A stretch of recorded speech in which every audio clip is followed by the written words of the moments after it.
Good morning, everyone. Welcome to the National Academies workshop on fulfilling the public mission of the land-grant system, building platforms for collaboration and impact.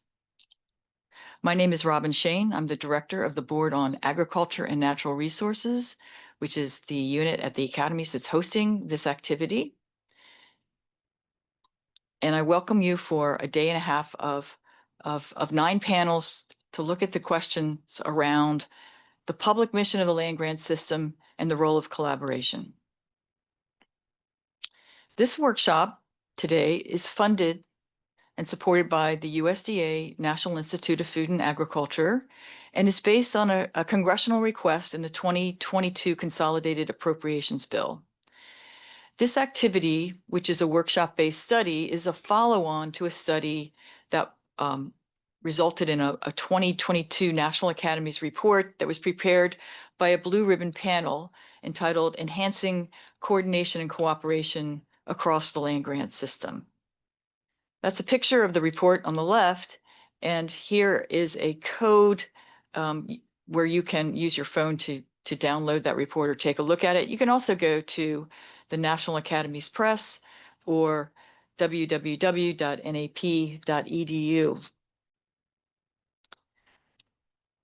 The 2022 report provided a large overview of the types of collaboration happening across the land-grant system, but mostly focused on interactions between universities and colleges inside the land-grant system.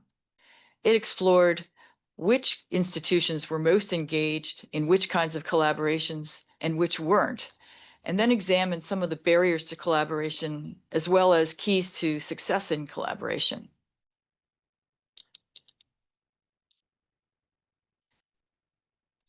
The study for which this workshop is being organized today is focusing a little bit more broadly on the role of collaboration as part of the public mission of land-grant institutions. It's using this workshop-based study approach to examine how different kinds of platforms that address multidisciplinary questions in food and agriculture can be constructed in ways that deepen the impact of the land-grant system in generating knowledge and its impacts on society. It incorporates a broader view of not just agriculture, but the role of the land grant in society and in communities. And we'll examine a number of different examples through various panels on the kinds of glue and support that are required to make collaboration successful. Based on its preliminary work and the stakeholder discussions at this workshop, the committee will prepare a brief report recommending concerted strategies for constructing successful collaborative platforms, including their benefits and their impact. As the discussions at the workshop will be useful input to the study committee, the committee itself will be asking questions of the participants. So the audience should be mindful that statements, recommendations, and opinions expressed here today are from the individual participants and are not necessarily endorsed by the committee or the National Academies. Discussions shouldn't be construed as reflecting any group consensus at this point, because the committee has to finish its job and finish its study and prepare its report. One of the important National Academies policies that I want to bring your attention to is that on discrimination, bullying, and harassment. The National Academies provides a neutral venue where conflicting viewpoints can discuss issues of importance with respect. All forms of discrimination, harassment, and bullying are prohibited in any National Academies activity, including online workshops. So this includes unwelcome and aggressive behavior, involving the use of influence, threat, intimidation, or coercion to dominate others in the professional environment. We look to you to be a partner in this commitment by helping us to maintain a cordial environment. All through the workshop, those of you online will be able to see a Q&A box. This is not the chat box as you normally expect in Zoom, but it specifically says Q&A. Please click on that box to enter your questions to the presenters during the course of this meeting. And at the end of each set of presentations, we'll do our best to try to get as many questions put in front of the presenters. Finally, just to let you know when our breaks are during the day, when the committee will disappear and there'll be a pause in activity, make sure you come back. The breaks will be from 11 to 11:10 a.m., 12:10 to 12:45 p.m., and then the afternoon from 1:30 to 1:40 p.m. But the workshop goes till 4 o'clock today. Now, but before I turn this over to the chair of the study committee, I just want to mention actually 3 individuals who are here today who are helping with this workshop and this study. In addition to myself, Susanna Rodriguez, who's a program officer with the Board on Animal Health Sciences, Conservation and Research in the Division on Earth and Life Studies, has been a key driver in putting together this meeting, with the assistance of Malia Brown, who's a senior program assistant in the Board on Agriculture and Natural Resources. We also have Eric Edkin here, who's running our video and IT system. So now I'd like to turn the chair over to Steve Yanni, the committee chair. He is the land grant director at the Bay Mills Community College. Steve, I'll hand it over to you. Thank you, Robin. On behalf of our 4-person study committee, I'd like to welcome you to today's workshop and tomorrow, if you'll be joining us tomorrow as well. We also would like to, as a committee, thank our colleagues at the National Academies for their structure and horsepower in getting us through this very aggressive timeline. I believe our committee met with our colleagues at the National Academies for the first time in mid-May. And now all of a sudden, early part of June, and we're hosting the workshop, which will produce the information that we need to ultimately produce a report by the end of summer, I believe. So we've seen a lot of each other these last few weeks, and we're glad that you're able to join us and hopefully provide the information, the dialogue that's necessary to provide that knowledge that we're going to need to produce a successful, beneficial report at the end of the day. The statement of task provided by the National Institute of Food and Agriculture, the funder for this project, really asks us to focus on looking at what is necessary to create the structure, to create the platform for effective collaborations across the land grant system. And also, how can we develop ways to determine and communicate the impact of these collaborations across the country. So key terms as we think about this work throughout the next day and a half, platforms or models or systems for collaborations, and then of course, or platforms, and then how do we measure that impact and then communicate that impact. The committee began our work by reviewing that statement of task.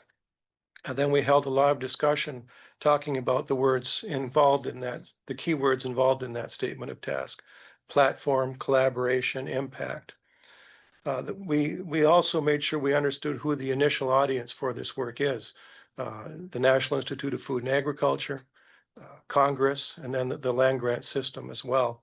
Ultimately, the audience that we're all most concerned about, of course, is the public, and how the work that we do impacts the public, and making sure that we are fulfilling the land grant missions that we have across the country, regardless of which type of land grant institution we might be, in 1862, in 1890, or in 1994. We also talked a lot about collaboration outside of the land grant system, private sector, nonprofit sector. These collaborations, of course, can involve different members of the land grant family, but I think if they're going to be most impactful, they need to involve folks outside of the system as well. So at the end of the day, we'll be summarizing the information we gather at this workshop. We have a number of presenters that will interact with us today through presentations, breakout sessions, representing a lot of different sectors across the country, be they stakeholders or members of the land grant family themselves. So we'll have a report going out. We hope the report will provide some very practical guidance and information, because as long as I've been involved in the land grant system, we've been motivated, encouraged, pleaded with to collaborate more than perhaps has been happening in the past. So we'll see if perhaps this workshop and the resultant report might be helpful in that regard. So the workshop itself is an opportunity to listen, discuss, gather information. We have a lot of key professionals and stakeholders joining us or presenting, and we look forward to interacting with you throughout this next day and a half. With that, I think what we'll do is I'll introduce myself, and then I'll turn over to my colleagues on the committee for their introductions. Again, my name is Steve Yanni. I'm the Land Grant Director at Bay Mills Community College, which is a tribally controlled college and land grant institution located in eastern Upper Michigan, right on the shores of Lake Superior. In addition to being the land grant director, I'm also the accreditation liaison officer for our small college. In Michigan, we have 4 land grant institutions, and we are all very privileged to work together on a consistent, meaningful, intentional basis with a collaborative effort that has become really the backbone of our land grant system in Michigan, in particular as it pertains to serving tribal nations, tribal citizens, and tribal organizations. And we refer to that organization as the Michigan Intertribal Land Grant Extension System, or MILES for short. I also represent the 1994s on the APLU Policy Board of Directors. So with that, I'll turn the mic over to Mahmoud Farouk, who will introduce himself, and then we'll move down the line. Do I have to turn on my video? No. Good morning. I'm Mahmoud Farouk. I'm a clinical professor at the School for Future of Innovation in Society at Arizona State University. I'm also the Associate Director of the Consortium for Science, Policy, and Outcomes based in Washington, D.C. And I coordinate the Expert and Citizen Assessment of Science and Technology Network, which is a collaborative platform between universities, science museums, and nonpartisan policy think tanks.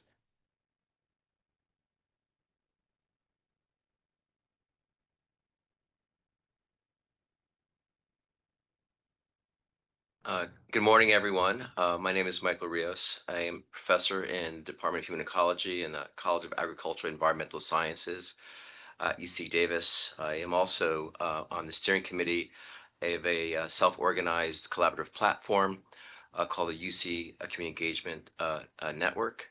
And I'm also currently on the executive committee on the Commission on Economic and Community Engagement for the Association of Public Land Grant Universities.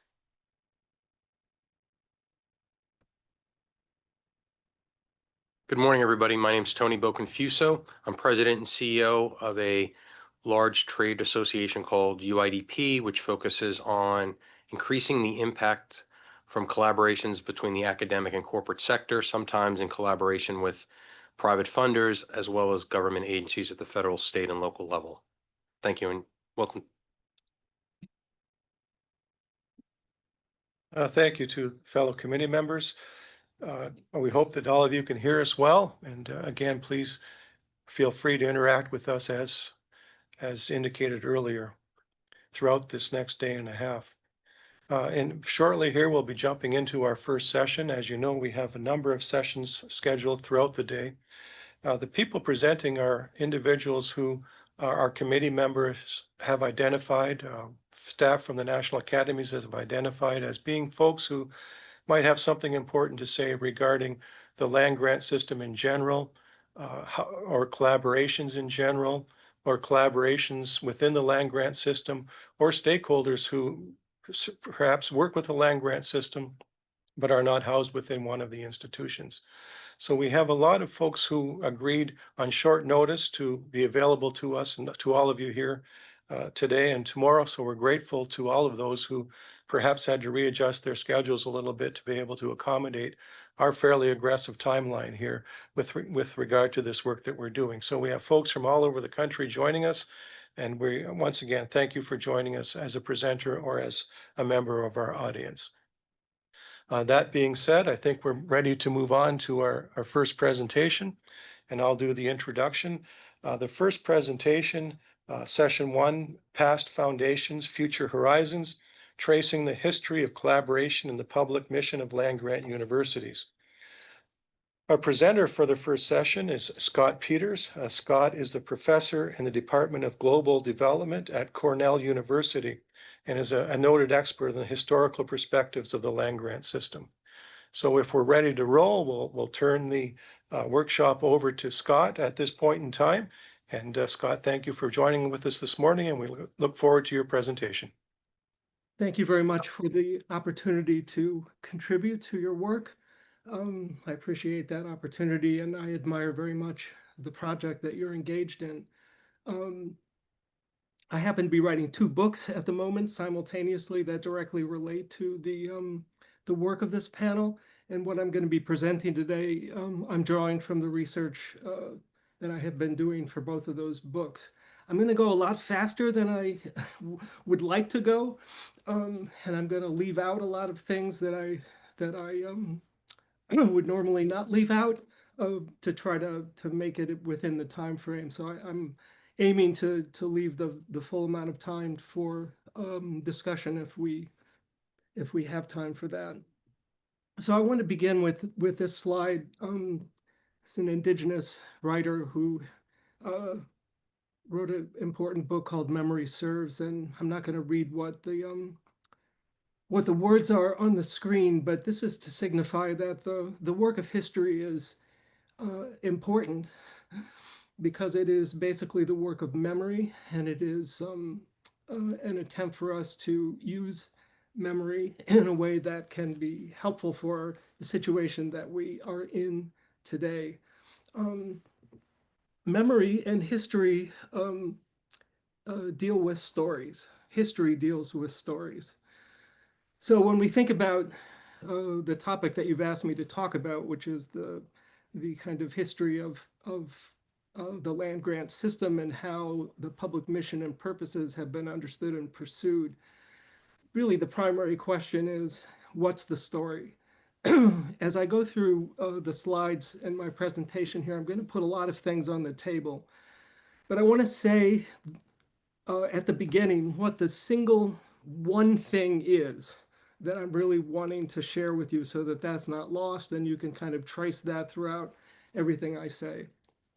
The one thing I want to communicate is that there is a really pressing urgency for us to complicate our story, to complicate the way we understand our history and our story.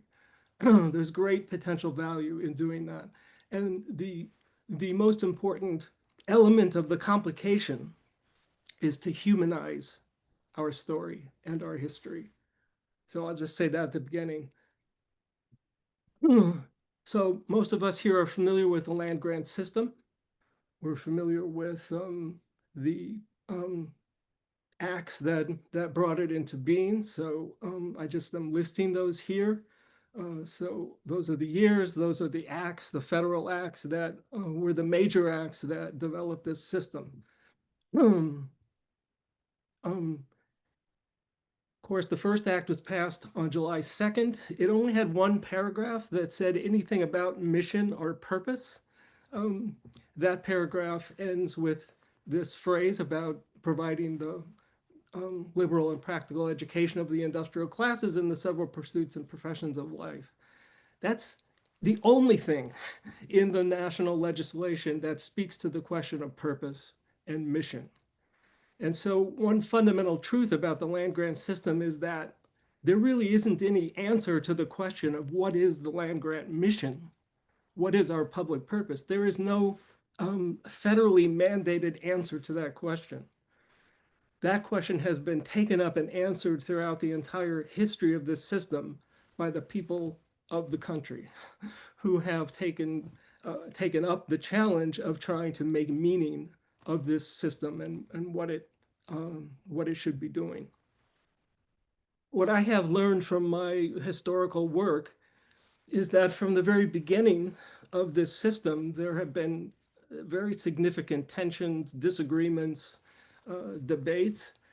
I'm kind of distilling these disagreements into these 2 points here. On the one hand, there have been what I have come to see as deceptive and dehumanizing simplifications about this system and its purpose. And on the other hand, there have been honest and humanizing complications for this system. That sounds pretty abstract, and it's going to become a lot more clear as I go on here.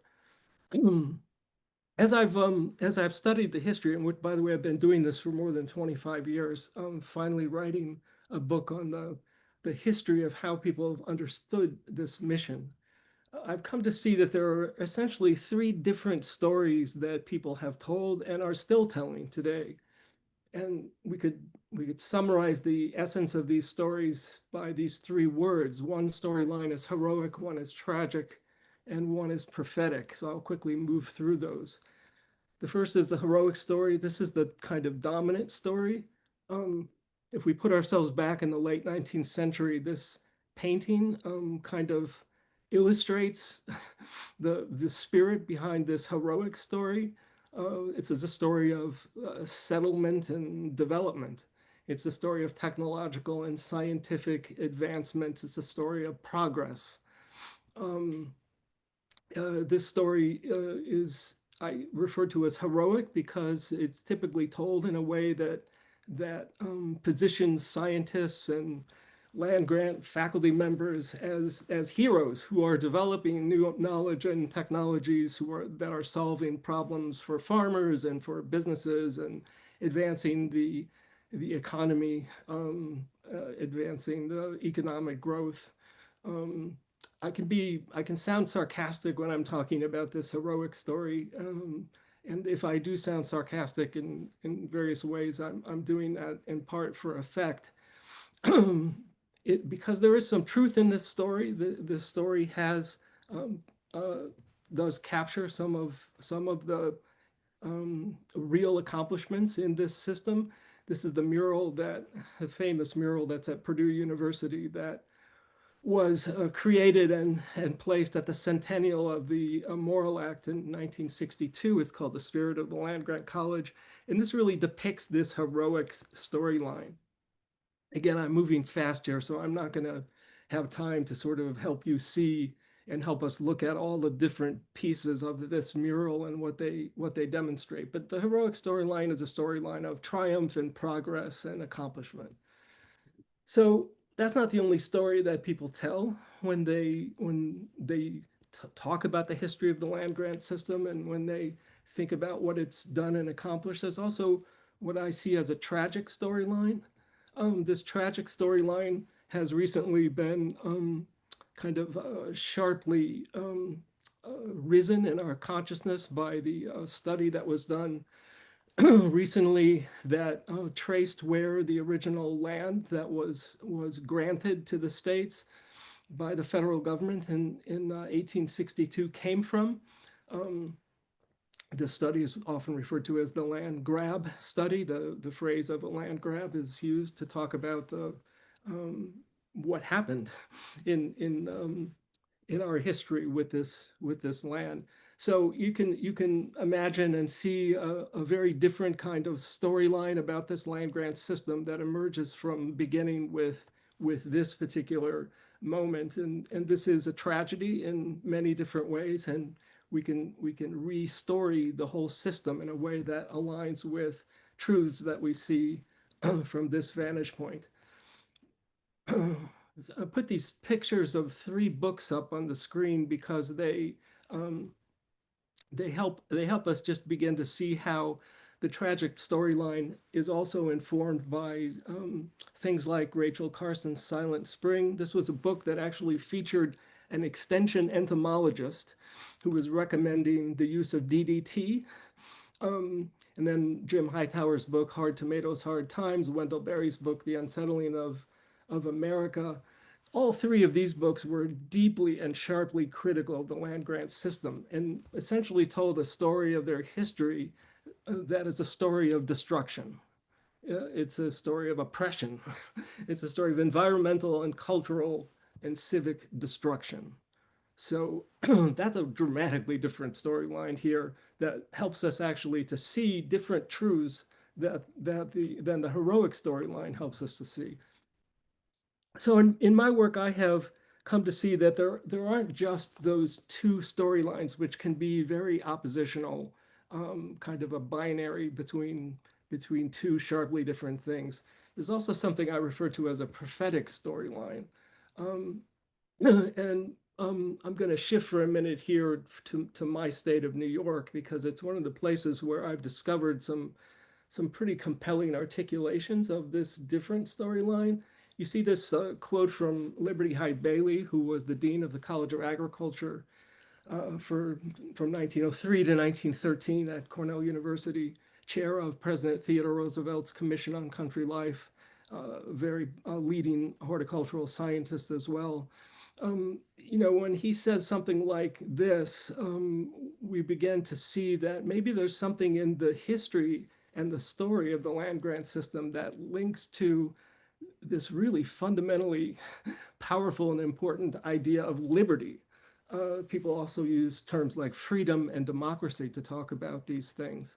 So there's a whole nother way of storying this system that centers these ideas of freedom and liberty and democracy and looks at the system as the creation of this system as something that is connected with those bigger stories, the project of building a democratic culture, the project of pursuing human liberty and freedom. Bailey wrote a book called The Holy Earth, which I don't have time to talk about here. I really like one of the lines that this doesn't come from the book, it comes from one of his other writings. But this helps us to take a moment to look at vision instead of just facts. And so in this brief presentation, I'm gonna share a few things from people's vision. I'll stick with New York here. And these are things that help me understand this third storyline, this prophetic storyline. The first comes from a man named M.C. Burritt, who was a farmer, grew up on a farm near Rochester, New York, went to Cornell, did an undergraduate degree and a master's degree. He was an Apple specialist. He then went to USDA and was involved working for national USDA programs. And then he came back to Cornell to essentially set up the cooperative extension associations across the state of New York. They were referred to at the time as farm bureaus. This is before the creation of the National Farm Bureau Federation. So this is a term that was just being used to talk about a local committee that would be working on issues related to not just agriculture and farming, but also things related to families and homes and communities. So he wrote this book about what the role of what the county agent, we would refer to them today as the extension agent or the extension educator.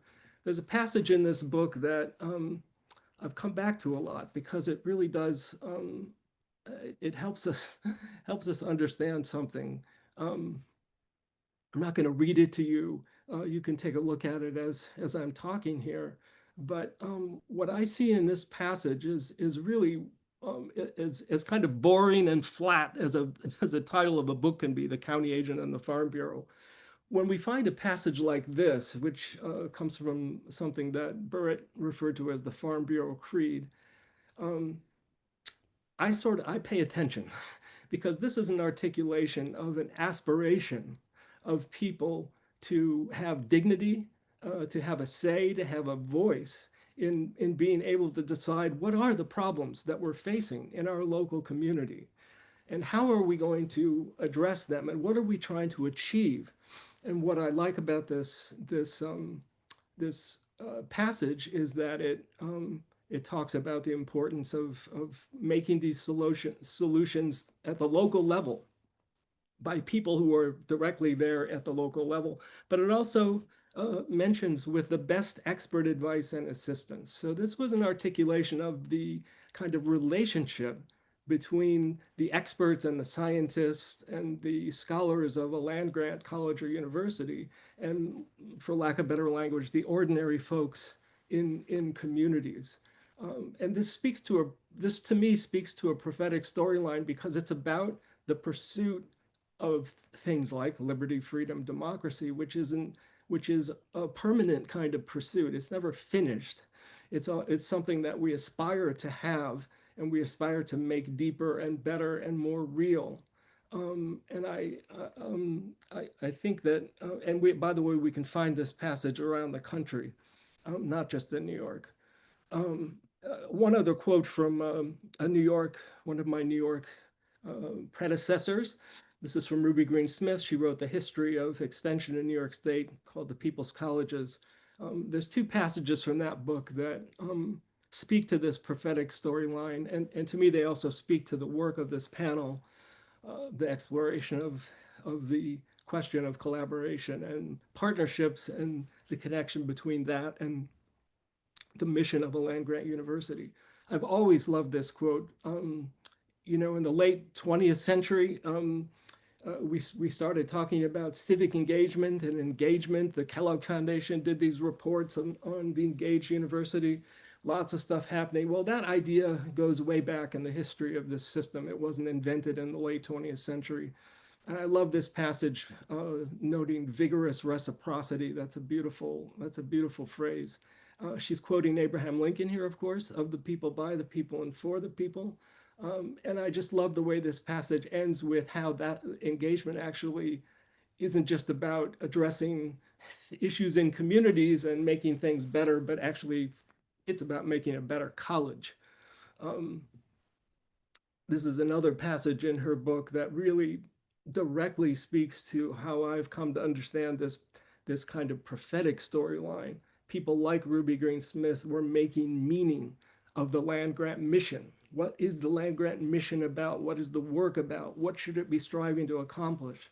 So this passage from her history of extension at Cornell, which she beautifully titled The People's Colleges, really speaks to the essence of what I have come to find throughout my historical research, all the way back into the mid-19th century, all the way into the second decade, or I guess the third decade of the 21st century. So you see why I'm using the term humanizing to talk about how we need to complicate our understanding of the land-grant system. You also see in this paragraph some tension, because she is, in fact, in this paragraph, pushing back against views of our purpose and our mission that essentially strip out these things that she talks about at the end as satisfactions that belong to democratic living. She's insisting that those things not be stripped out, that they be kept together with the kind of technical and scientific work of addressing problems in farming, problems in raising children, problems in having vital and vibrant communities. She also wrote a creed, just like MC Burritt did, called the Home Bureau Creed. I just want to note at the end of this, near the end of this creed, she says to cooperate with others for the common ends of a more abundant home and community life. So what she is doing in this passage, what MC Burritt was doing, what lots of other people were doing in the history, both in the 19th and the 20th century, was complicating our understanding of the mission and purpose of this system by including the kind of deep human ideals instead of stripping them out and leaving only the technical. They insisted that those things be kept together.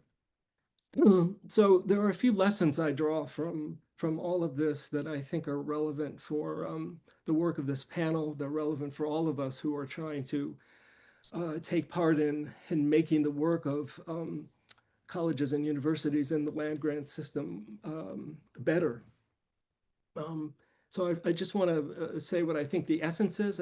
As I've already said, I'll state it again, the prophetic stories usefully complicates and humanizes the simplified heroic and tragic stories. I say this, by saying this, I'm not saying that there aren't important truths in both the heroic and the tragic stories, because there are.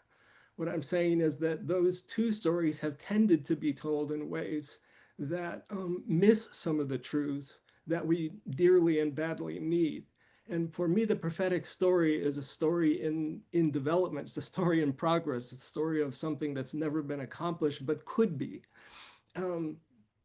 That story includes truths from both the heroic and the tragic stories, but it complicates them in a way that I think is, as I've learned from the people I've been discovering in my historical research, both in the deep past and also today, can be really valuable and helpful.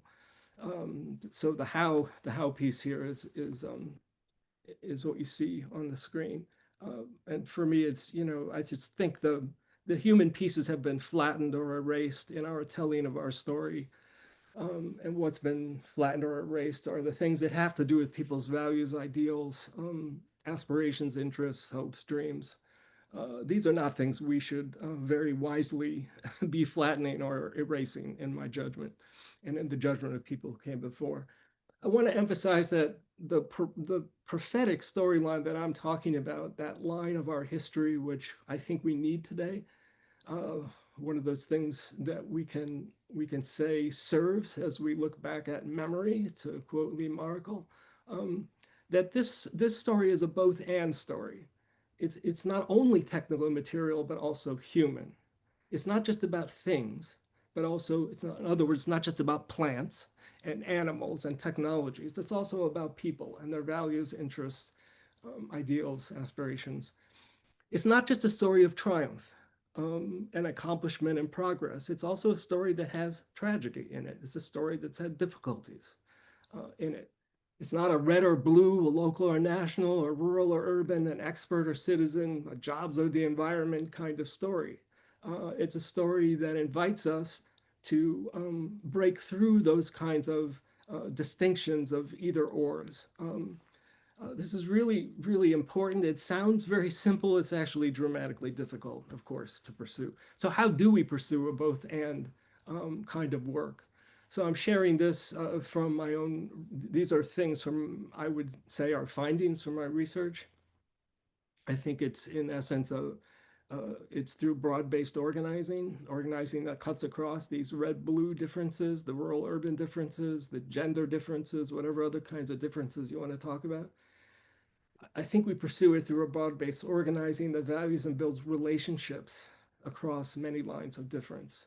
So at the very center of this story is relationships. And I would say to you, for the 25 plus years I have been studying the history of the land grant system, I would say that if somebody asked me what the central and critical essence of the land grant mission at its best is, I would not say science.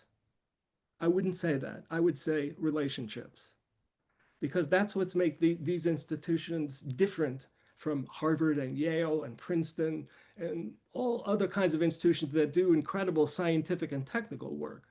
The land grant system has aspired and institutionalized mechanisms for building relationships across lines of difference. And these relationships, these partnerships and collaborations that are built through the relationships are not just instrumental. They're not just about fixing or solving a technical problem. They're about helping people understand and be engaged as partners in pursuing work that will increase the health and vitality of the things that they care most deeply about. And those things, of course, are our children and our families, our communities, businesses, livelihoods, our natural environment. There is a key move in all of this.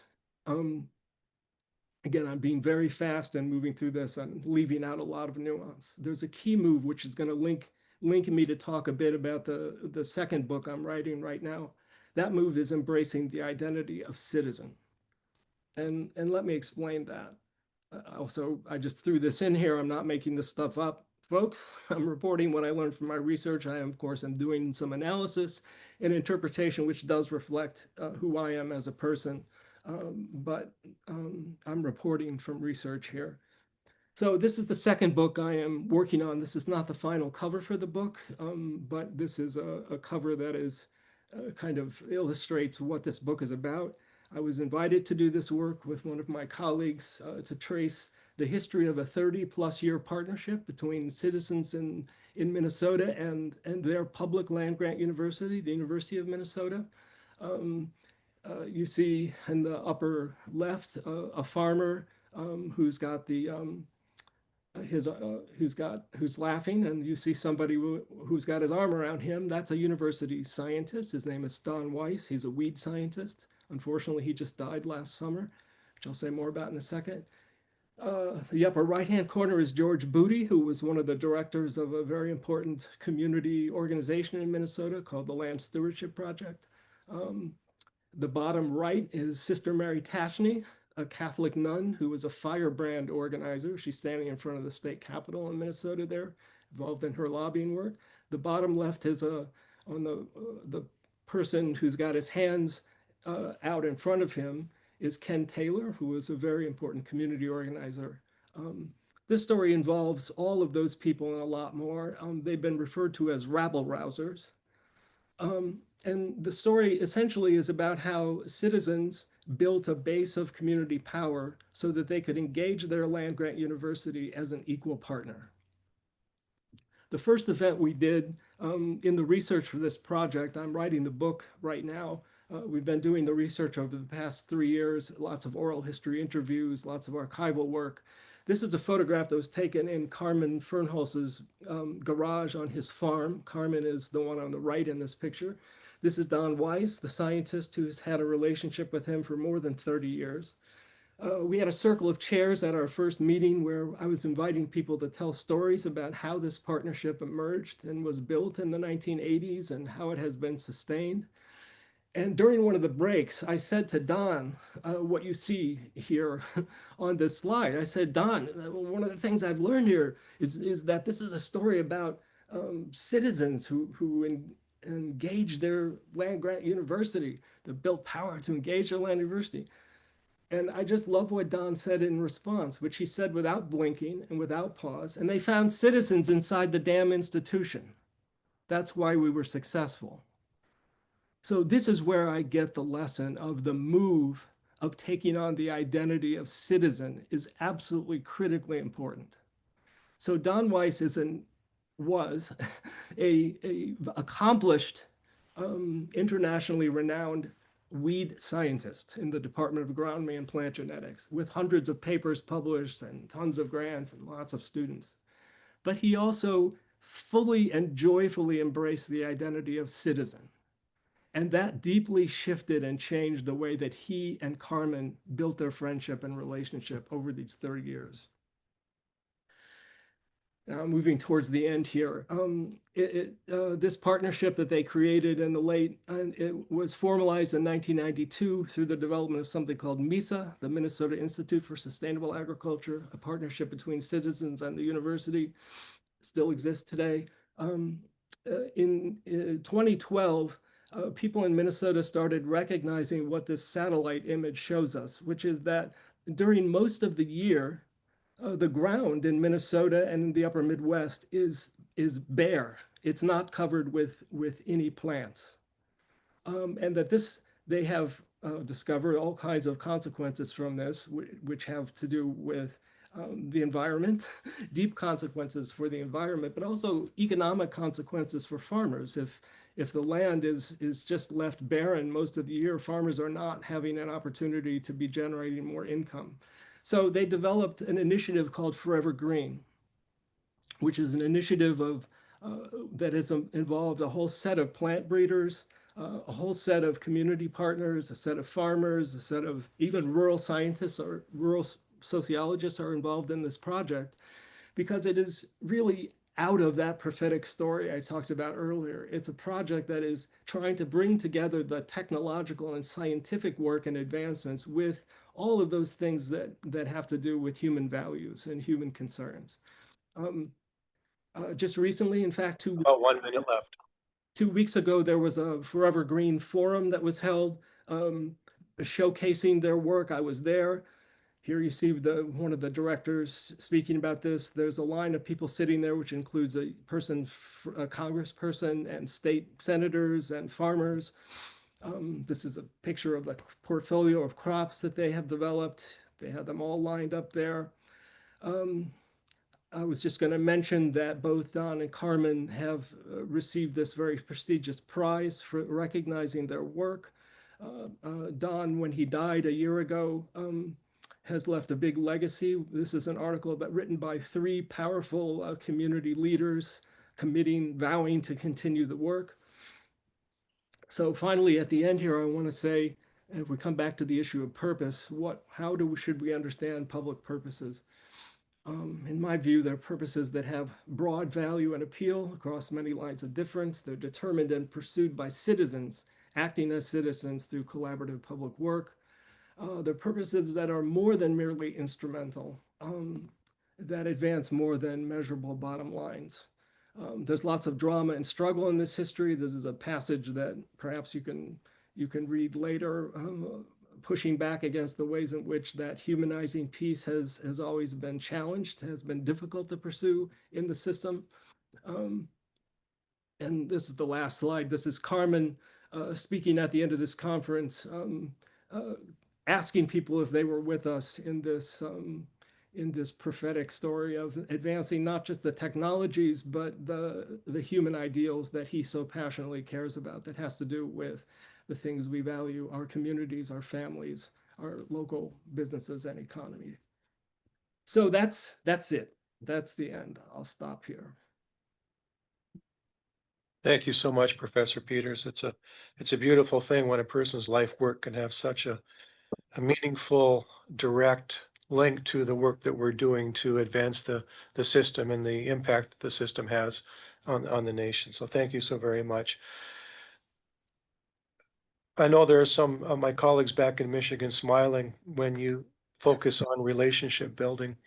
That has been driven into me over the last many, many years as we've engaged in long-term, meaningful collaborations. And there's no doubt that without that relationship building, these things fall apart very quickly. So thank you so very, very much. The question that I have, and I'll start off with a quick question, and then we'll open it up to the audience for questions that they might have.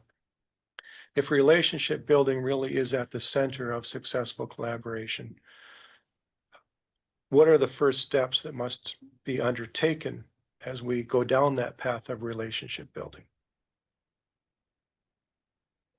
Yeah, thank you. I guess I would just have to say listening is the first step. There needs to be a lot of listening, particularly by people who work for land-grant colleges and universities. People need to get off the campuses and out into the world as well. And so that's the short answer, I would say.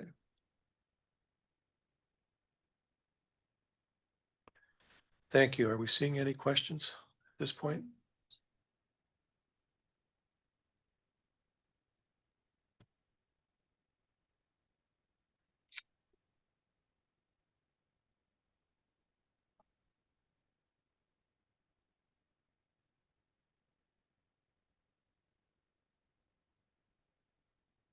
Since there aren't any other questions, I would say that this work of relationship building and listening is really rigorous and serious work. And one of the big questions I think the panel needs to be taking up is who is doing that work?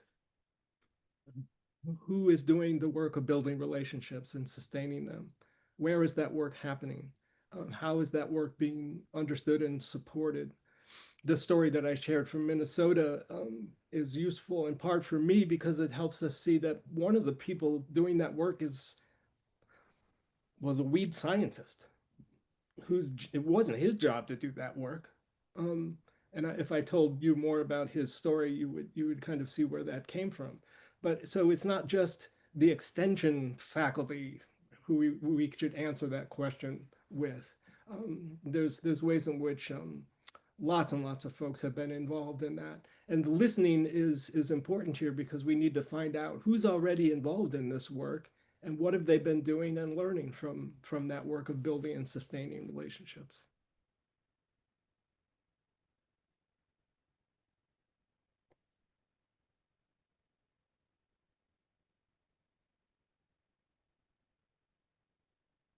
Okay, a couple more questions. One question is, you mentioned researcher. Who is considered inside a university? Can you say that? What? Who is considered inside? Inside is in quotes, university. Right. Well, I go back to the passage from the People's Colleges book, Ruby Green Smith's book, when she talks about the colleges being of, by, and for the people. Then we have to include everybody as somebody, everybody who is doing experiments in the world and learning from them can be inside the work of a researcher. Liberty Hyde Bailey once said, "The best agricultural experiment station is that station which incorporates every farm in the state." And that came from the view that every farmer is an experimenter. It doesn't mean that their experimenting is all that good. It doesn't mean the knowledge they are producing from it doesn't need to be tested and reviewed. And so I think the answer to that question is to say that we need to open up our view of who is engaged in research to include essentially everybody. Thank you. Another question is, when will your book be published? Yeah, I'd like to know the answer to that one too. The Minnesota one is going to be done by the end of this year, and it'll go through the review process with the press next year. The land grant one is going to take longer. It's a much more vast and complicated project. That one isn't going to be out for at least 3 more years. Thank you. How do you build relationships with groups not normally associated with agriculture or land grants? In short, to help get their support. Yeah, so the good thing about that question is we don't have to treat it as a theoretical or an abstraction because people are already doing that all over the country. So again, we need to ask them and we need to listen to the stories they have to tell us about how they've been doing that and what they've learned from it. I've published a number of books of oral histories of extension educators and of land grant faculty who tell stories of their work doing exactly what that question is speaking to. One of those books is called Jumping into Public Life, Jumping into Civic Life, sorry. And that's full of stories that help us to see what is involved in doing that kind of work. So more listening. Well, the questions are coming in fast and furious now. How do we build people's colleges in all universities across the globe? Yeah, well, that is in fact happening. I just took 13 Cornell students to Uruguay during spring break to be engaged in a collaboration with colleagues at the National University in Montevideo in Uruguay. And I will tell you, they are just phenomenal in terms of the work that they're doing of building what I would refer to as a people's college. There's a long tradition in Latin American countries of pursuing that idea. South Africa, all over the planet, there is work happening. And again, we need opportunities to learn from the work that's already happening on this topic to advance our understanding of what it takes and what kinds of breakthroughs are being made. So it's happening. We'll see if we can squeeze 2 more in here. What advice would you give to land grant administrators to strengthen and build collaborations that genuinely serve communities, particularly in this resource-restrained environment? Yeah, we're starting to do some of that work here in New York. I've been doing a collaboration with our dean of our College of Agriculture, and we're hosting a summit this coming fall. So I think one of the things is to create opportunities for us to learn, administrators, faculty, staff, students in the university, for us to learn from our community partners, from folks who are out in the state engaged in creative work. So we need to make opportunities for listening. I'm going to keep coming back to this word listening because it's just critically important. We need to be learners and create opportunities for that. Often when we do things, we kind of showcase what it is we're doing. And so instead of doing that, we're doing a summit that is not showcasing our work, but listening to what it is that folks in the state are thinking about and feeling. Okay, one last question.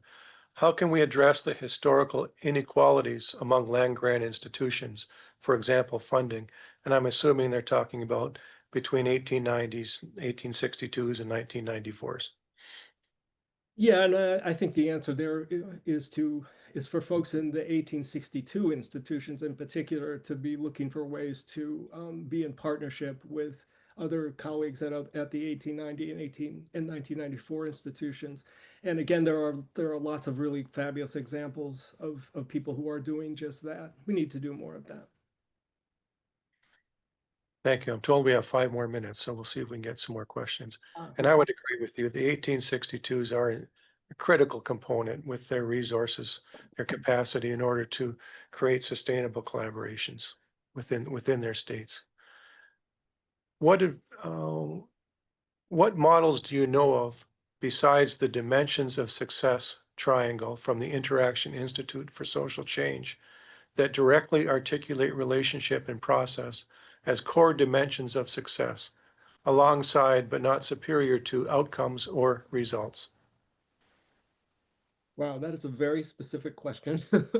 And I would just say in response to that, I haven't seen actually this thing that is referred to. So I would love to look at that and see that, and that would help me see where else I might have seen something else. There, there's lots of literature here that I have personally been drawing from. I teach a graduate seminar on community development and organizing, and there's some fabulous models and work that center relationships. There's this tradition I referred to as broad-based relational organizing. So there's a literature that really talks about what that kind of organizing involves and can produce. There'd be a long list of that. I'd be happy to talk to that person if they want to send me an email. Thank you. This is kind of part two to an earlier question. The part of my question I wanted answered has to do with how researchers see themselves. That is, sometimes those inside academia consider themselves experts. Hard to co-create if one's first identity is expert rather than citizen. Yeah, that's been a problem. I think we can see that problem has run through the history of not just the land grant system, but all of higher education and even beyond that. So, I admire people like Don Weiss as much as he, like any other human being, he had shortcomings and contradictions. But he did really try to center his identity as citizen and put his role as expert as a secondary um, a kind of identity with citizen, which didn't diminish it. It didn't make it not important because listen, that kinds of expertise is enormously important in the world. Um, so, there are all kinds of ways in which people are rewarded for bracketing their identity of citizen out. And people get nervous about it because they think it's going to make their work political and their work isn't supposed to be political. This is why we have to have conversations about this kind of work so that we can work through those sorts of fears and anxieties. And we can look to examples like the one in Minnesota that I'm trying to document in this book that help us see how people have navigated that tension between expert and citizen.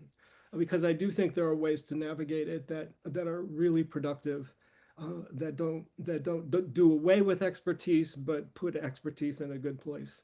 I would say Albert de Zoer, who is one of my favorite scholars in this area, has written really great books about this topic. Um, he calls it democratic professionalism. Um, so there's a nice literature to look to too for a kind of base of research of people who've been working on that concept.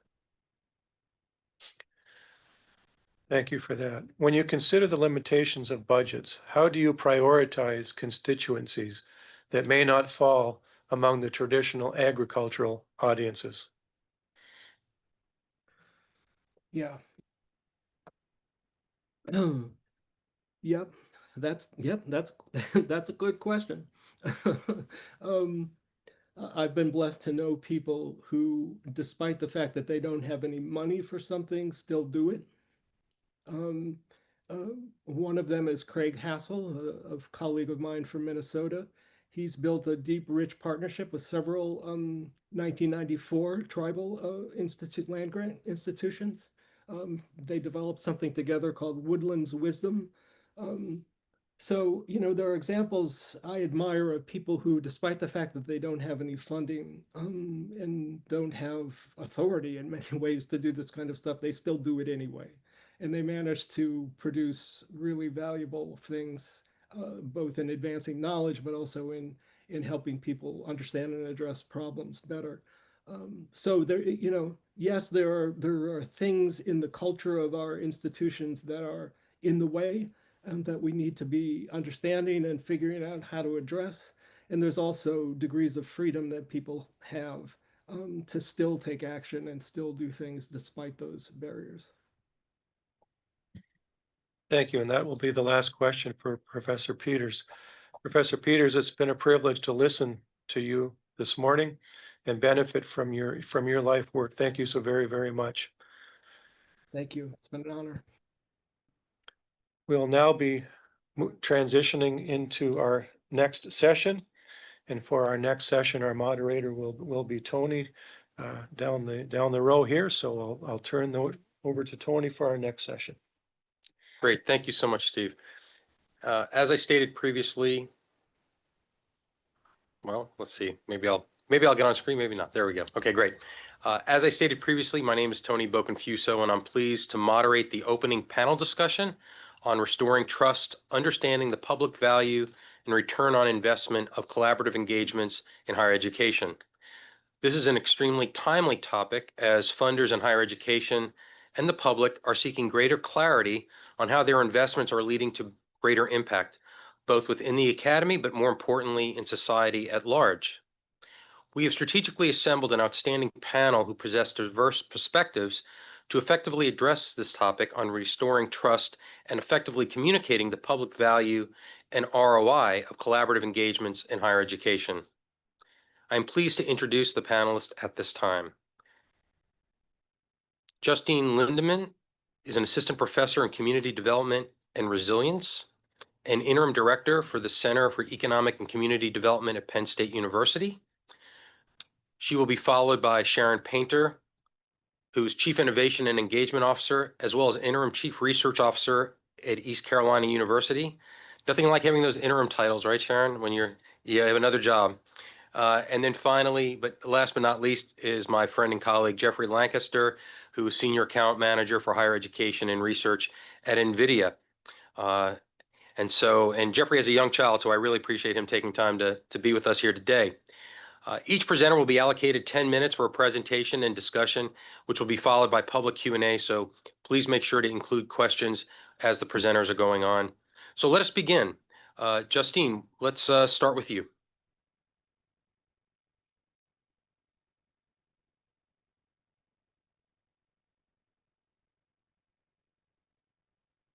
Okay, there we go. Can everybody hear me?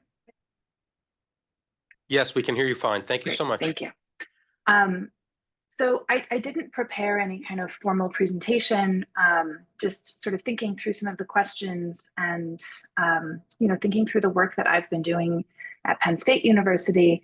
And so I'll just sort of comment a little bit to, I guess, get the conversation started, and hopefully we can have some good discussion from there.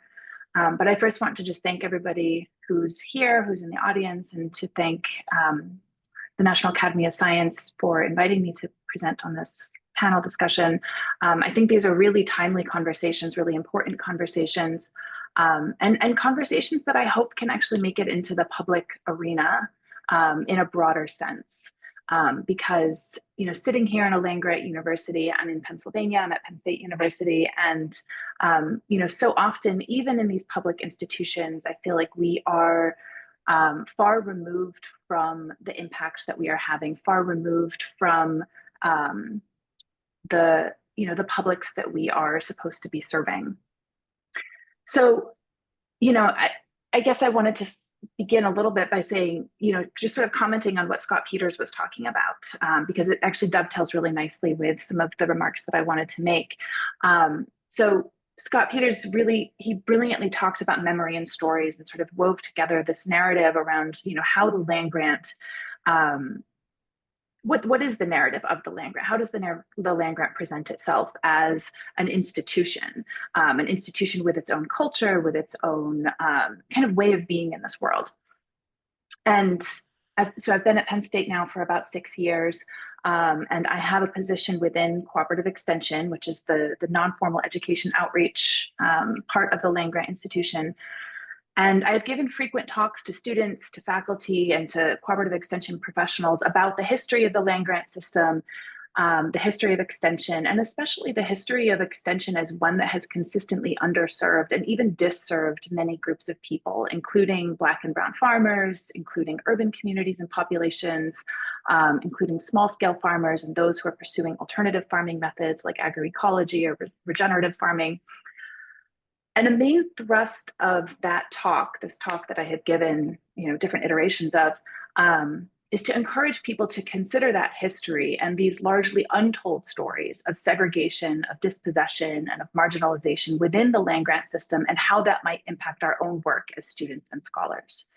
So when we think about this question of trust within the university, we have to think about, how do we position ourselves? What are the stories that we tell about the work that we do?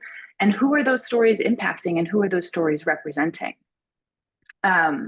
So given that there is no one mission and as Scott mentioned, no federal mandate for what the land-grant mission should be, restoring trust, in my view, is really about reigniting the conversation with the many publics that we indeed are mandated to serve, to collectively and collaboratively determine what that purpose is and what our impact should be and how it should be measured.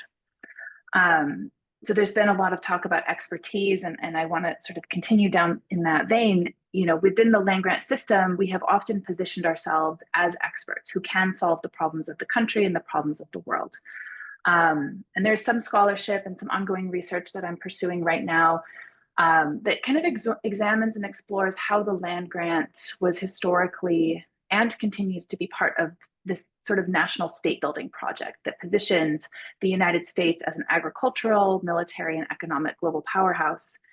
And if we look back to the legislation that founded the land grant in 1862, the Morrill Act, that coincided with two other major pieces of legislation, the 1862 Homestead Act and the Pacific Railway Act, also in 1862. And all three of these pieces of legislation contributed to the large-scale theft of indigenous land, brought white settlers into the west of what we now call the United States. So the land grant is wrapped up in, is implicated in the violence of the settlement of the United States of America. And that history, in my view, has really shaped the institutional culture of the land grant today. It informs the way that we understand our mission, our purpose, our engagements with these publics that we purport to serve. So all that is to say that the expertise that we hold as scholars, this expertise that is almost like sort of a descendant of those pieces of legislation that we were legislated to be building this knowledge, to be building out this expertise in agriculture, in military tactics, in home economics. These are sort of the language that was used in talking about the initial land grant, sort of what the initial land grant should be doing, should be providing for the American public. When we have sort of been given this mandate, it shapes the way that we understand our expertise. And so the expertise, I would offer that the expertise that we hold as scholars is by no means a monopoly on expertise or the only form of expertise. And so part of the rebuilding of trust with these publics, with the citizens, the communities, the individuals that we are mandated to serve, is to broaden our epistemological framings around what constitutes expertise, to draw upon the lived experiences, the expertise of the publics that we intend to serve.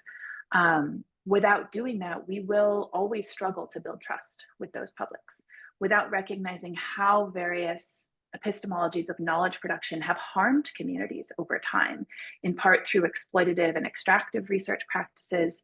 I don't think that we will effectively develop the awareness to redress those harms.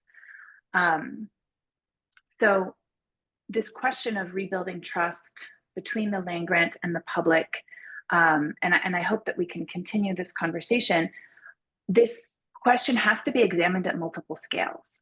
So I am somebody who, I do qualitative research. I work predominantly in urban areas across mostly the Northeast. I've worked extensively in small to mid-sized cities. around urban food systems, specifically looking at urban agriculture, land use, access to land, et cetera. So when I think about rebuilding trust, my immediate sort of reaction is to think about trust at that community scale. What does it mean to engage with communities as a researcher from this large scale organization, this large scale institution that has not always effectively served those communities and has in fact done harm, as I mentioned, to these communities over time? Rebuilding that trust is about engaging as an equal, engaging democratically, about listening, about embracing the expertise that the communities that I work with bring to the table, and embracing the fact that I don't have all of the information, I don't have all of the knowledge. So to center those local voices and experience is one way of building trust at that community level. But that also, we also have to have conversations about how do we rebuild trust at different scales and in different scopes. So how do we rebuild trust politically? How do we rebuild trust kind of at this national arena where there is this sort of eroding trust and confidence in higher education more broadly? And so I don't have all of the answers to those questions, but I think that each of us has a role to play. You know, sitting in my position, you know, within the university, we each have a role to play in thinking about, you know, at what scale we engage with the public. Do we engage with the public, you know, at this national scale, at the state scale? Are we engaging with the public at that smaller community scale?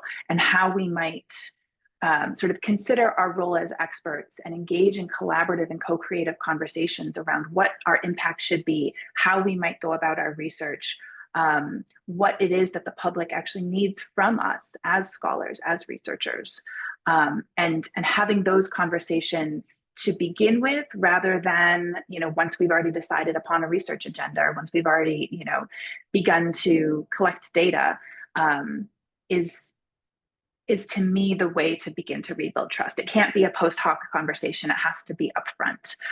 The relationships have to be built upfront. The conversations and the expertise has to be shared, you know, collectively, collaboratively, in order to co-create the work and the research that we do. So I will end there.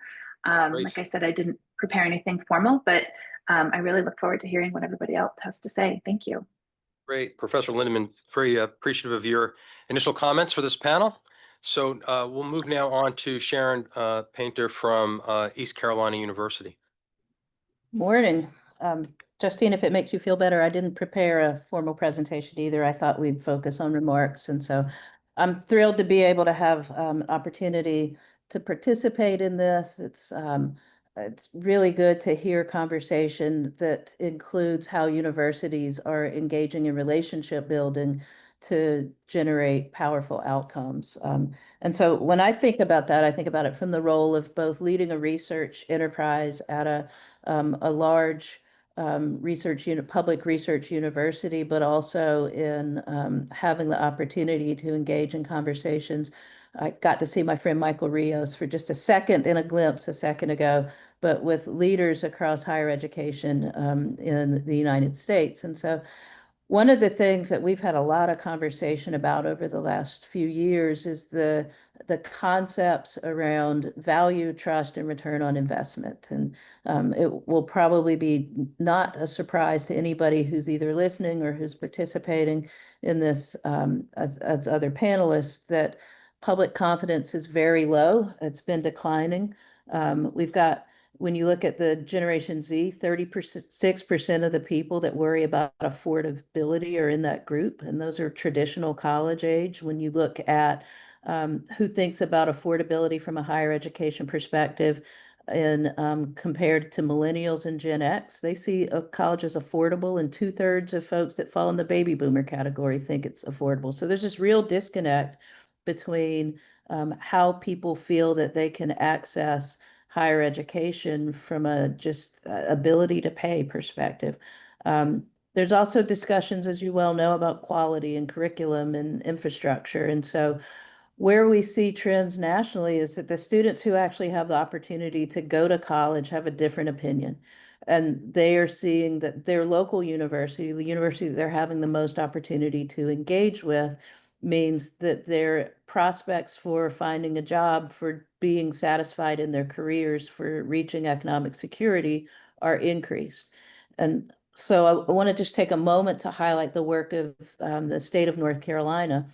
East Carolina University is part of a 17 campus state university system. And our system recently commissioned a return on investment study to look at how we're doing.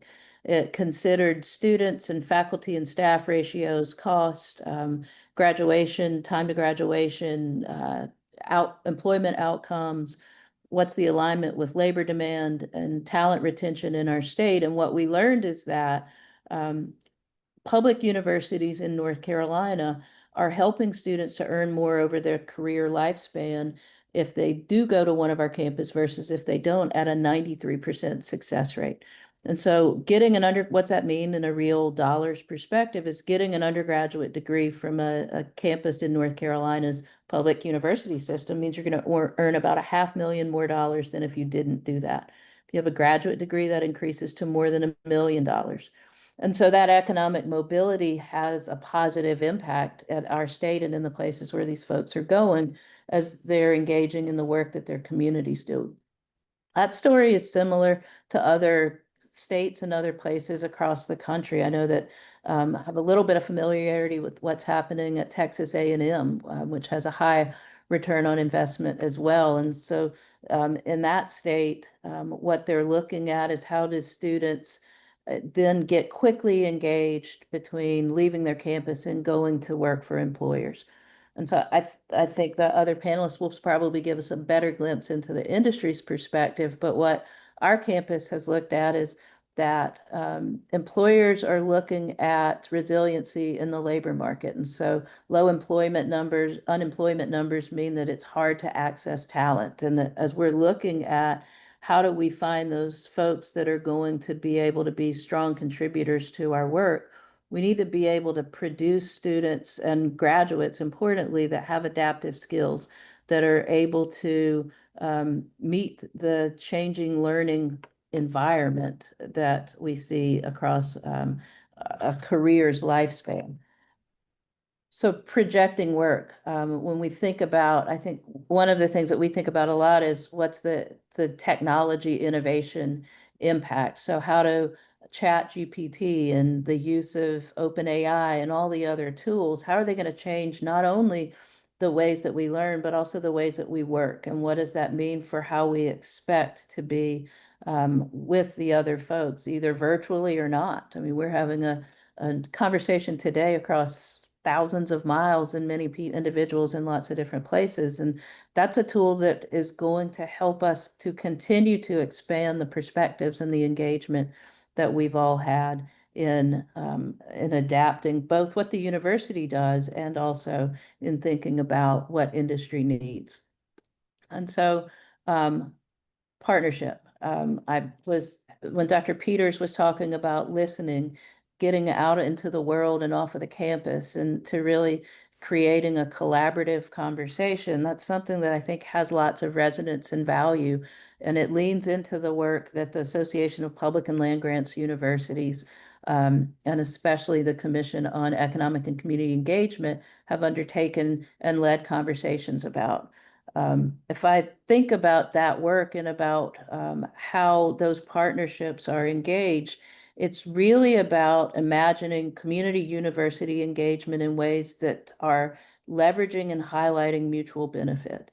And so in sort of that space is where the Carnegie Foundation provided funding and an opportunity for campus leaders, presidents, and chancellors about 25 years ago. The Kellogg Foundation, I'm sorry, not the Carnegie Foundation, the Kellogg Foundation, to convene a discussion around the future of higher education and the engagement opportunities that are within them. And so that work has called Returning to Our Roots, the Engaged Institution, focused on societal impacts, what higher education has been called to do and how we can be responsive. And as we do those things to increase public trust and elevating structure, strategy, and organization. So those terms, sharing and reciprocity and listening, and the work that Dr. Peters and my other colleague has so well highlighted, are ways that communities and universities and industries can collaborate.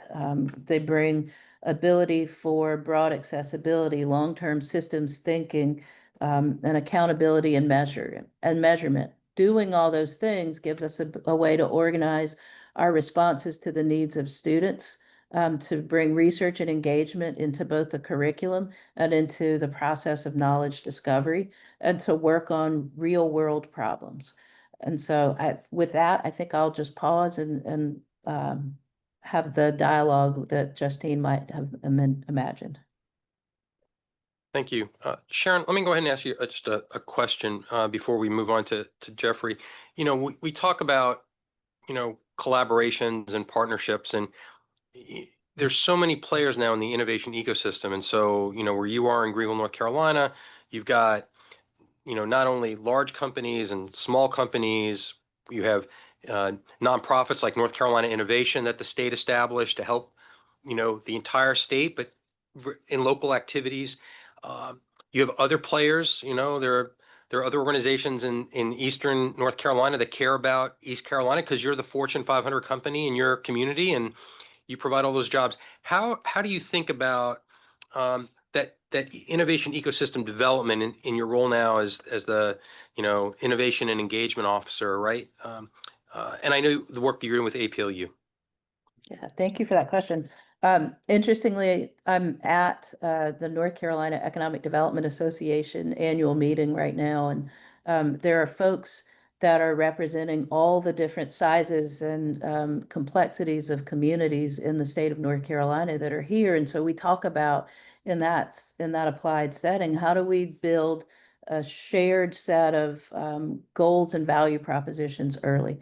So if we're going to communicate with a potential a large employer that might be looking at North Carolina, how do we put forward for them an understanding about what the universities can contribute, what the workforce looks like, what's the quality of life? And so being able to define that shared value proposition early is really important. I think one of the other things that we do is to look at what's the return on investment from a lot of different perspectives. So we can talk about jobs, we can talk about economic value that is generated, but there's a lot more than that.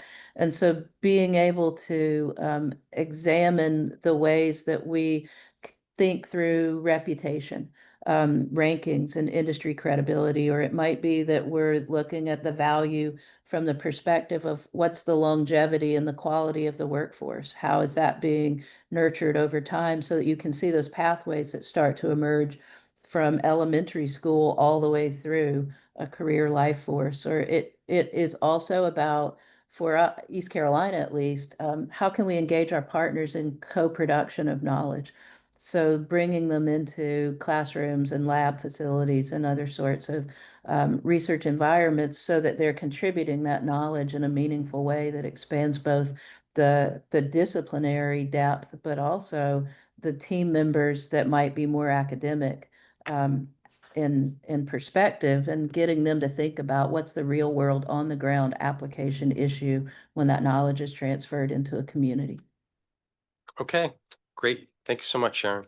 Okay, last but not least, Jeffrey Lancaster from NVIDIA is up next. So Jeffrey. Fantastic. Well, just wanted to thank National Academies for including me. Thank you, Robin, for including me. Thank you, Tony, for including me. I just wanted to validate Justine and Sharon. I think Tony said we didn't have to make a presentation too. So I also don't have any slides to show.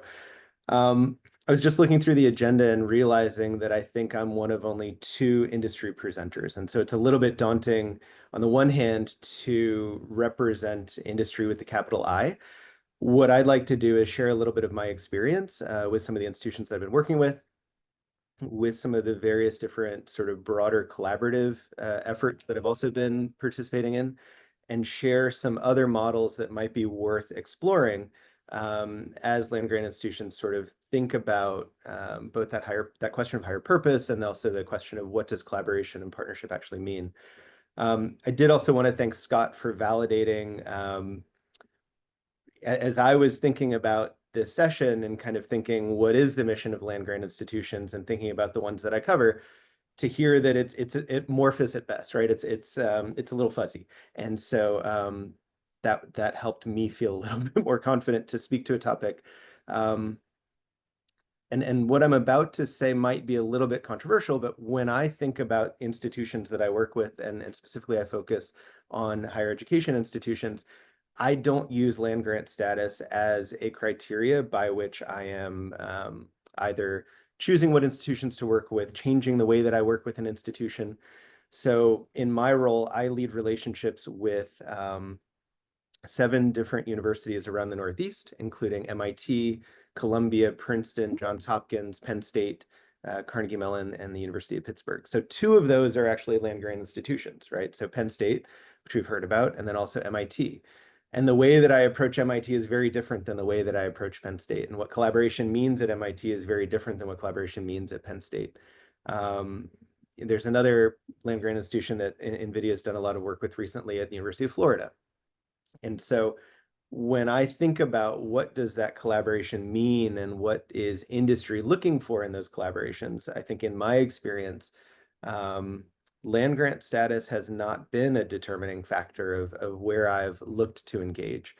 In the past, we've used, MSI status or, Hispanic serving institutions. We've used and sort of looked at tribal colleges and universities as a way to slice and dice all of the, types of universities and colleges that are out there. Community colleges have definitely worked with in the past, along with the American Association of Community Colleges, and other, types of criteria, but it hasn't actually been land grant status. And I share that in the hopes that, there's the recognition of, in an industry perspective that is not as tuned into that identity as maybe other parts of your identity, whether that's being the flagship institution. So when I think about Penn State, I think Penn State's the flagship of Pennsylvania, where I'm a resident. When I think about MIT, I think about leading engineering school. When I think about Purdue, I think about leading engineering schools. So in my role at NVIDIA, a lot of the work that we do has to do with accelerating research, accelerating time to science, supporting the work of researchers. And one of the observations that we've been making lately, and that I've been hearing from a lot of the institutions that I work with, is that the demand for particular commodity technologies exceeds what any one institution can do. And so, one of the efforts that I would point you to is something called the National AI Research Resource Pilot, the NAIR pilot, NAIRR pilot, I think it's .org. And this was an effort where a number of industry partners actually donated research computing for researchers to apply for. And what they got tended to exceed what their institution could provide for them. At the time, I think this was a model that the hope was the NSF would pick it up. We're not exactly sure sort of what the future of that looks like. But we're seeing that people need more and more resource in order to answer the questions that they're working on, and that particular institutions, whether they're land grant or not, simply are not able to keep up with that demand. And there's a second effort that I also want to call out, which are these AI state initiatives. And this is something that some of you may have been hearing about in your state. So Empire AI in New York State, Mass AI in Massachusetts. There's a big effort in California, and each state is sort of bringing its own flavor to this. But what they've done pretty predominantly is to align state economic specialties to academic institutions, and actually, convening and bringing together multiple academic institutions and leveraging academia as a way to now manage a resource that is going to be positioned for both workforce development, for economic impact, and then potentially for research as well. And so, an interesting model is what New Jersey's doing. I focus a lot on what Pennsylvania is doing and what New Jersey is doing. Princeton is hosting something called the New Jersey AI Hub. That is one of, I think they're up to either 11 or 13 strategic innovation centers. And these are particular centers around the state, all of which are focusing on different areas, some of which are focusing on medicine or pharmaceuticals or energy or different topics, again, all of which are tied back to, what are the industries within the state of New Jersey, which are going to be most impactful. And we're seeing that from other states where states are calling out their industries. I think in Massachusetts, the industries are climate and clean energy, robotics, pharma, and then quantum. In Connecticut, the focus right now is on quantum and quantum computing and becoming the place to go for quantum computing.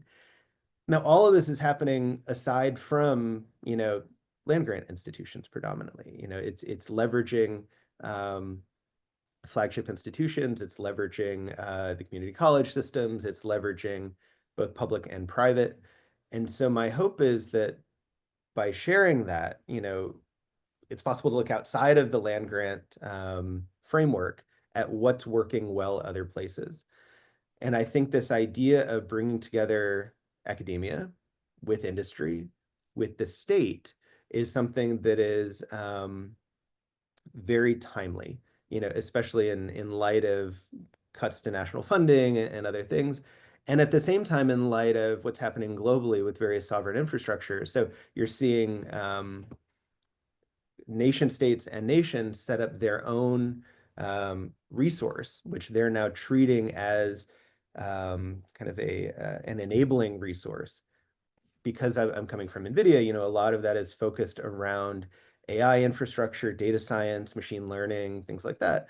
But the way that, nations are viewing this is an economic driver, that the investment that they're making is going to come back tenfold or 100-fold in terms of what the both economic development will be and also what the I think improvement in quality of life will be. And there's a need to sort of own that infrastructure so that things aren't going outside of borders. Well, that's happening in states too. And so I guess one of the challenges I would like to make is to ask the question of what is the role of the land grant institutions going back to this idea of community and cooperation and human ideals, where that's going to fit into some of these state level initiatives.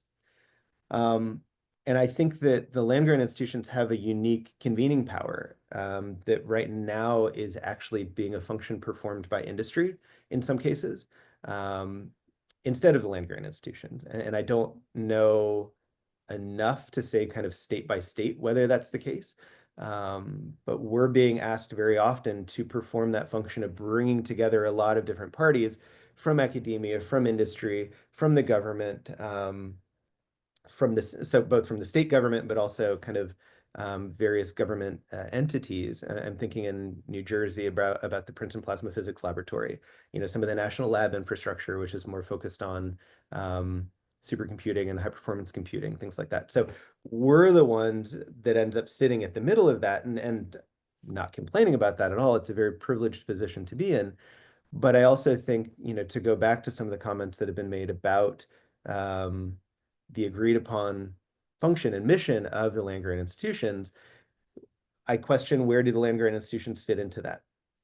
And where can that infrastructure and these kind of very highly collaborative, large scale efforts, where will land grant institutions plug into that? Is it a question of kind of the agricultural identity and using it for things like smart agriculture and improving more rural areas?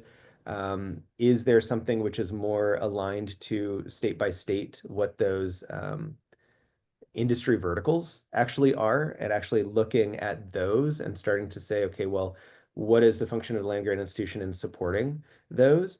Is it a function of education and bringing the education of using those very advanced technological tools to communities which historically have been disenfranchised or maybe who haven't been able to access resources? And so the great thing about a lot of these technologies is it doesn't have to live in your community for you to have access to it. This is this kind of cloud computing mindset. And so as states are building these things up, there might be a resource in Montana. There might be a resource in the middle of Wyoming that various TCUs can start to access. And so then where we come in and where I think other industry partners can start to come in, Microsoft has done a lot of this work in New Jersey and I think other places too, is to bring the educational component to that so that people can have these ideas. You can think about what's good for your community. You can think about what they might want to do, and then actually be able to bring that into reality. And so more than happy to talk more about kind of the specifics around partnership, whether that's with a capital P or a lowercase p. But I think Sharon mentioned sort of value, trust, and ROI. And the comment that I would just like to kind of wrap up with is metrics drive behavior.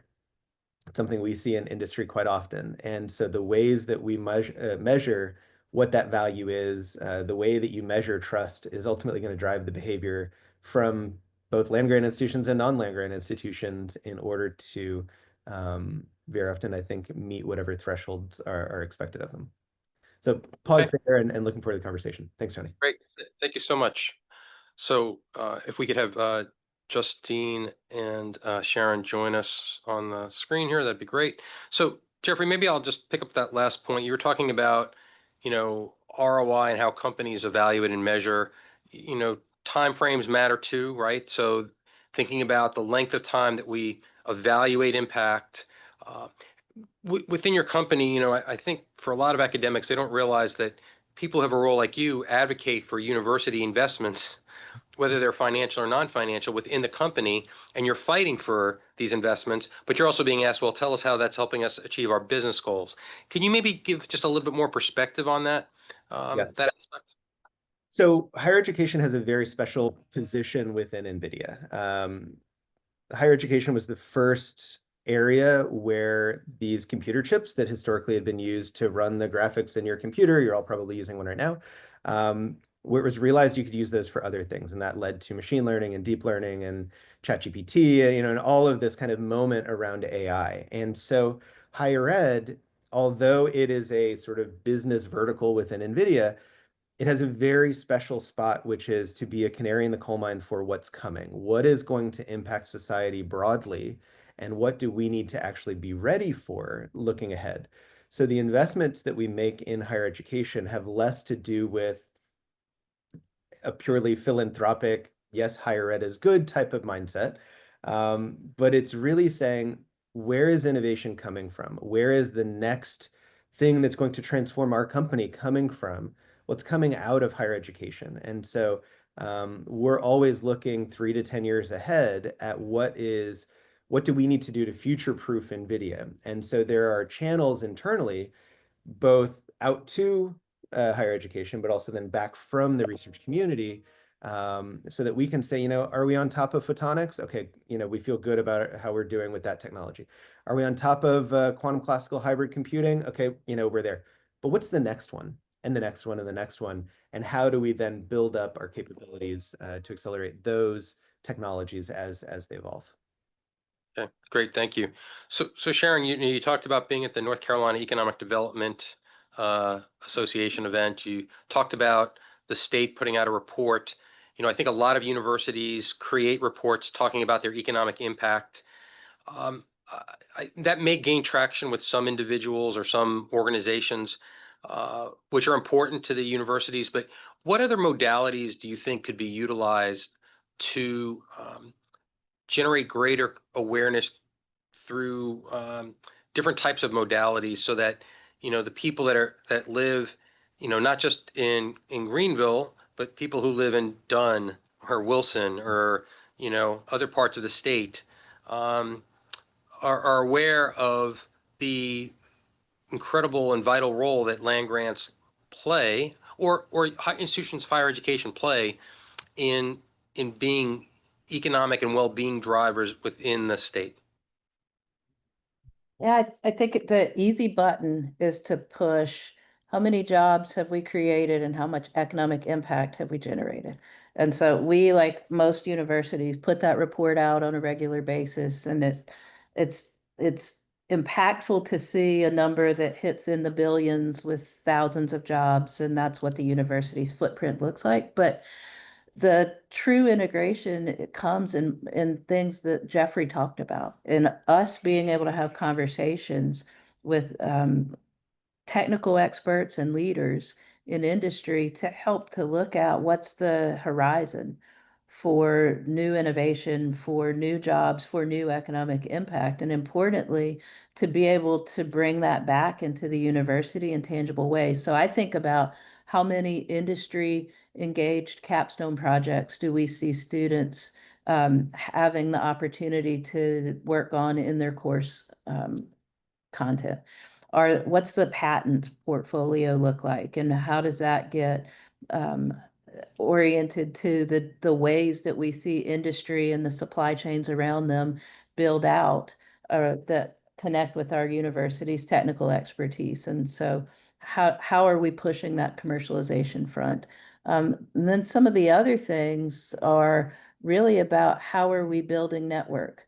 So who's participating in what places? And is it an industry or a community engagement council? Is it that we have some alignment across a region about being able to talk about readiness? So from Eastern North Carolina's perspective, we're engaged with the Greenville East, the Alliance, the Greenville Eastern Alliance, which is much more about the very close proximity to our campus, but also NC East Alliance, which is a 29 county region that is about the size of the state of Vermont. And so being able to know from those two different sides and scopes of networks, what's happening on the ground, and how do we ensure that the voices are heard across the spectrum? So NC East, as an example, has a project called STEM East, and that it's industry in the classroom. And so the idea behind that is not that we need the student to be aware of industry because they visited industry once on a field trip, but that we're bringing teachers into industry to understand how industry thinks and what the workplace looks like and what the questions are. And as those teachers bring that into the classroom, it becomes a much more consistent, steady heartbeat of exposure to what the career opportunities might look like. And so we've got, I think the number is a little bit north of 200,000 students and 20 or so thousand teachers across that 29 county region that are involved in that project to be able to really look at now a network of preparedness for our industry and our workforce. So I think it's those sorts of things when you start to see them emerge. Okay, great. So I just want to remind those of you who are online, please feel free to submit questions. We've got a couple in. So Justine, I'm gonna move to you. There's a question that came in, so I'm just going to read it.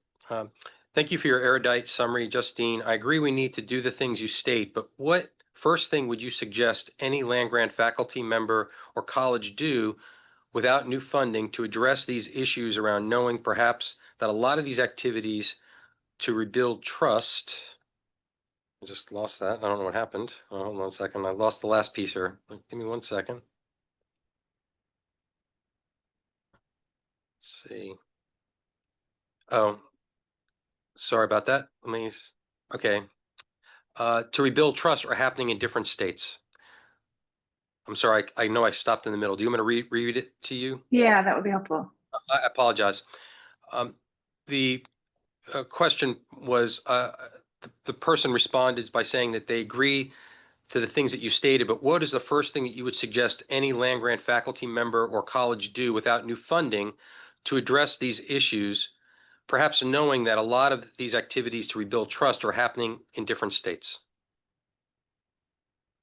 Okay. So if I understand the question, it's really about sort of addressing this current moment and what's happening with the grant landscape, grant making landscape, and how we can begin to rebuild trust, or what should we consider at the onset. I think this is a really important question that we're not going to actually know all of the answers to, how this new funding landscape is going to shape research across the university system. until, you know, for a little bit now. There are a lot of people who are still kind of, you know, in a waiting pattern, right? In a holding pattern in terms of like what their grant funding is going to look like. I know that a lot of the grants that I've applied for over the last several months like no longer exist. So really happy to have done all that hard work and then just poof, it's gone. So what can faculty do knowing that this is a very different kind of landscape? And I would say that you don't necessarily need huge NSF, NIH, you know, USDA dollars in order to build the kind of trust and to demonstrate the value proposition of the university. And I guess I would come back to what I was sort of talking about towards the end of my remarks about the question of scale. And maybe this doesn't directly answer the question that this person asked, but I'm thinking about, you know, the program that I teach in. So I teach in an undergraduate program called Community Environment and Development. And it's essentially the intersection of sociology and economics with a focus on sustainability and a focus on corporate social responsibility. Most of the classes are somehow related to both climate change and food systems, and students are very much interested in working either in industry, in government, or at the community scale in these questions around sustainability, environment, development, et cetera. So we're undergoing a reevaluation of this program, a review of the program, because we know that Gen Z students are incredibly career oriented and they want to know what the return on investment is of their education. They want to know what the career is that they're going to be able to leave Penn State with. And certainly their parents want to know that. And often students have a hard time communicating what is it exactly that we're learning in this program that kind of sits at this intersection of theory and practice. And I think that there is really a fine line to walk here between becoming a jobs training program and getting lost in some of the theoretical aspects of this work. And I know that I am guilty of like doing deep dives in the theory section of things. I think any scholar is probably guilty of doing that as well. And so as a part of this program, we're really keen on examining, well, what is the actual interface that students can have between their education and whether it's industry or community development programming or local government experiences. And so not necessarily a pilot program of that, but so as the director of Penn State Center for Economic and Community Development, we've been running this research assistant program with undergraduate students for years now. And we've worked with dozens of students on these community engaged and applied research programs that are experiences that are faculty mentored. So just in this last year, students have worked on projects related to sort of community dimensions of solar development across Pennsylvania. So especially agrivoltaics, the establishment of solar farms on agricultural land. Students have worked on looking at Penn State's launch boxes, which are the entrepreneurship incubators across the state. They've engaged with communities in Philadelphia that are facing gentrification to help better position them to achieve their own economic and community development goals. And so experiences like this that are a direct offshoot of their academic programming create this direct interface between what students are learning and the communities that are impacted by the issues that they are learning about. And it also creates a direct interface between these communities and the university. And that's not to say that these students are somehow being asked to represent the university, but that having these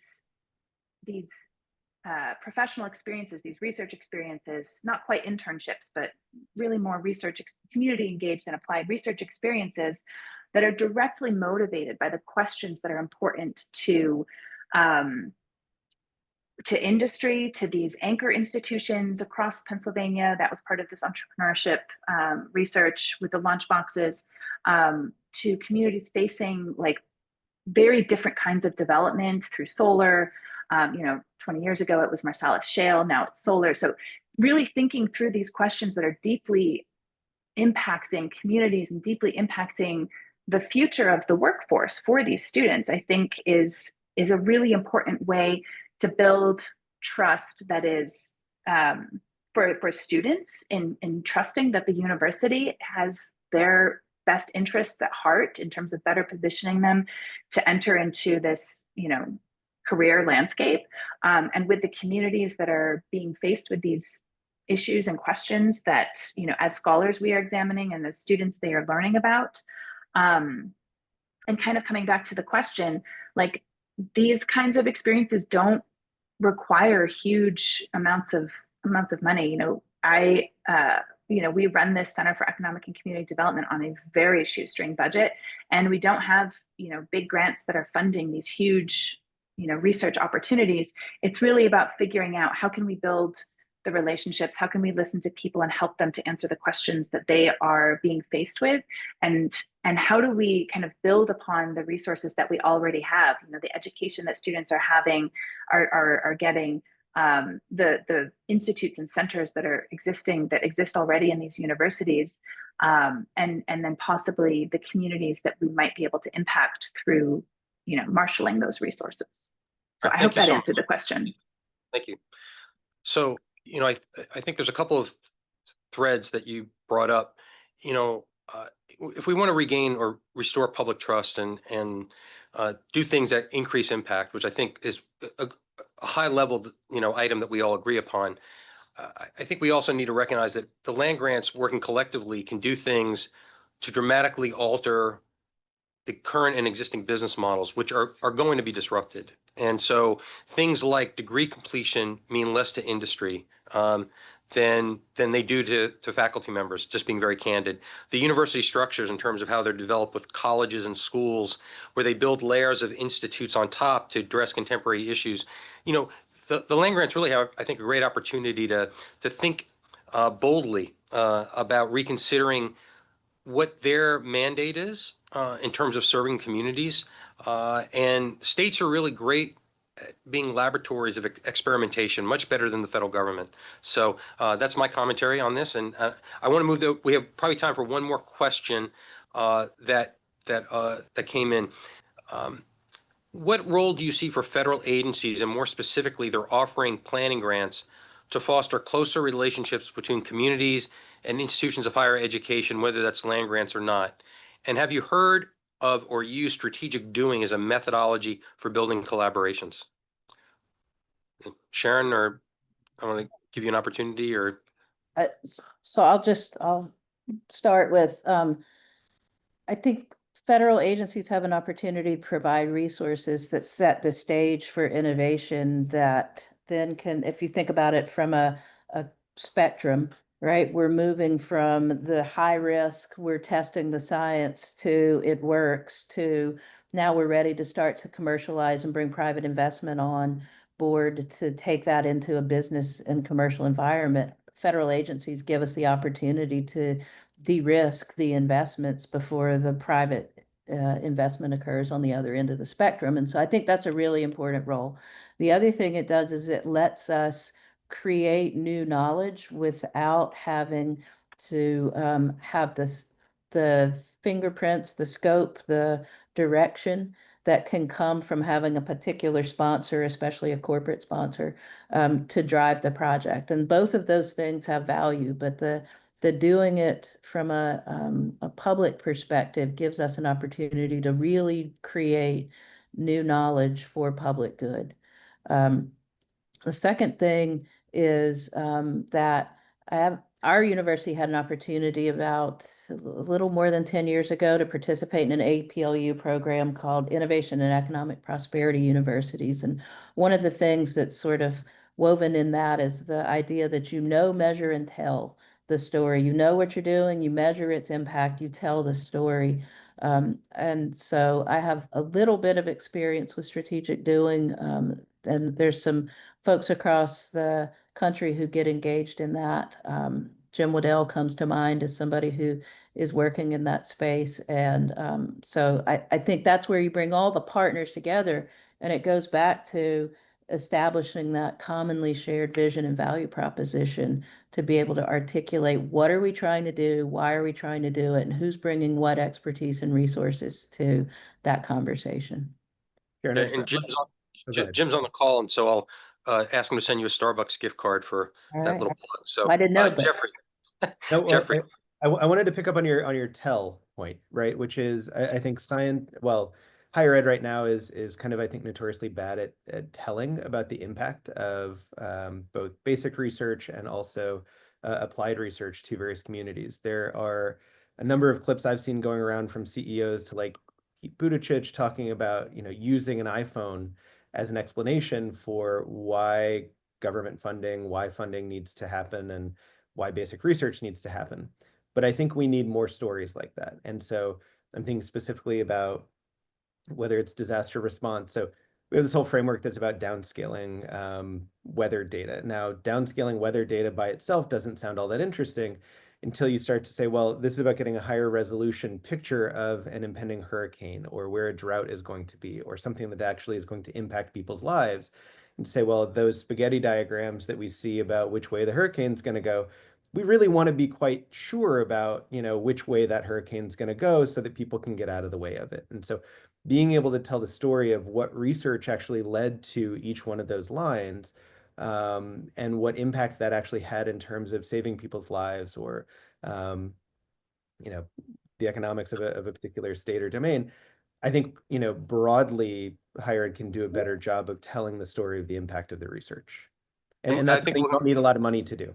So yeah, we're going to talk more, I think, about storytelling in a future session. Please join me. I just want to thank Justine and Sharon and Jeffrey for their comments during this session. And I think we're about to roll into a break. Thank you. thanks, everybody. All right. So welcome back. That was very, we started off with a very inspirational presentation, and I could not help myself being drawn into the prophetic part because I do work a lot with citizen and finding citizenship so central to the mission of the public land grant and being actually in its DNA and creed from the very beginning. It's very inspiring. But then the story also gets complicated as we found that, there was kind of a separation between the human and the technical. And I think there is now a good opportunity to think about how to reconnect the two.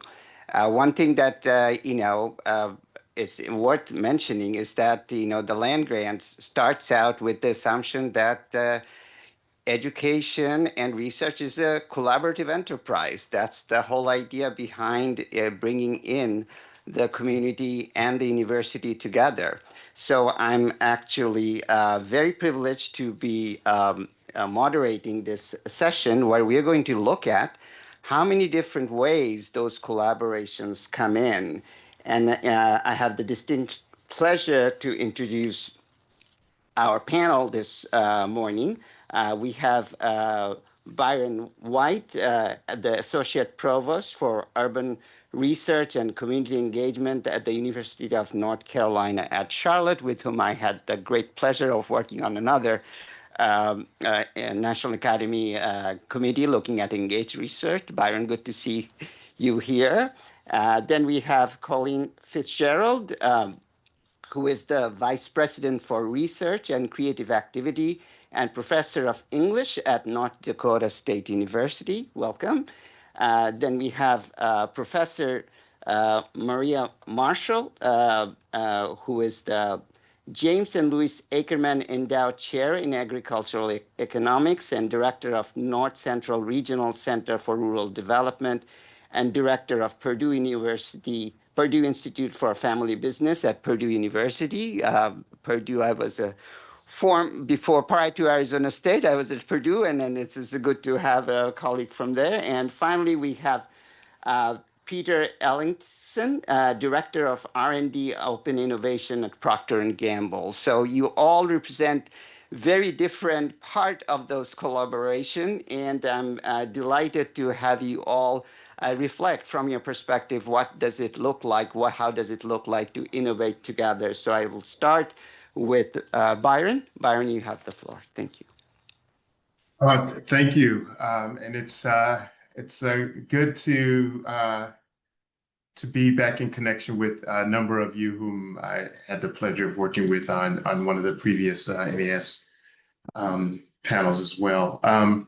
So I'll just start. My office at UNC Charlotte Urban Core is one of those offices that facilitates collaboration. between community partners and researchers and students to both to advance scholarship and social impact. And so where that mutual effort is, and so much of what we're talking about and are talking about in these sessions center on that. And so just to kind of give, this idea of collaboration fits in innovation. I know, one way of framing this is there's innovation, and how does collaboration support it?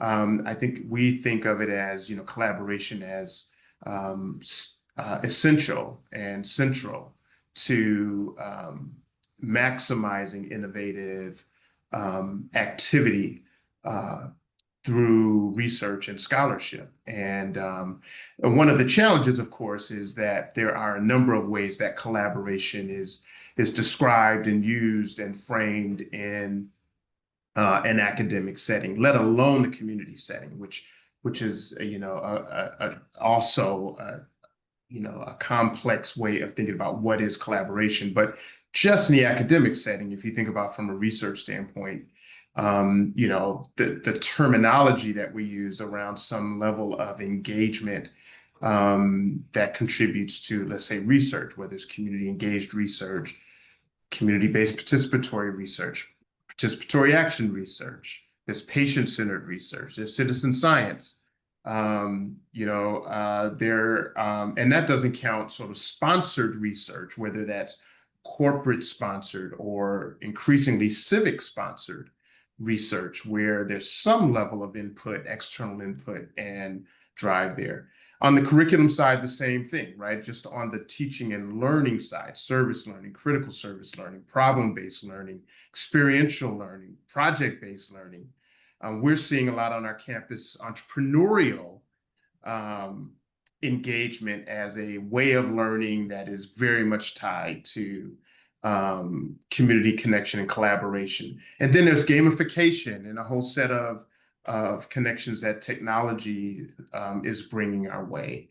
And then besides just the complexity of that, none of those activities exist as a facilitator of this work on our campus outside of other engagement facets of the community of the university, whether that's advancement, whether that's student outreach and service, certainly career-oriented efforts like co-ops and internships, just our corporate civic government relations work, staff volunteerism, all of those kind of get intertwined. And so one of the ways that we've elevated collaboration as a core component, a way of framing it as a core component of innovation, and I'll just end with this, is we sort of operate from a framework where, rather than all of those terms and acronyms, we really think about a three-part framework for collaboration as and engagement, and it elevates collaboration. So one is we think about type of engagement, and there's 6 types, as I've mentioned. There's research, there's curriculum, but there's also student service, career-oriented engagement, civic and corporate relations, staff volunteerism. So these are all, that's one part of this 3-part framework. Another is the focus of the engagement. So we have 9 areas of focus that we highlight, and these are all, it's education, housing, jobs and economy, safety, so, we can, name all of these, arts and cultures. So all of these sort of areas. But the third is the intensity of the engagement. And we think about it in terms of connect, cooperate, and collaborate. And they are based on scholarly impact, community impact, that is the community's use of what is produced, and the level of reciprocity. And so not to go into detail on these unless there are questions about it, but at the connect level, it's sort of one-time volunteer type engagement that happens through all of those various ways of engaging. At the cooperate level, these are short-term efforts, but at the collaborate level, these are deeper, long-term efforts that can happen through any of those types of engagement and on any of those focused areas. And I will just end by saying where I think innovation fits in that collaborate level. Our office is always pushing the university and pushing partnerships toward the collaborate level. And there's 3 reasons why. These tend to be the efforts that are enduring, because they're centered around relationship. They're not just transactional. They require some level of shared responsibility and authority, and accountability. They tend to be more systemic in focus. They're not one-time programs, but they're more root cause oriented, and have that level of impact. And then the buy-in from the community, whomever that community partner is, or population or area, if it's place-based or entity, the credibility and relevance of a collaborate level engagement tends to foster more implementation, consistency on execution, and as a result of that, longer term meaningful results. And so I just give that as a kind of framework that we think about in terms of this connection between collaboration and innovation. We have a number of efforts where we're really trying to elevate that collaborate level work and seeing where innovation is spawning from that, which there may be time to talk about later. Thank you, Myron. It's a thank you for that nice framework. I think that's very useful, especially because not only and thanks for focusing on enduring part. It's not just starting the collaboration, but then the central for all of these things is building that relationship and building that trust. And I think that is what this panel we're trying to focus on in this of what it makes it sticky, that when it's not just relying on funding opportunities, but it's a longer term investment in each other in the partnership. So thank you. So we'll now move on to our second presentation from Colleen Fitzgerald. Colleen, you have the floor. Thank you. Well, I'm speaking to you from Fargo, North Dakota. I'm here at North Dakota State University, where I lead the Office of Research and Creative Activity, which provides the underpinnings and infrastructure and convening power for the institution's research enterprise, creative activity, and innovation and entrepreneurial centralized infrastructure. We're a land grant, so what does that mean for us? And how is it tied to some of our innovation portfolio successes? When I started here in October 2021, and I really, over joining the landscape here, got a real sense of momentum, energy, some real great assets in our ecosystem, and wondered how NDSU could have greater engagement with that ecosystem.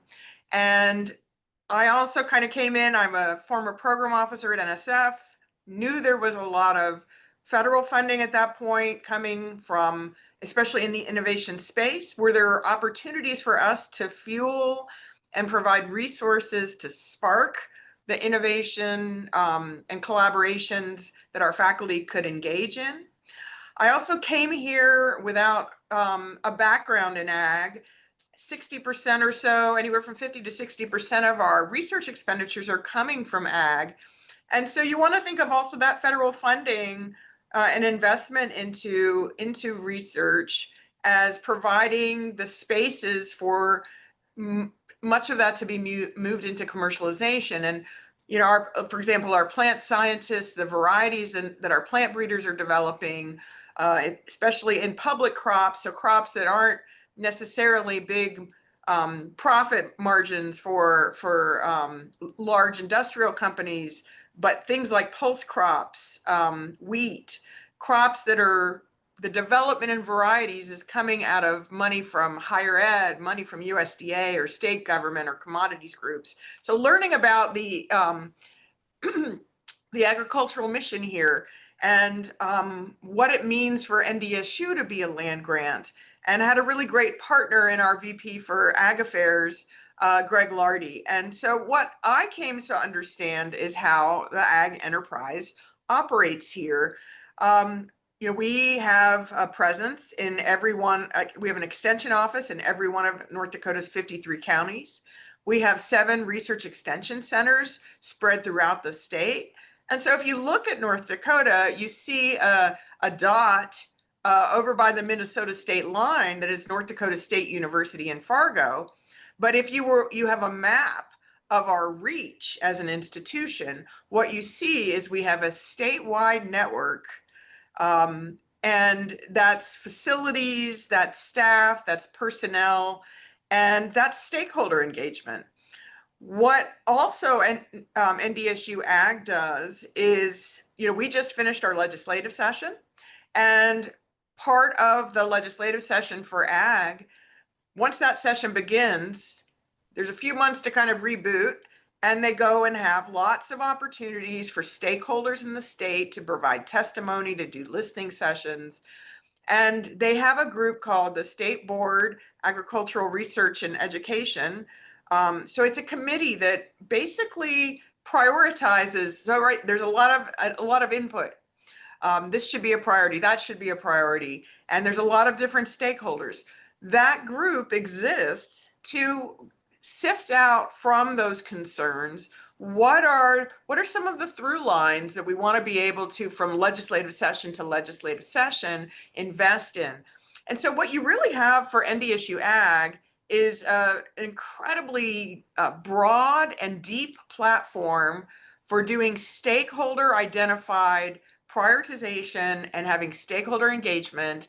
And then once the appropriations are determined, what you end up with is an opportunity to then take and do that work and be in an iterative loop with your feedback, with your stakeholders. These priorities were set in coordination with people within the state. Now they're being implemented. Is it really meeting people's expectations? But that land grant identity for NDSU gives us an incredibly broad platform. So when I came here and I saw the opportunities on the innovation landscape, and I saw kind of what we had in terms of, in addition to ag, what we had happening in the state. We have a really great burgeoning bioscience industry. Aldevron, which played there was recently some great news on gene editing for addressing rare syndromes among infants, toddlers. That was part of a company that's here in North Dakota called Aldevron. Major $9.2 billion sale in 2021. So you've got some real intellectual heft here. We have startups that were taken over by John Deere and AGCO. And so what you have is an incredible platform for innovative ag engineering and autonomy, because they bought their startups and they stayed here. You have a really rich, and I mentioned the plant breeding prowess of our plant scientists. So you've got this entrepreneurial spirit, but people are also coming up with ideas that solve actual problems that matter to industry. We have a lot of activity in our startup ecosystem. We have a group called Emerging Prairies. This is actually Ag Tech Week. And we have in our ecosystem organizations that are dedicated to the ecosystem and to building entrepreneurial spirit, to bringing people together and to convening. And a few years back, in some of those discussions, people thought, what's our major as a state? What are we going to be the best in? Kind of the hedgehog theories, right? And that was ag.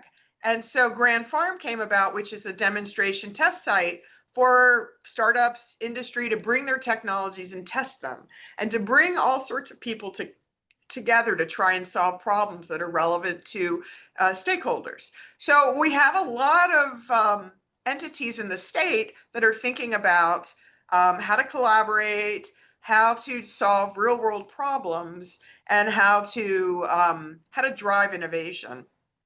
So coming into that landscape, which I think I really mapped the opportunities really quickly, There were two decisions of investments I made as VPR here, and one was we put a lot of energy into putting together a coalition of institutions to go for an NSF Innovation Core Hub, an I-Core Hub.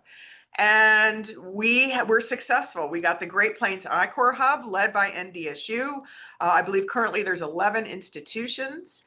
And it filled in the map for, as NSF was talking about the geography of innovation, it filled out that map. And then we also leveraged that spirit of innovation and entrepreneurial spirit into an NSF engine. And we were one of the 9 inaugural NSF Type 2 regional innovation engines, and it was around ag tech. And it was because what we were doing was drawing from the best of us, drawing from that stakeholder engagement spirit, whether it was in startups or in NDSU ag.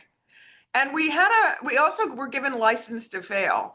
Our economic diversification committee, the leader of that organization said this wasn't a one-off. It was okay if we didn't succeed because there would be relationship infrastructure that would be developed with that. And so part of what has made our efforts so sticky is that long haul, long commitment, doing things in the North Dakota way, but leveraging the spirit and frameworks for collaborations that NDSU Ag and other entities in our region have used. Thank you. Thank you. That was, Byron mentioned about the framework, and you're talking about the infrastructure, the network, and both are needed kind of to then leverage collaboration. And when an opportunity like the NSF engines comes up, you can really excel and demonstrate what the two can do. So thank you. Next, we are going to go to Maria. Maria, you have the floor. Thank you. As our panel moderator said, I sometimes wear a lot of hats, so I'm going to talk about the regional rural development centers and the NCRCRD, the North Central Regional Center for Rural Development, as the perspective for collaboration. So the regional rural development centers really serve as a crucial intermediary institutions that enable systemic collaboration across the land-grant system. They create innovative networks that operate at scales appropriate for addressing complex rural development challenges. The North Central Regional Center for Rural Development in CRCRD, which is a mouthful, really our purview is to facilitate those collaborations across the land-grant system. And those, for the North Central region, those 34 institutions that we serve. And facilitating, bringing down those barriers. So our 3 themes are facilitating resilient communities and economies, leadership and civic engagement, and health and wellness. And to be able to work on those complex problems for rural communities, we need to get institutions to think about multidisciplinary work, from the research and extensions perspective, to work across program areas and extension, and to think about these things in a holistic way. And so a lot of the things that we've done is to really facilitate those collaborations and that innovation in collaboration. And some of the things that I've learned is that collaborative innovation really operates as a complex adaptive system where knowledge, resources, and capabilities can flow across institutional boundaries if we're willing to let them go and be vulnerable about the things that we need and the things that we can learn from each other. And really, innovation emerges from that intersection of diverse expertise. And whether, for example, in regular R&D, you might have a sequential development stages. But really, if we think about innovation and collaboration across institutions, it's more adaptive and it has to be more flexible. We have to be able to allow those shared intellectual property risks and a distribution of ownership of outcomes, which can be hard when every institution wants to put the logo, because who owns the intellectual property? But to have innovative collaboration across the land-grant system, we have to think about this distributed ownership of outcomes and allow for these property risk ownership of intellectual property across systems. In my opinion, one way to have these innovation and collaboration partnerships is this building of trust and sustaining relationships and really thinking about reciprocal value creation where you've got each partner derives ongoing value that really justifies this continued participation, which means designing projects with multiple output streams for different that serve different partner needs rather than single deliverables. One of the things that we've done is when we think about metrics, thinking about how different institutions have different metrics and different ways that they tell their stories of impact, and designing projects across the region that really fulfill those needs, as each institution might think about their metrics differently and how they impact their communities differently and how they tell their stories. So designing projects across in that way, and allowing for adaptive learning frameworks. So building mechanisms for collective reflection and course correction to help the partnerships evolve as times change and circumstances change. And this includes regular partnership meetings, meeting face to face. We've learned that when we go and do site visits of all of these institutions, we're almost through all 34 institutions, we have much more engagement with the center. Allows us to listen and learn about what each institution needs and how we can help those partnerships evolve across state lines. So a lot of times we think about partnerships with 1994s, 1890s, and 1862s within a state. And really, it's all our responsibilities across the region and nationally to think about those collaborative partnerships across those. So then thinking, well, what can Purdue do to increase participation with 1994s in Minnesota or Michigan across all of the institutions? Really, and so the person-to-person relationships really are what helps these kind of innovative collaborations endure. And thinking about how we think about these boundaries, not only within institutions, across institutions, and across state lines, is something that we think about every day in the regional rural development centers and in CRCRD in particular. And I'll leave it at that and hopefully save some time for questions. Thank you. That was, I like that you pointed out the complex adaptive systems idea, because, you know, it is adjusting. And also I like the fact that you brought up the partnership between the 1860s and other parts of the system and across state line, because that's another infrastructure. So it's nice that we started out talking about frames, then we talked about, the network, and now we are talking about the partnership across different domains. And so now it's my pleasure to have the floor to hand it to Peter to get on the industry side of this collaboration. Peter. Thank you, Mahmoud. It's my pleasure to be here today. Good morning to everyone. My name is Pete Ellingson. Peter's fine as well. I've been with P&G now more than 30 years. I spent about 24 of those 30 years in various business units, in the last 7 years now in our open innovation team in North America, what we call Connect and Develop. We're located here today at one of our innovation centers in the greater Cincinnati area. And in my role, what I do is I facilitate external partnerships for internal project teams, or I bring opportunities with scale across universities, across other types of partners, suppliers, other industry companies that are in either the same space or oftentimes different spaces, together on advancements in core technologies that solve mutual problems. I'll say just in general, broadly, our open innovation program, we collaborate with all different types of partners. Not all of those are universities. We have many types. Everything from individual inventors to small and medium-sized companies to very large companies that maybe even Fortune 500 companies. Of course, universities, national labs, consortia with other companies and universities, and even recently with funding agencies. And we tend to bucket those different types of partners really into 5 different areas.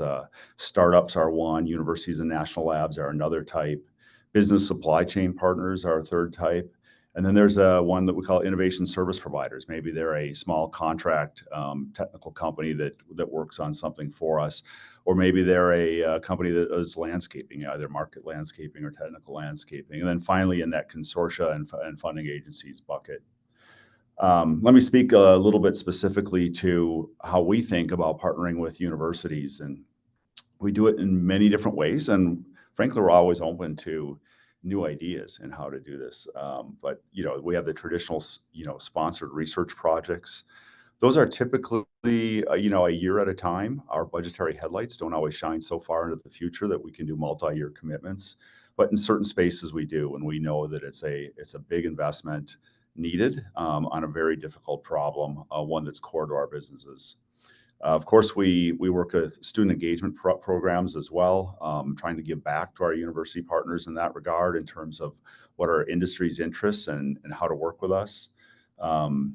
We do co-apply research programs, participate in things like NSF Goalie grants, for example. We participate in a number of IUCRCs over the years. So those are university-led consortia where we might be one of 10 or 15 companies across many different categories and business sectors. And then, most recently, we've participated in a co-invest program, like the recent NSF collaboration called MFS Speed.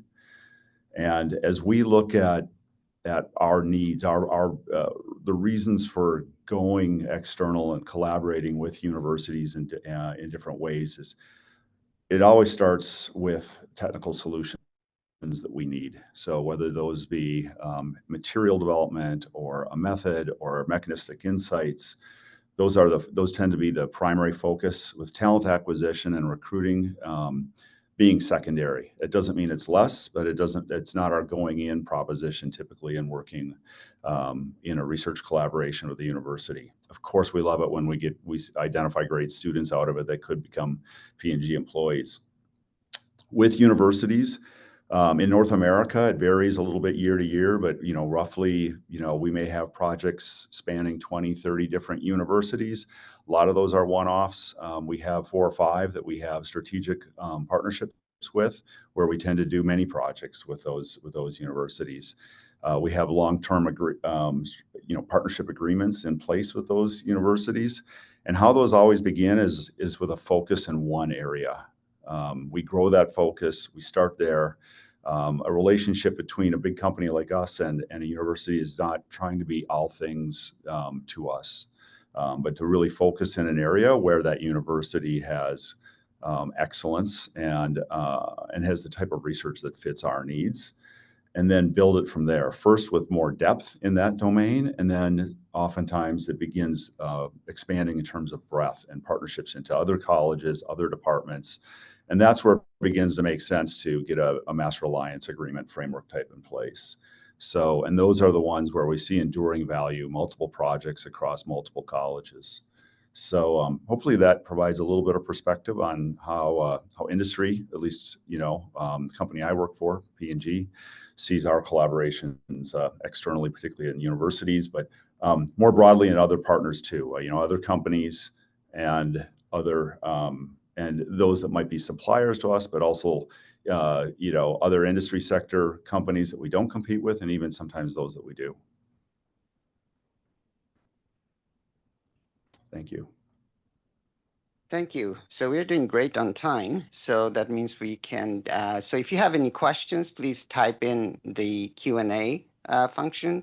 I don't think we have any yet. So why don't I take my moderator's prerogative and start us off. So, it's very interesting. Like Byron, you started us giving us a frame, and one of your 3 things was focus. And it's nice that Pete actually ended there talking about focus, because you talked about it starts with an area that's where it's of strategic interest, and that's how long-term relationship kind of can be built around. And then, Colleen, you really drove home the point that, you may have a small physical presence, but your footprint actually is the whole statewide. And then, Maria, your point about what I really liked about the co-benefit aspects as to what's in it, like we should, there needs to be, equal return for the partners and the reciprocity and all of that. So what I actually see is a more of like a transdisciplinary research process where you have this, Colleen, if I take your idea about the framing of the problem, the whole stakeholder engagement piece, the prioritizing. And one of the things that, if I go back to the morning's presentation from Scott, where he talked about Abraham Lincoln, of the people, by the people, for the people. But I think what we are currently in is the with the people strategy. So we are kind of have to actually co-produce, not, just do the research, then measure the outcome and tell the story. We have to actually build the story together, I think. And so with that framing, my question to you is, it goes back to how do we begin? And each of you, if you could, you kind of gave us the framework, but from an institutional point of view, to create that beginning, what does it take from your point of view to create that collaboration? Then we'll talk about, how it becomes sticky, but how do we kind of create the situation and the context and for the collaboration that, from your perspective, that to launch? So Byron, I'll start with you. Yeah, great question. So first, I just want to say to Pete, having spent 3 different parts of my career in Cincinnati, one including at a university at Xavier and also as a newspaper journalist. If you work as a professional in Cincinnati for any amount of time, you are a student of Procter & Gamble. So I've been to one of those innovation centers and can appreciate the great work that company brings to all of our efforts. So I would say 3 things in terms of, I'll give an example. We have something called the Community Innovation Incubator. And it's really a process that we use, whether it's a STEM researcher with an NSF grant who wants to, in some ways, incorporate a kind of application or social impact to it, or research or innovation that is focused in a kind of a social impact area. When a researcher is saying, I really need a community partner, they've gotten there to do this at a high level. The 3 things that I think we see that are critically important is, first of all, there's got to be some sense of to do this co-production of shared authority, shared power, where both parties are somehow into the room and believe they have shared influence on what happens. And that can be tough, depending on how this is arriving. It can be tough for universities. And so we have found, one of the starting points is just an open conversation about what does that look like from your vantage point? How will it feel like I, as a government partner or a nonprofit partner, I'm actually influencing what happens? What are the indicators of that? And we get that on the table. Sometimes that requires a kind of MOU or something formal. Sometimes it requires some experiential shared experience, like a tour of the place that we're talking about working in. But that's one. I think a second one is a shared sense of expertise. I have found from university side, often that means researchers conceding that expertise doesn't just come from their field of study. It comes from lived experience. It comes from other kinds of observations. But then it also means from the community side, and understanding that there are some steps and rigor to exploration that, if they're deployed, really can lead to more reliable kinds of innovation. And if I can concede to that a bit, it will complement. And so this idea that everyone's bringing a level of expertise, peer expertise. And then the third, I think, is this idea of what is the tangible result. The fact is, and this goes to this mutual benefit, folks need different things, right? And so we all need the one thing, which is an innovation around this problem. But beneath that, parties need different things. The researcher I need something, I need a scholarly artifact out of this. so that my colleagues know this was worth it. And the community partners like, hey, I need a tangible product so my board knows this was worth it.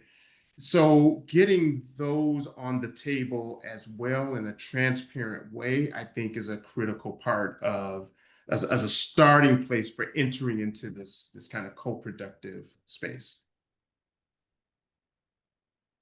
Thank you. Colleen?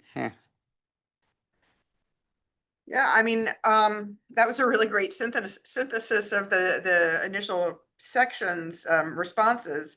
I think maybe I'll start by saying a little bit on put the right people in place and have some following up, and then know the language. I think one of the things in convergent transdisciplinary collaborations is it takes a long time to develop a shared vocabulary and understanding. I say that as a linguist, but I think that's what we know from, for example, the National Academies studies on convergence. There is a piece and element of the collaborations, some of the collaborations happening in the state that I didn't mention, which is, so North Dakota also has more land grants than any other state except for Montana. We have 5 tribal colleges, and there's also the nation's only tribal college system. When I came into this role, another maybe under-leveraged or used musculature was our collaborations with the tribal colleges. And although the EPSCoR office at the time resided in NDSU, it wasn't under me at that time, but it was very quickly I realized there was a need for reparative relationship and restoration, and that there were opportunities to better partner with the tribal colleges. And a lot of that was showing up wherever possible in person. So we have a big footprint in the state, but it's a 3-hour drive to Bismarck. It's a 5-hour drive to Newtown, which is where Noida Hidatsa College is. UTTC, United Tribes Technical Colleges in Bismarck. So how do you show up? Because showing up is part of how you follow through and have consistency. And my second year, almost the beginning of my second year, right before it started, I was asked to take charge of the North Dakota EPSCoR office, and we had a vacancy at the tribal partnerships manager position, which reported to the then executive director of EPSCoR. I elevated that position to a director. I made it open to someone who might want to work in, we have many duty stations, right? We have a large footprint as NDSU, and we have extension, and we have experiment station employees who are working in various places in the state. So part of the job ad was signaling that the person didn't have to have Fargo as the duty station, and enabling someone, because what I had been hearing from some of NDSU's other offices, their efforts to hire for tribal partnerships roles, is because it was a deal breaker for people to have to live in Fargo when they wanted to stay at home in their community. So how could we kind of come to yes by anticipating what might signal we really wanted, we had some intentionality. But I think that hire put into place some of the relationships and infrastructure that allowed us to be successful in a number of efforts that are happening, some of which I can't talk about now, but I think it's really been great for us. Thank you.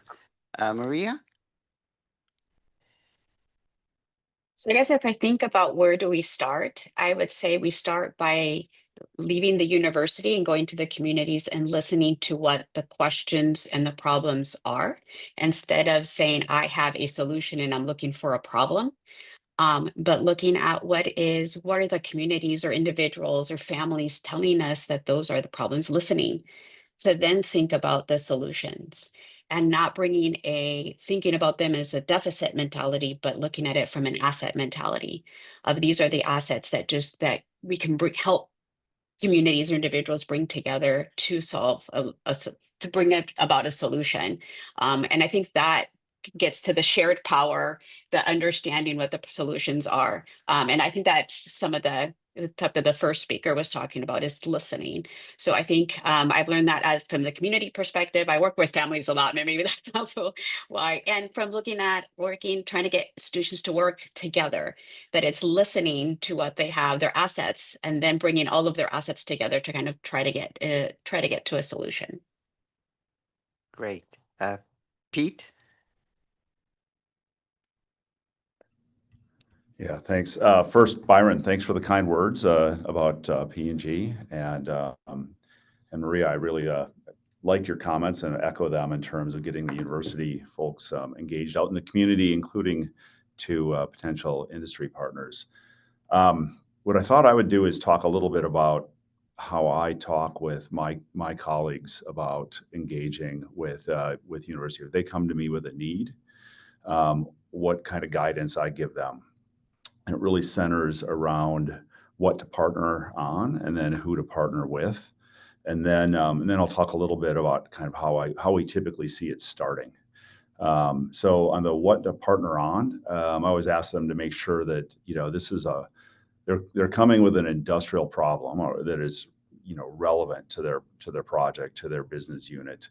It's not a kind of sideline item because it won't get enough attention from them to likely have a successful collaboration as they might like. So it's got to be relevant and important to their business. And typically would be, they're looking for expertise that we don't have in-house. Even though we do have a lot of breadth and depth of expertise in a variety of ways, we can't possibly have everything we need.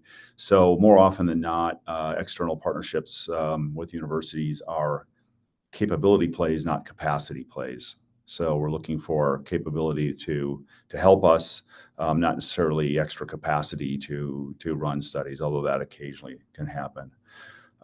So if you meet those criteria, that's going to result in commitment, both budget and resources, people and time to that engagement. And they're going to be able to collaborate and not compete because it's not a capacity play, it's a capability play. And then as we look to identify who should we partner with, right? Of course, we look at those universities who have master alliance agreements, but not always do they have all the right expertise in every domain we're looking. So you really have to follow the science, follow the engineering. What is the need? Who are the key professors working in that domain?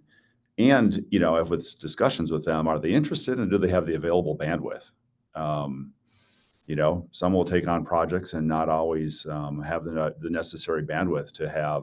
When we have a serious project, we're going to want to have at minimum monthly, if not biweekly meetings to track progress and make sure that we are engaged and the project's staying on course.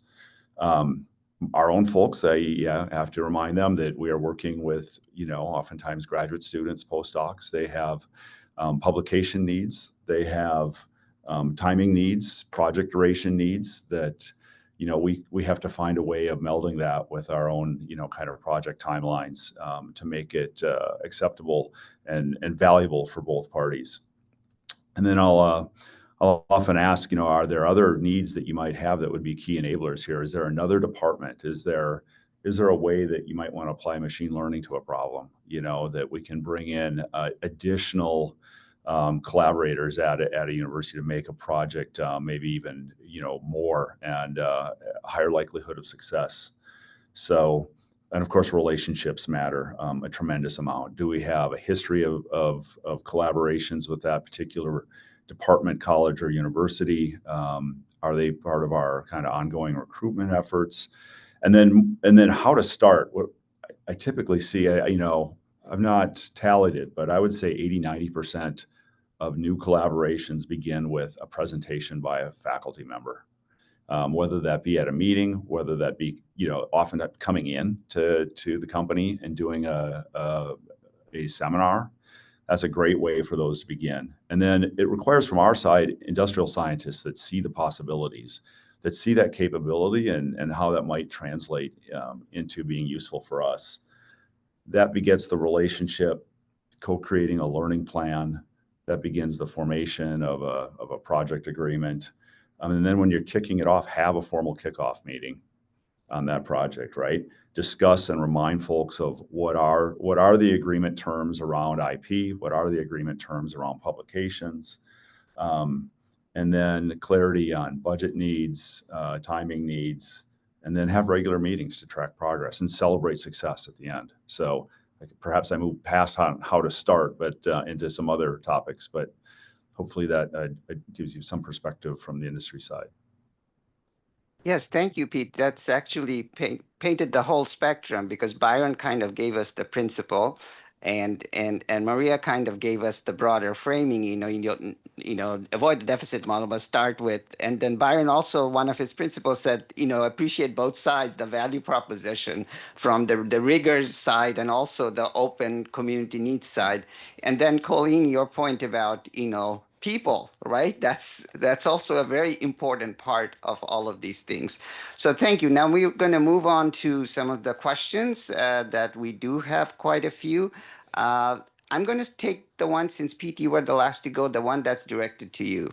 So I am curious to hear more about the master agreement approach that Pete Ellingson mentioned, and wondering if there are resources, repositories, or best practices for large-scale platforms and agreements for community partnerships to reduce the frictions of so many independent agreements on IP, data sharing, and compensation. It's very specific, so I'll start with that one, Pete. Yeah. I would say I see more and more universities kind of having a menu of options where you can select from, say, 3 different options of different types of agreements, and then you can go from there and maybe you negotiate something specific to your particular needs. I'll give a little bit of a plug for the UIDP organization here that brings many of us together, and I've met Colleen in the past through UIDP. UIDP has a wonderful contracting forum and they have a lot of expertise and a lot of folks who are members from both sides who are willing to share what are the elements of those type of agreements. I hope that answers the question. Yeah, great. So I'm going to go to another question. This is for the entire panel. What is a key strategy in detail that works, in your opinion, to create long-term collaboration across public and private spaces? So this goes to not just, we talk about how do you start it, but how do you now kind of make it sticky so it's a longer term? So let's start with Byron.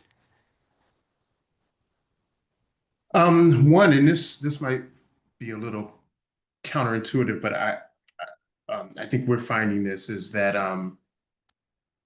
folks are, because of the urgency of the problems we're trying to solve, the complexity of them, I'm finding there's less patience with universities and the exploration. People are trying to get stuff done. It's like Maria's point, community is trying to get stuff done. And so one of the things that we're finding really contributes to a long-term relationship is defining a tangible outcome at the beginning. Like, our folks often want to enter the relationship to explore and see where it might. We've got to see the thing before we figure it out, and they're reluctant to sort of say, here's the tangible, measurable thing we're gonna produce in 10 months. But what we're finding is, if we find a way to do that, say, look, community partner, in 10 months, we're going to do a thing. It's going to be a tangible, measurable product. You will be able to take it away. Not sure how far we're going to get, but that will commit to you. And we can get our university partners to say, well, okay. It creates a level of intentionality that then gets us to the discovery of root causes. And so we have found that if we have this tangible 10-month thing and a commitment to produce an innovation, we get to 10 months and everybody wants to work longer. But it is the defining of that promise we'll get somewhere that generates a kind of investment, especially from the community, that later gravitates toward this longer term kind of effort. So maybe that's, we're finding that that is one tactic that contributes to that long-standing engagement. Great. Maria? I will echo Byron's thing about having short-term and long-term outputs. I think I've seen that, and echoing again, what Pete said is meetings, in-person meetings and virtual meetings that say we're not one and done. We are here for the long haul and we're going to keep in touch. And we also have a structure for if things go wrong, how do we deal with those things? I think nobody thinks about that because everything, we all assume that our partnerships are going to be fantastic and they're going to go and we're not going to have any issues. But thinking about if something goes wrong, how are we going to solve that? How are we going to communicate? How is that going to be adapted or changed? Because things will go wrong in a partnership. And so how do we deal with that so that that actually makes it a stronger partnership when we can deal with with conflict as it comes up? Great, thank you. Colleen, I mean, I know you've been there a couple of years, but you were actually leveraging things that existed before you were there. So, how does these things, so Yeah. if you, from your point of view. Yeah, I think one of the things we talk about in my office is kind of, do we manage people's expectations? How can we manage people's expectations? And part of that is also really, again, I think those in-person meetings, showing up. I think the communication, making sure there's a regular rhythm of business and cadence to the communications, the meetings. Sometimes there's no output, but you still actually, when there's no silence, then people can get frustrated in managing those emotions. And then I'm a big believer in the power that the sense of momentum can give people to act. I just think momentum is a very powerful thing. And the more you can use those different levers to create a sense of momentum, it can be restorative to bring people back to the table. It can convey something as an outcome, even if it's not as tangible as you would have wanted. And so I think there's a sort of strategic communications angle there that really also can really positively enhance collaborations for the better. Great. Pete, you were about to start into the longer term. So what's your Yeah, take? I couldn't agree more with everything that's been said by Byron, Maria, and Colleen. I won't repeat those points, but starting small and growing. I think I hinted at that a little bit before. Trying to tackle some brand new, big, expensive project initially without a foundation of a pre-existing relationship, some smaller bits of data to show that this is going to be successful is difficult and it's risky. If a big expensive project doesn't go well, it's hard to ever regain any kind of momentum in the relationship, and it's hard to overcome that. It can take a lot of time to revisit how you might collaborate. And as Maria said, changes happen in projects, right? It's an aspect of life. It's an aspect of all collaborations. Some priorities may change, and we've run into those. And where we've had great successes when that's no longer our desired endpoint, but this capability that we've been developing together. How can we leverage that in another way that still benefits both parties? And when we've done that, we've gone on to, I can think of a few examples where that's become, perhaps even a better project at the end than what we had initially framed up. So, that starts small and growing. And then the other thing is creating an environment for future collaborations to find each other. In those regular meetings, sometimes it's the side comment about, oh, that's interesting. I didn't know you guys were doing that. What meeting did you just come from? And something comes up like, hey, we might actually be interested in that. We don't know what each other does in totality. And those kind of unexpected discoveries can lead to broader collaborations in other spaces or related spaces. But then also be intentional about it too. Have poster sessions, have industry people invited to those. We've hosted some, right? We've hosted them for some of our key partners where bring in people, folks in these different spaces of research, and have them at our site. And we find that universities just love to do that. So, and it really begins a lot of discussions, and we just set it up for collaborations to hopefully organically occur.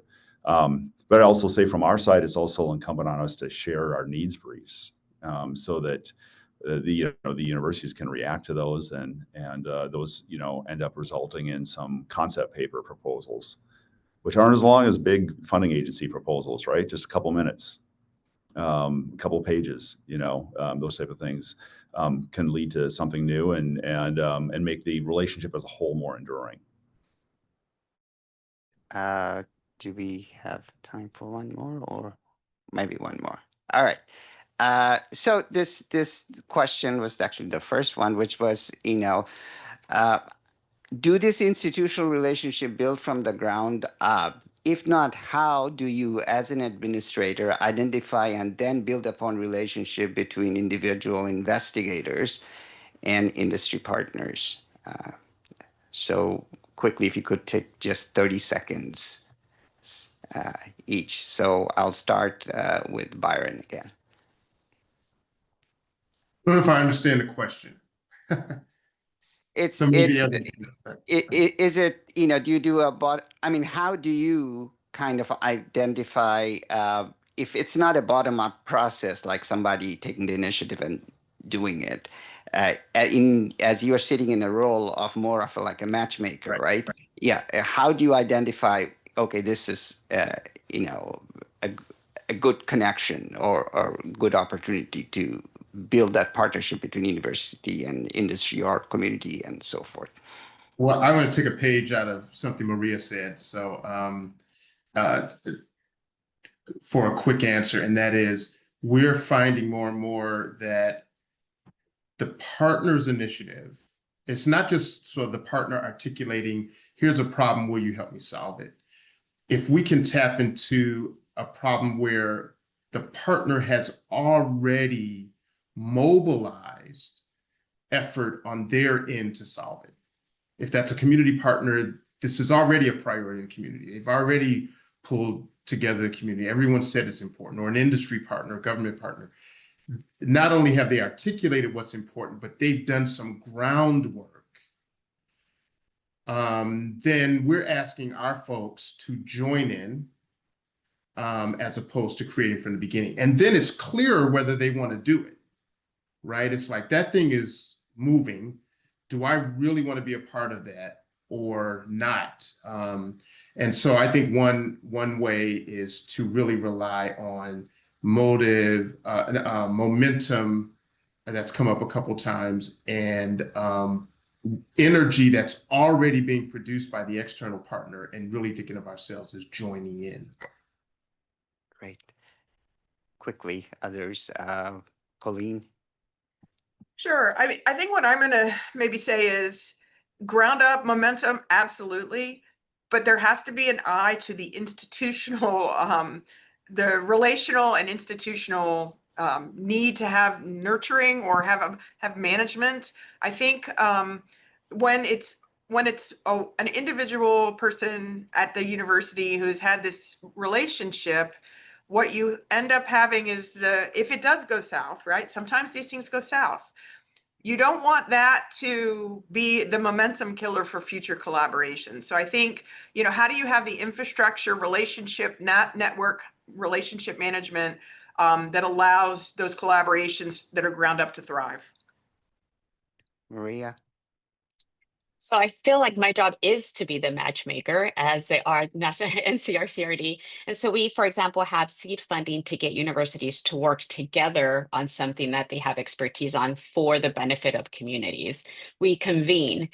We use our webinars as a way of highlighting somebody's work to make sure that others see it, so that we make the connections that way. So we're constantly trying to make connections across institutions so that they're not always reinventing the wheel to solve a problem. Pete? Yeah, I guess I play a little bit of a matchmaker for external parties with our internal groups. We like to bring multiple options, frankly, to our internal teams so that they can make a value judgment on their own in terms of, and it's usually comes down to fit. Most of the time we can get to, the types of terms on IP, for example, that, we just need IP access at the end of the day so that we get some return on our investment. So hopefully, that provides our perspective. Well, thank you all. Thank you for a delightful conversation, very productive. We went a little bit over, but I think it was well worth it. So thank you so much for joining. Good afternoon, everyone. I hope everyone enjoyed a nice lunch, or those of you further west, perhaps just entering into lunch here fairly soon. So after lunch is always a tricky spot to be placed in. So we put some of the top folks we can think of here after lunch. So we're looking forward to great things from you this afternoon. Our fourth session of the day is systems thinking, the role of boundary spanners and cultural brokers. And we have three individuals pegged to share with you information, their experiences regarding the role of the boundary spanners and cultural brokers. So I'm going to introduce these individuals and then they'll begin with their presentations. Our first presenter is Emily Ozer. Emily is a professor of community health sciences at the University of California, Berkeley School of Public Health, and also the UC Berkeley faculty liaison to the executive provost on public scholarship and engagement. She's also the director of the Institute of Human Development. So welcome, Emily. Then we have our second Emily on board, Emily Proctor. Emily is a valued colleague and dear friend of mine from Michigan. She's the Tribal Extension Educator in Government and Community Vitality Institute for Michigan Tribal Nations, Communities and Colleges. And Emily works for Michigan State University Extension. So welcome, Emily. And the third speaker, David Weertz, Associate Vice Provost for Public Engagement and a Professor of Organizational Leadership, Policy and Development at the University of Minnesota. So we have California, Michigan, and Minnesota represented on this panel. So first of all, Emily Ozer, you're up first, and you've requested warning at about 3 minutes left, and we'll try our best to do that. So welcome. Thank you so much. Yeah, an honor to be here. Yeah, thank you so much. So yeah, I have a few slides as background for those of you who might be visually oriented. So if we can go to the next one. Great. So I'm going to just give a little bit of background. There was great framing this morning, but a little bit of background around the topic of sort of where I'm coming from around conversations about boundaries spanning systems thinking and brokering. So I'm going to talk about some of the institutional change we've been working on for boundary spanning partnered research at the UC Berkeley campus, also work we've been doing UC system-wide and nationally. And our work is really focused on strengthening conditions for partnership and impact, and also how you make this research count on and off campus. Yeah, next slide, please. So my own research, where I come to this, is as a clinical and community psychologist who's been engaged with participatory research for a couple of decades in partnership with community organizations and school districts, very much a strengths-focused approach. And really, it was the Institutional Challenge Grant funded by the WT Grant and Doris Duke foundations that pushed me and my colleagues to go from being investigators who had our own partnerships to really looking at our campus culture and the broader incentives and disincentives for doing this kind of work. Next slide, please. So as I mentioned, I'm a clinical community psychologist. My appointment is in public health. I head up an Institute on Human Development. And what does this mean in terms of how we think about partnerships and brokering? Sort of where is some of the disciplinary richness and some of the intellectual and ethical principles that I and others can draw upon in doing this work?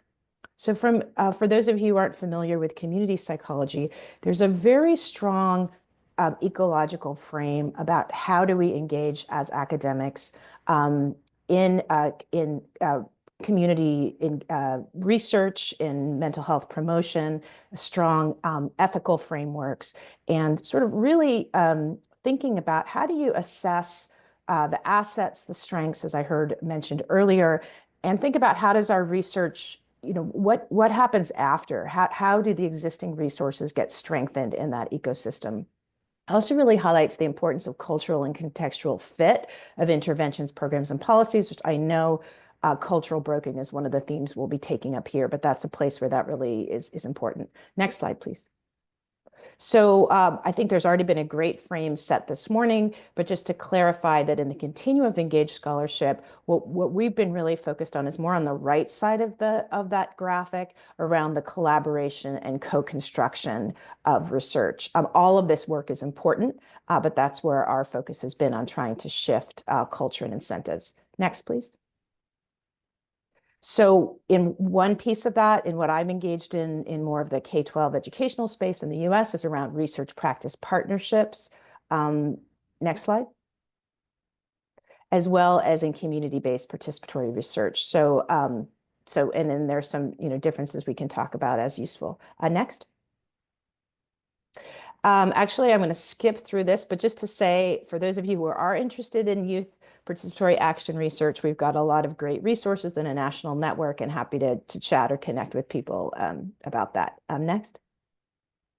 And I'm going to skip through this just for time.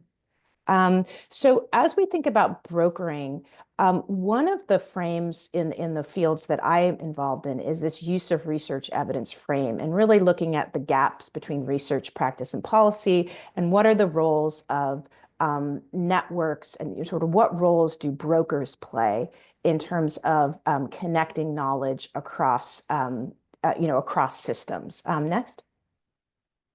So here, this is coming from, again, from community psychology, looking at the concept of knowledge brokers and really drawing on social network theory to map how innovation gets, including the research evidence, gets translated. I think it's, as aligned with our work and the themes that have come up this morning, this isn't a one-way street. This is really what we're talking about, is how do you create those kind of trusted, sustained partnerships that are sticky, where there's a co-learning and a co-construction.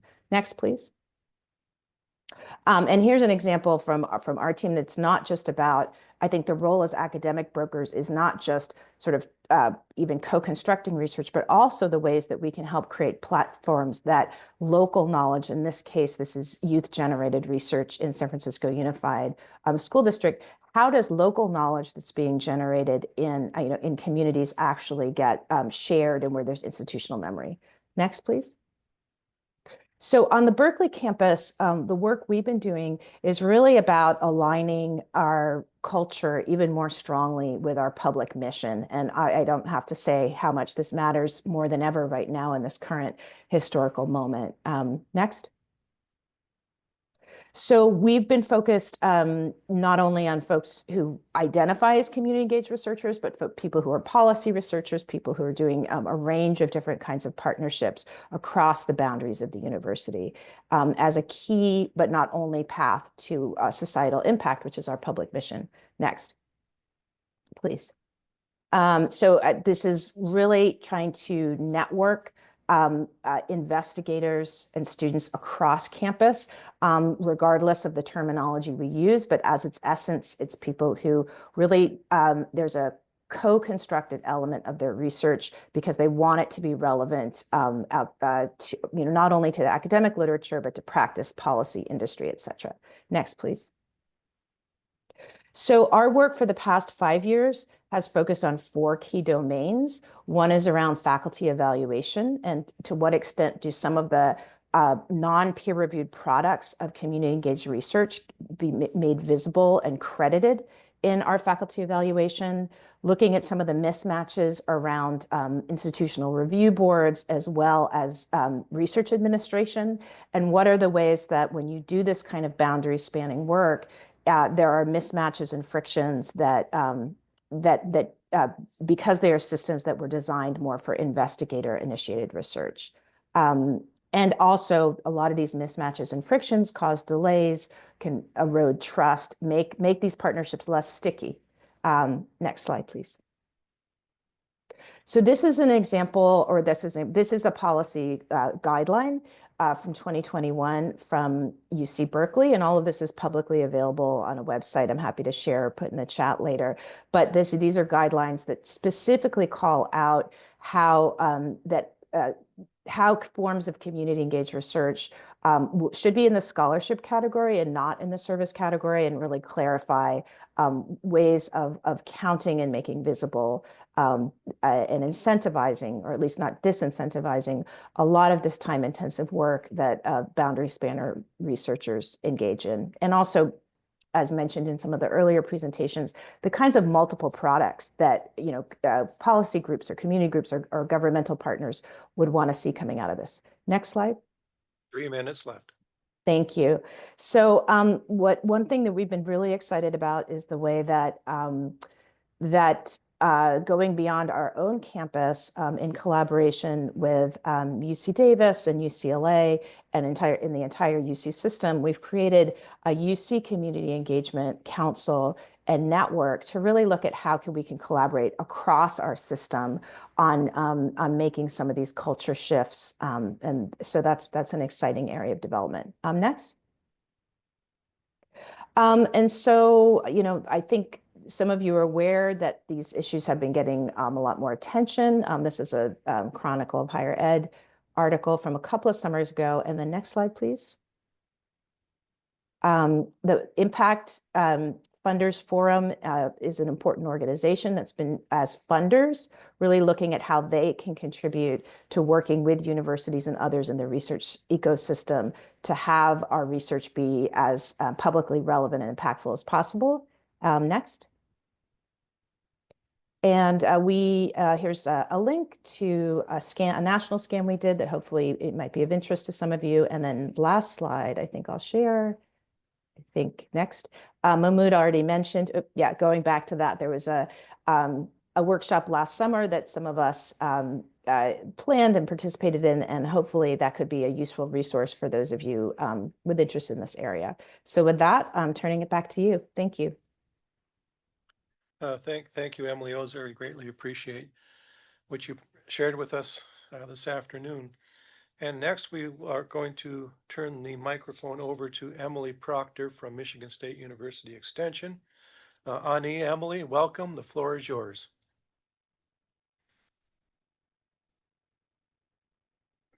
All right. Good afternoon, Ani. Good to see you, Steve, and I appreciate the invitation to be here with all of you this afternoon. And I also have a presentation that I would like to share, if I can get that pulled up. So as I'm pulling that up, my name is Odemankoy Indigenous, Magizian Dodom, Waganaksing Odawa. In my community, I'm known as Strawberry Woman. I am from the land of the crooked tree, one of our names, but I am a enrolled and tribal citizen of the Little Traverse Bay Bands of Odawa Indians. And my background is in social work. So I've worked in a variety of capacities in our social work field. I, however, have been with MSU Extension, knock on wood, it'll be 17 years this July 1st. And during that time, I have worked with my own specific tribal community in a variety of capacities, as well as an Ninja Welfare Commissioner, Natural Resource Commissioner, and currently am an elected official as a tribal counselor, again, for my tribe of Little Traverse Bay Bands. And today, I'll be sharing with you my work in collaboration and partnership and consultation with our Michigan tribal communities, nation, and colleges. And my journey, I'll try to sum this up for 10 minutes. My journey started back in 2008. And I had just graduated with my master's in social work, and I was co-presenting with my tribal mentor at the time on mentorship, mentorship relationships in higher education. And in the audience was the director of extension at the time, Dr. Tom Kuhn. And prior to my introduction to Dr. Kuhn, he shared that he had been working with MSU Extension to create a position that would, in fact, dive deeper into building a network relationship, exploring what the needs are from our Indigenous tribal folks across the state of Michigan, and how extension, if extension, could, in fact, assist, complement, enhance the work that tribes are engaging in. If there's any opportunity for extension to extend research, education, and resources to our tribal communities and nations. And so at that time, I was excited. I said, yeah, who wouldn't want a job out of university, higher, graduate school? And so I took on this job, starting the first position across the state. And it has been an honor, I will say, of my life to work with our folks in a variety of capacities. And here you see on your screen the different emblems and seals of our tribal nations and tribal colleges. And we also have a strong partnership with USDA NIFA as well. And in the beginning of this work, I learned early on that there were multiple systems at play, and walking into an institution of such a magnitude, of such breadth and depth as MSU, Michigan State University, but also Extension itself. I had not really worked with Extension. And so learning the ins and outs, the policy procedures, the culture of MSU Extension as a new person in this field took some time. And it was through multiple conversations, many meetings and educational programs internally that I was able to, I think, share those experiences of what it has taken and what it would take to build that sustainability, to build that trust. And, it was important to share that although I am LTBB, that doesn't necessarily mean that I have the inside scoop or inside track to how all of our communities operate, be it as a government, culturally, holistically speaking.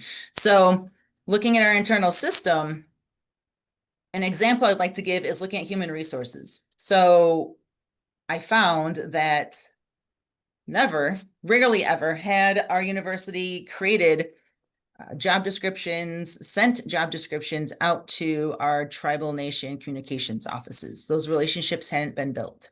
And so looking at human resources, looking at evaluation, looking at program development, looking at the curriculum that we built or that we deliver from a cultural lens, from an Anishinaabe lens, from a political identity lens, took time and continues to take time to do so.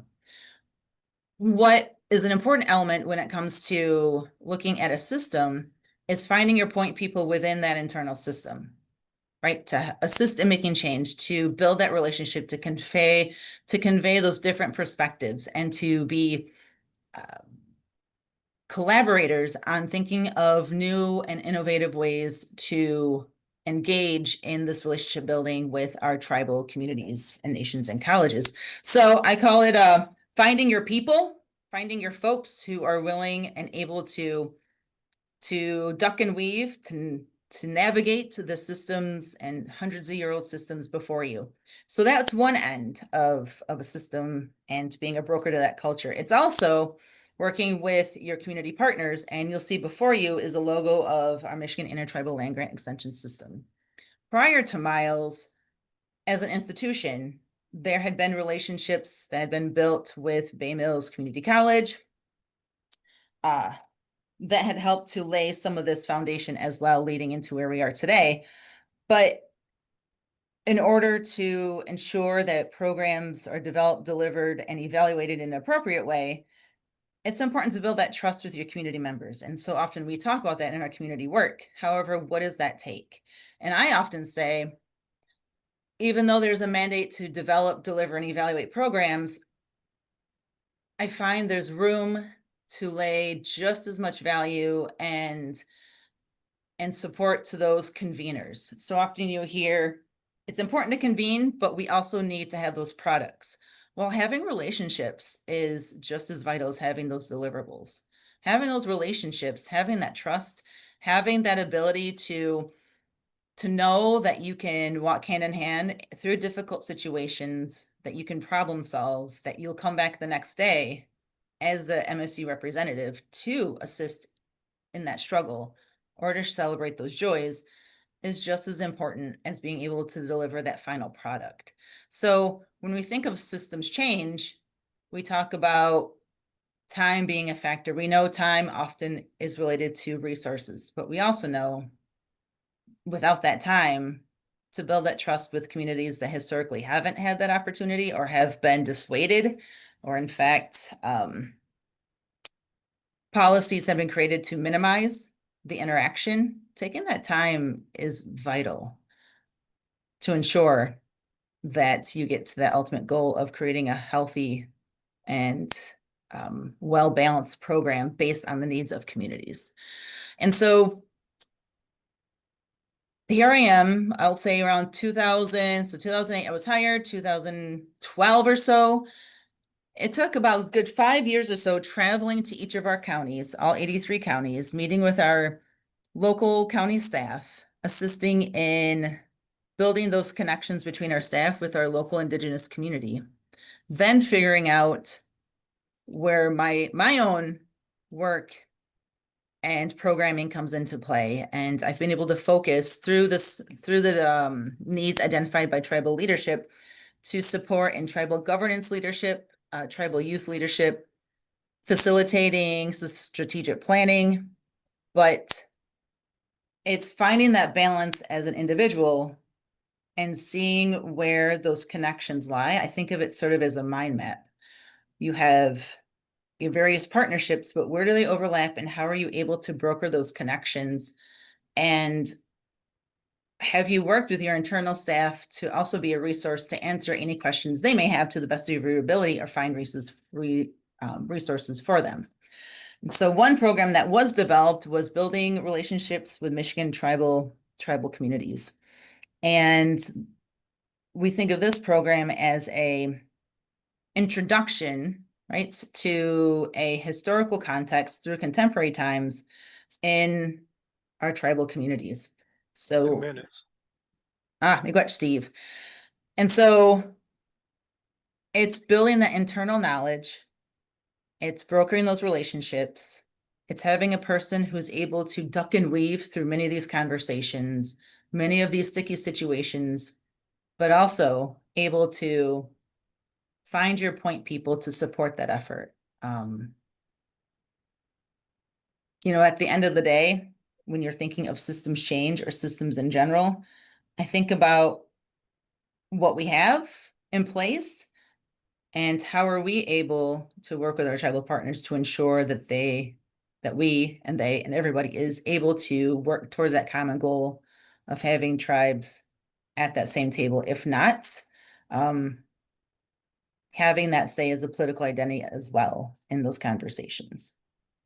So Miles is one result of many. This is an opportunity for all of us as land grants, sister land grants, to work together, to collaborate on programs, to problem solve, to share in those frustrations, and also to celebrate those joyous events too. And I'll leave you with this particular graphic. On the right-hand side of your screen, you'll see a map. This is our wonderful state, our homelands for Anishinaabe folks, 12 tribes. Again, you'll also notice our tribal colleges, and there's also denoted districts, which is our internal mapping as well to MSU Extension. So with that, if you have any questions, I am here. I hope that provided some insight as to the complexity of engaging in systems thinking, systems change, but also trying to be a broker to building those networks as well. Miigwech, Emily. So much of what we've experienced over the past many years as we've developed this collaboration just falls in line with what we've heard throughout the day today. I think if we could term it Emily's way, it would really summarize a lot of the steps that we've taken to create success within our efforts. So thanks, Em. So we go from Michigan over to Minnesota now. David Weertz from the University of Minnesota. The floor is yours. Great. Can you hear me, everybody? Can you hear me okay? Yes. Okay, very good. Well, greetings, good afternoon from Minneapolis. And I don't have a presentation, but I want to share some ideas and a quick story that might animate some discussion as we have a little bit of time left here at this session. And what I'm going to do in my remarks is directly address three of the questions that were posed for us in the panel. And the first one is system thinking a defining feature of collaborations? And I guess what I would say from my own scholarship and work in public engagement here across the University of Minnesota system, I would say yes, but then offer that it is as much about mindsets as it is about organizing strategy. And what do I mean by that? What I mean by that is we tend to default to organizational design, dividing up the work for collective impact of our different roles, and collaborative governance around problem solving. But what I found, especially I'm teaching a course called Cross-Sector Leadership for the Public Good for professional students here at Minnesota. This involves law, public health, education, public affairs, and business. And what we try to do is kind of guard against when we're thinking about bringing in speakers and our own students thinking about guard against what might be considered a technocratic elite that sees itself as responsible for kind of fixing the system. And so some of that language sometimes we get tripped up. And in case studies that we share with the students, we see how sometimes this can often lead to failure in partnerships and collaborations. So all around us, we see that systems are under threat, revealing our interdependency, for example, around through COVID and political instability around the world. And there was an interesting quote in 2015 by an MIT senior lecturer, his name is Otto Schrammer, who observed that as systems collapse, citizens rise. And I think his quote reorients us to this thing or idea of systems thinking that maybe land-grant leaders might see themselves as what Bobby Milstein and others refer to what they're calling system stewards. And that gets beyond kind of thinking about our work as land grants as part of maybe efficient well-being bureaucracy, how we think about across sectors, but as well as a well-being mindset in people caring for what they value and taking responsibility for working with others to create conditions for flourishing. And that sounds very idealistic, like this should be like humanities class that we're talking about. But why do these ideas matter? And I think they matter for a lot of reasons. As we're seeing nationally in our government and others areas, that language matters and framing matters a big deal. And I think this idea of system stewardship helps transcend polarization because the idea of stewardship crosses many boundaries, including, for example, historically Enlightenment ideas of right reason, various faith traditions, indigenous thought. These ideas are present. And so one of the thoughts from thinking about systemness is how we talk about and manifest this in ways that might bridge these very disparate cultural logics about what higher education is supposed to do in society in the first place. And that's probably a whole other conversation. But I bring this up to say it's an important thing to think about. So to answer that kind of question is system thinking a defining feature, I would say yes, of collaborations. But some key questions we might ask are, what intellectual resources do land-grant universities have to facilitate the formation of system steward mindship and institutional thinking? What traditions do we draw upon to support land-grant leaders in this mindset? What gets in the way of leaning into sort of these values and ways of thinking? And how do we prepare future generations toward a recalibration of this? And the last couple of questions I will just kind of address through a story around boundary spanning and cultural brokers.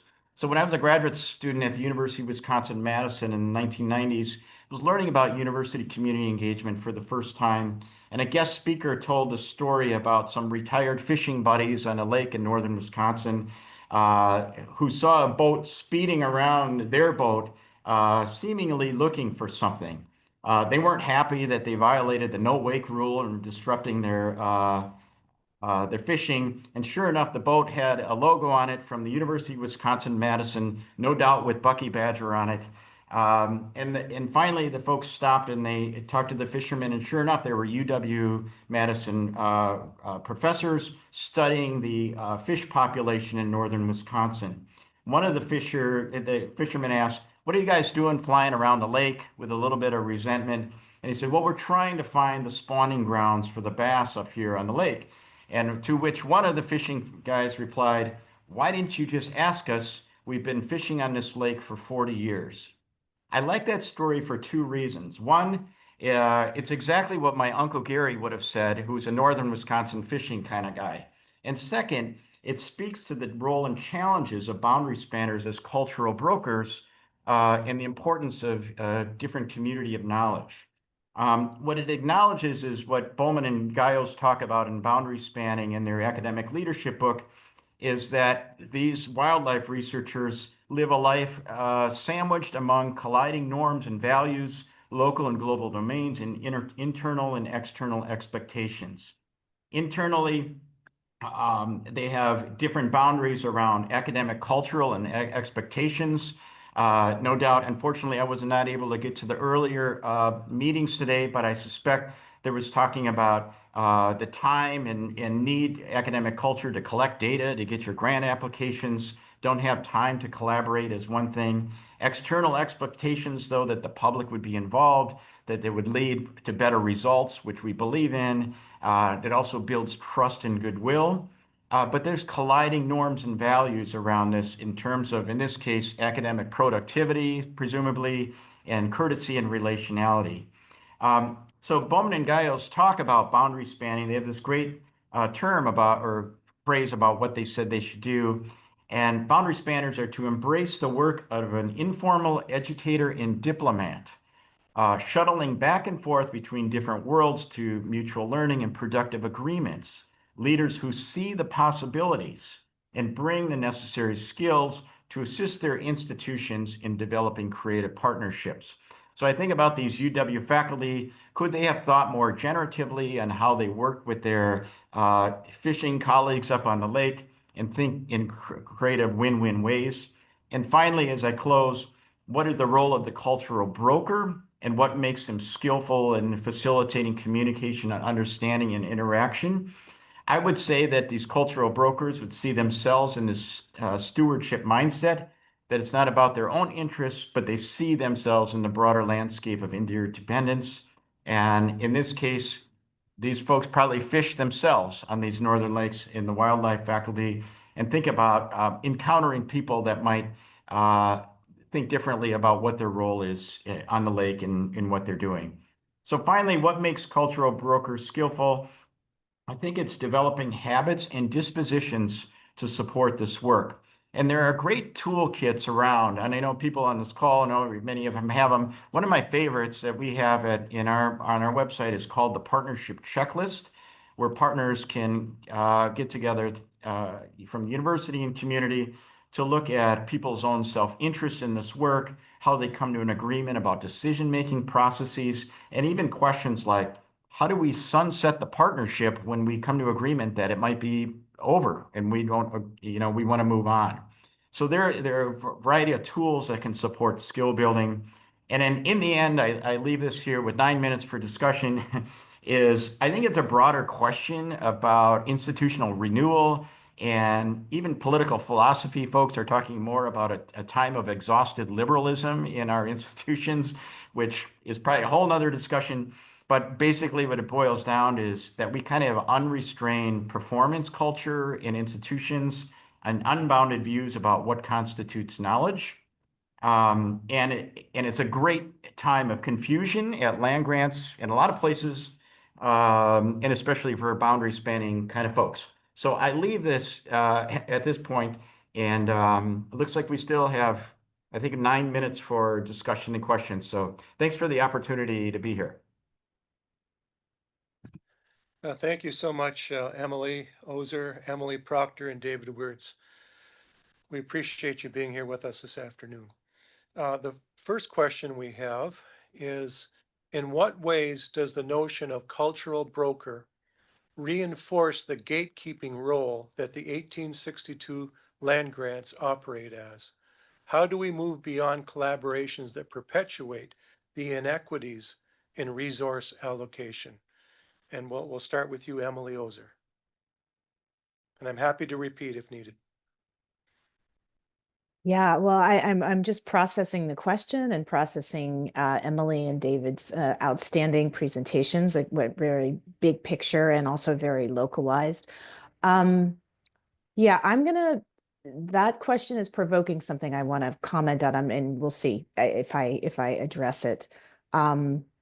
So I think that what we're trying to do and what so many of us are trying to do is to um, kind of go beyond that kind of binary view of the sort of gatekeeping, because, and also just to realize that so many of our constituencies on campus are from our community, like that kind of dichotomization. I mean, while the power inequities are clear and need to be addressed, I think there's a lot of more complexity around that. One thing I wanted to point out is also thinking about the boundary spanning that needs to happen within our universities, especially for those of us at large universities. I loved, Emily, your duck and weave frame, and really thinking about the fact that when we're thinking about the kind of the relationship building and the matchmaking and the navigation of systems and potentially the transformation of systems, there's the piece about the substantive investigative, the investigators and the matchmaking and sort of understanding where there are common goals. But there's also the administrative, sort of really understanding how to navigate the bureaucratic systems and the other systems on these campuses. And so there's sort of many different kinds of boundary spanning that need to happen also within the university. And it's part of what we're trying to do. And Linda Sprague Martinez, one of my colleagues at University of Connecticut, we've written about this together. But even just having the conversations between the academic side of the house or the investigators and the administrators and trying to, and the staff, trying to have that kind of boundary spanning so that we become better partners. So I think just trying to sort of realize that it's not an either or boundaries, kind of gate. We want to open those gates, but that there's a lot of complexity both within and across. Thank you. Emily Proctor. Yeah, it's really hard to condense this into like moments to answer those. I would say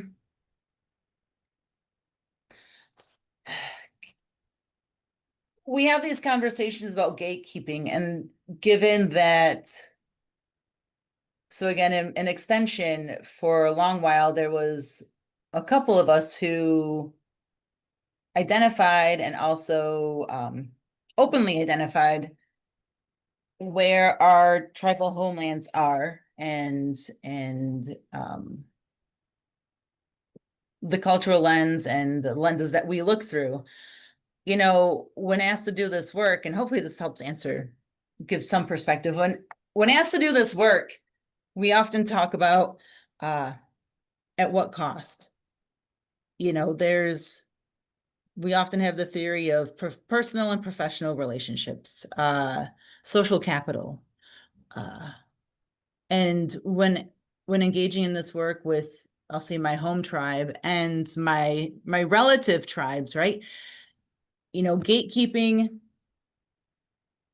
I see that as a broader conversation. I see that play out in academia. I can't tell you how many times. What I can say when it comes to my work, though, it's asking to put my social capital, if you will, I won't say on the line, but I work for a university and I'm also working with my family, friends, and relatives. So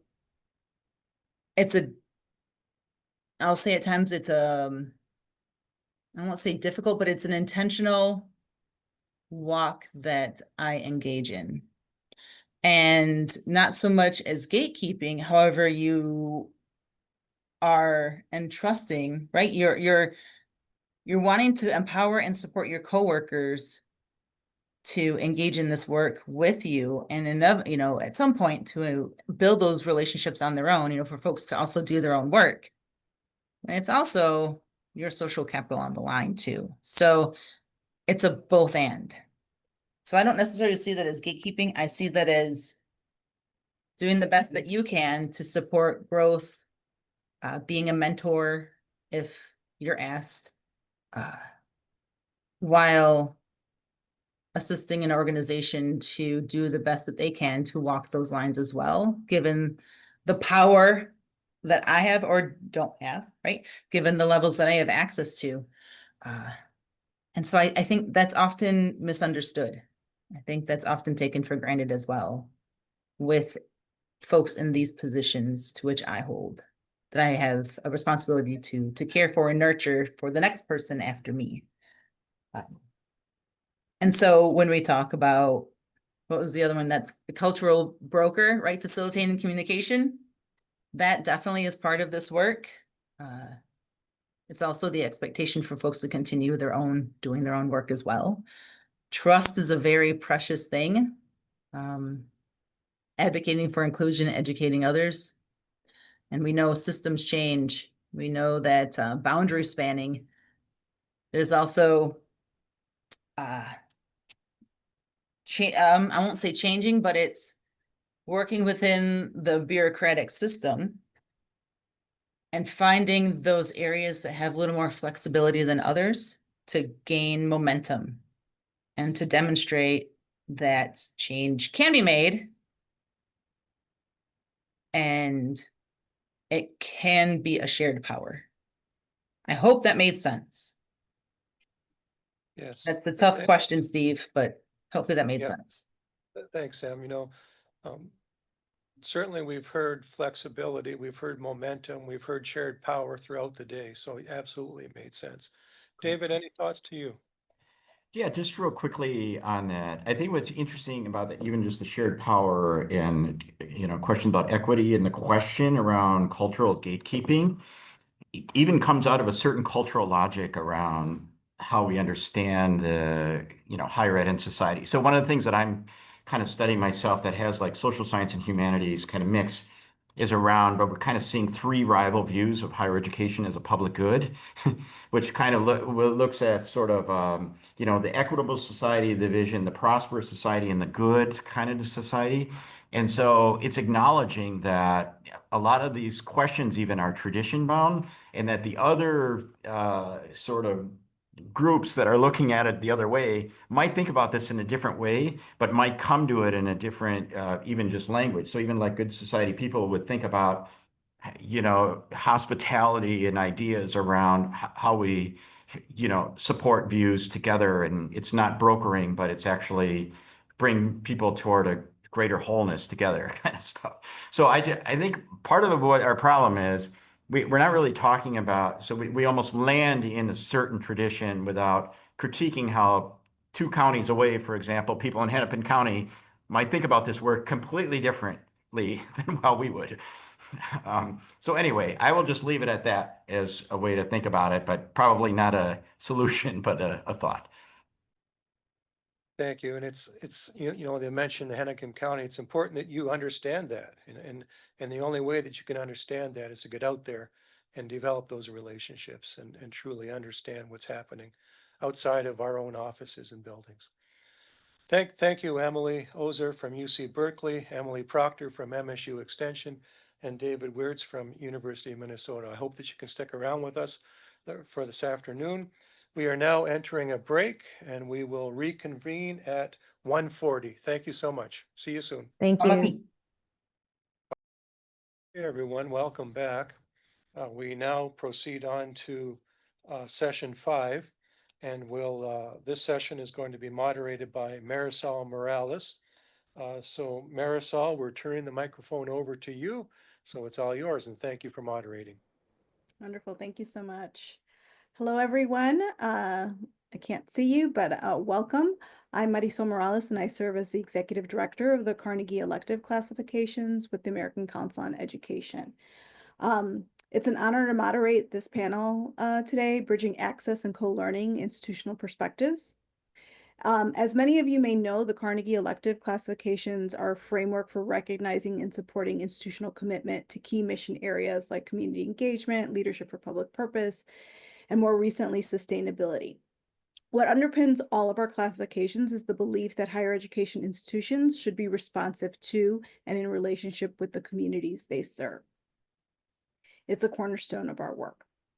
One model that we've been advancing is an ecosystem approach to community partnerships, one that intentionally decenters individual institutions and instead places them within a broader web of actors, assets, and relationships. In this model, institutions are collaborators, not saviors or sole drivers of change. It's an approach that mirrors the interdependence we're here to explore today as part of this panel and across the land-grant system. The 1862, 1890, and 1994 land-grant institutions were each born out of different federal policies that extended access while reinforcing exclusion, distinctions, not only historical, they're structural and ongoing. And yet, each of these institutions bring vital strengths to the table. Deep place-based work and knowledge, commitments to equity, sovereignty, and the rich traditions, as well as community responsiveness. They are cornerstones within our communities.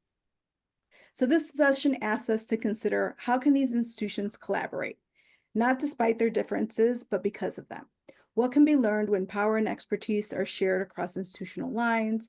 And how does co-learning look like in practice when rooted in reciprocity, mutual respect, and repair? Today, we're fortunate to be joined by three phenomenal leaders who represent and embody these traditions. Dr. Adrian Quijada, Director of the Land Grant Office of Sustainability at Tonohono O'odham, and I'm sorry if I said it wrong, Community College, and Acting President of the First American Land Grant Consortium. Dr. Kimberly King Jupiter, Professor in the Doctoral Program in Educational Leadership and Policy at Alabama State University. And Dr. Michael Wilcox, Assistant Director for Community Development with Purdue Extension and Associate Director of the North Central Regional Center for Rural Development. Each will share brief opening reflections from their institutional vantage point, followed by conversations structured around four guiding questions. One, what are the challenges and opportunities for fostering collaboration among 1862, 1890, and 1994 land-grant institutions? Two, what assets do each of these perspectives bring to collaborations? Three, what can these different histories teach us about access today? And four, how might we collaborate? How might collaboration redefine institutional relationships in the land-grant system? Then we'll open up for questions and reflections. So we encourage participation. And I think with that, we will open up and begin with our first speaker, Dr. Adrian Quijada. Adrian? Hello. Thank you, Marisol, so much. I really appreciate this invitation, this opportunity to talk about one of the 1994 TCUs to a travel college. I prepared kind of like a little script so it can help me to put in context that what we're going to discuss today. So let me just introduce a little bit about the Tohono O'odham Nation and the college itself. So the Tohono O'odham Nation is a place in Arizona. It covers 2.8 million acres along the US-Mexico border, and is the second largest reservation in Arizona. So about close to 50 years ago, there was a consultation with the communities and the nation, and they recognized the need of higher education for the community needs. And that's why how until 1998, the then former chairman, Edward Manuel, he established a task force that will be just basically expand the consultation of community members with leaderships, the districts, and so on. And he took the decision to start the process to establish a tribal community college in the nation. So in 2000, it was the open up of the college to start teaching community members. I wasn't there, but what I can tell you is there was just like a genuine community members from all ages that start basically being students at the college. And it was until 2005 that acquired the accreditation for the Higher Learning Commission, HLC. So since then, practically from the beginning, there was collaboration with different institutions, particularly the University of Arizona, but also Northern Arizona University, Arizona State University.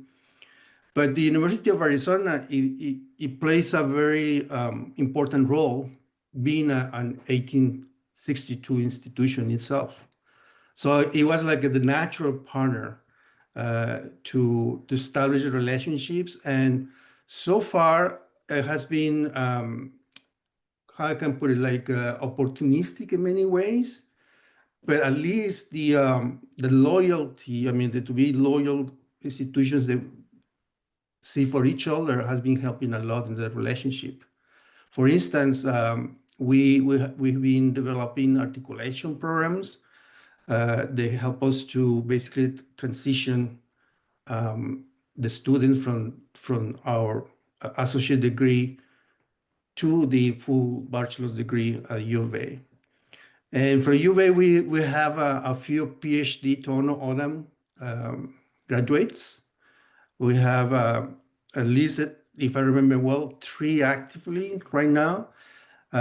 One of them is Ofelia Cepeda, Dr. Ofelia Cepeda. She is the chairman of the board of trustees at the college, and she's also full professor at the University of Arizona. So in a way, I wanted to put the positive side of all these without forgetting about the complications implies these kind of associations between 1862 institutions and 1994 institutions.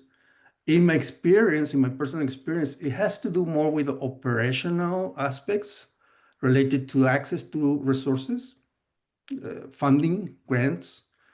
We still like deep discussions about, for instance, the high costs for indirect or overheads that's charged by the university compared to what we charge in the grants. And also sometimes this miscommunication, particularly related to doing research in tribal lands. It was for a long time a complete ban of research activities at the nation.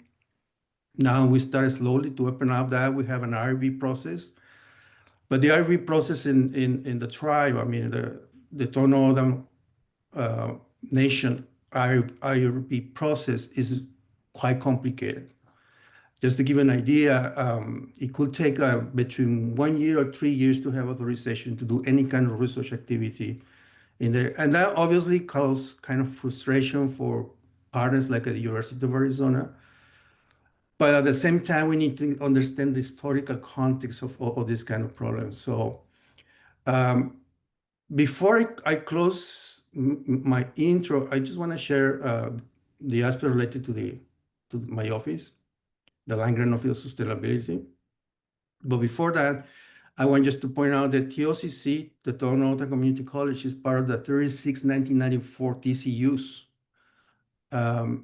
And we collaborate very close as a team, basically, and all under the leadership and the help of the American Indian Higher Education Consortium, AIC, which has been instrumental to keep us together, particularly in these times, difficult times that we went through. So, but let me share with you aspects related to my office before I pass the turn very quickly. Okay, so.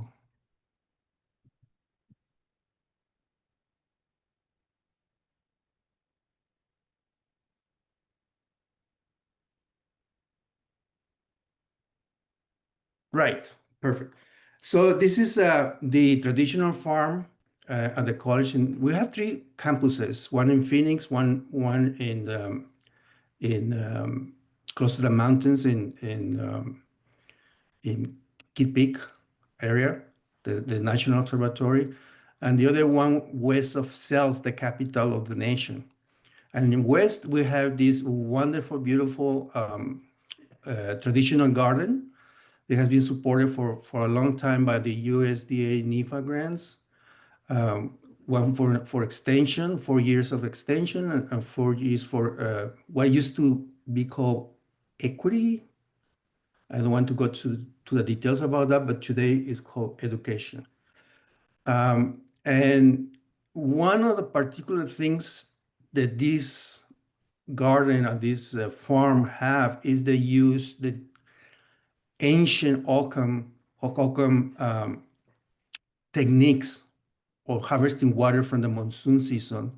So what you're going to see is a lot of terraces and channels and diverse of water that basically collects all the water from the rain season, and that feeds the farm. So another micro certificate that we have the agribusiness, farm agribusiness, traditional agribusiness micro certificate. This is another one that has been very popular. Is the 8 weeks micro certificate in horseshoeing. Is the first step to start become a farrier and eventually a master farrier.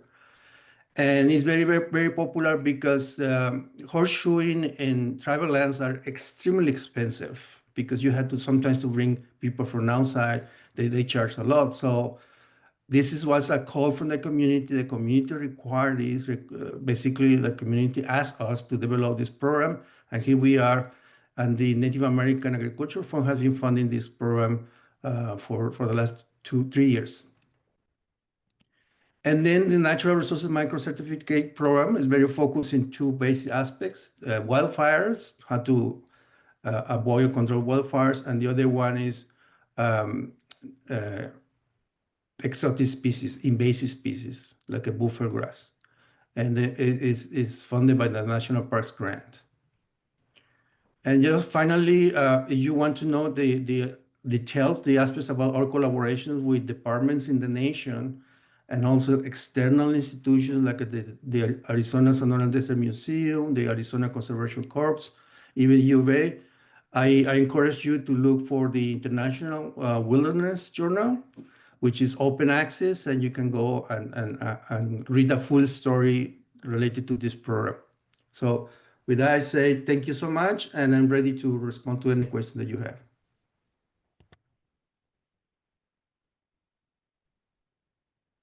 Thank you, Adrian.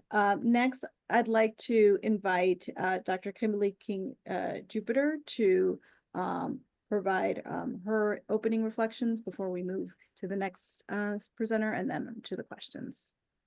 Dr. Jupiter? Marisol, KJ is fine, or Dr. KJ. I know my last name is a mouthful. I wanted to start off by just giving you a little context to who I am and how I operate, and then sort of move on in terms of introductory comments to discussion that looks at the 1862, 1890, and 1994 institutions.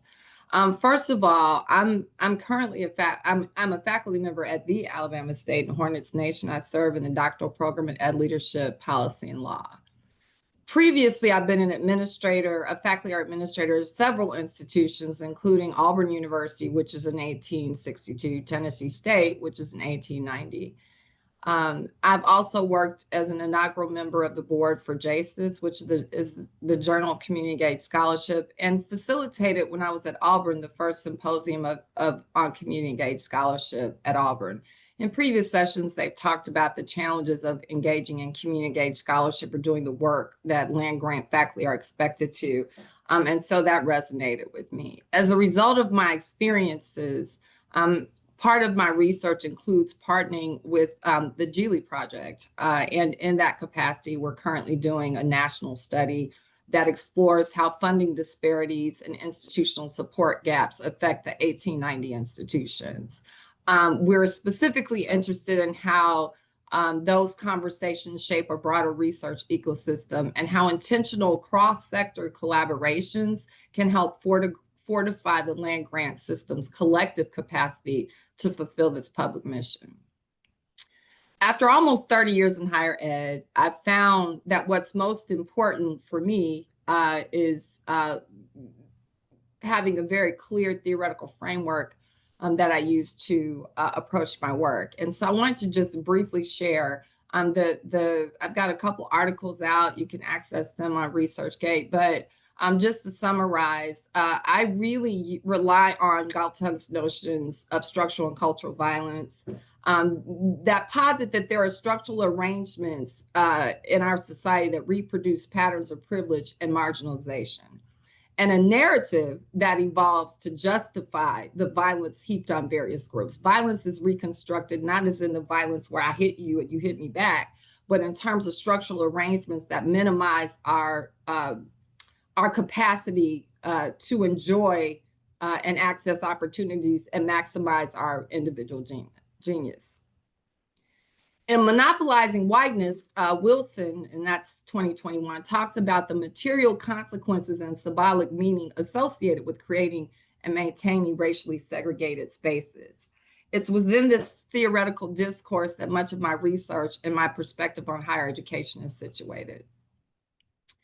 In order to have a critical discussion about land-grant institutions and their relationship to each other, one has to understand the context in which they exist, and that requires understanding the structure of privilege and marginalization that influences resource allocation and access to opportunities. First and foremost, the land appropriated for the establishment of the 1860 institutions was confiscated from indigenous populations. Second, the 1862 institutions also have a long history of exclusion and marginalization of Black, Hispanic, and Indigenous groups, resulting in the very establishment of the 1890 and 1994 institutions to expand access and opportunity. I'm going to share with you very quickly, I didn't do a presentation per se, but instead of going through this by talking at you, I wanted to share with you some dear colleague letters that were crafted jointly by the U.S. Department of Education, U.S. Department of Agriculture in 2023. And in these letters, both entities identified the deficit funding for HBCUs. In Alabama, it was $527 million. In Florida, the deficit between what was funded to the 1860 in comparison to the 1890 was $1 billion. The bigger ones are in Tennessee, Texas, and North Carolina. And interestingly enough, as these institutions have tried to leverage this information to advocate for themselves at the state level, there has been not necessarily a positive response at the state level. So what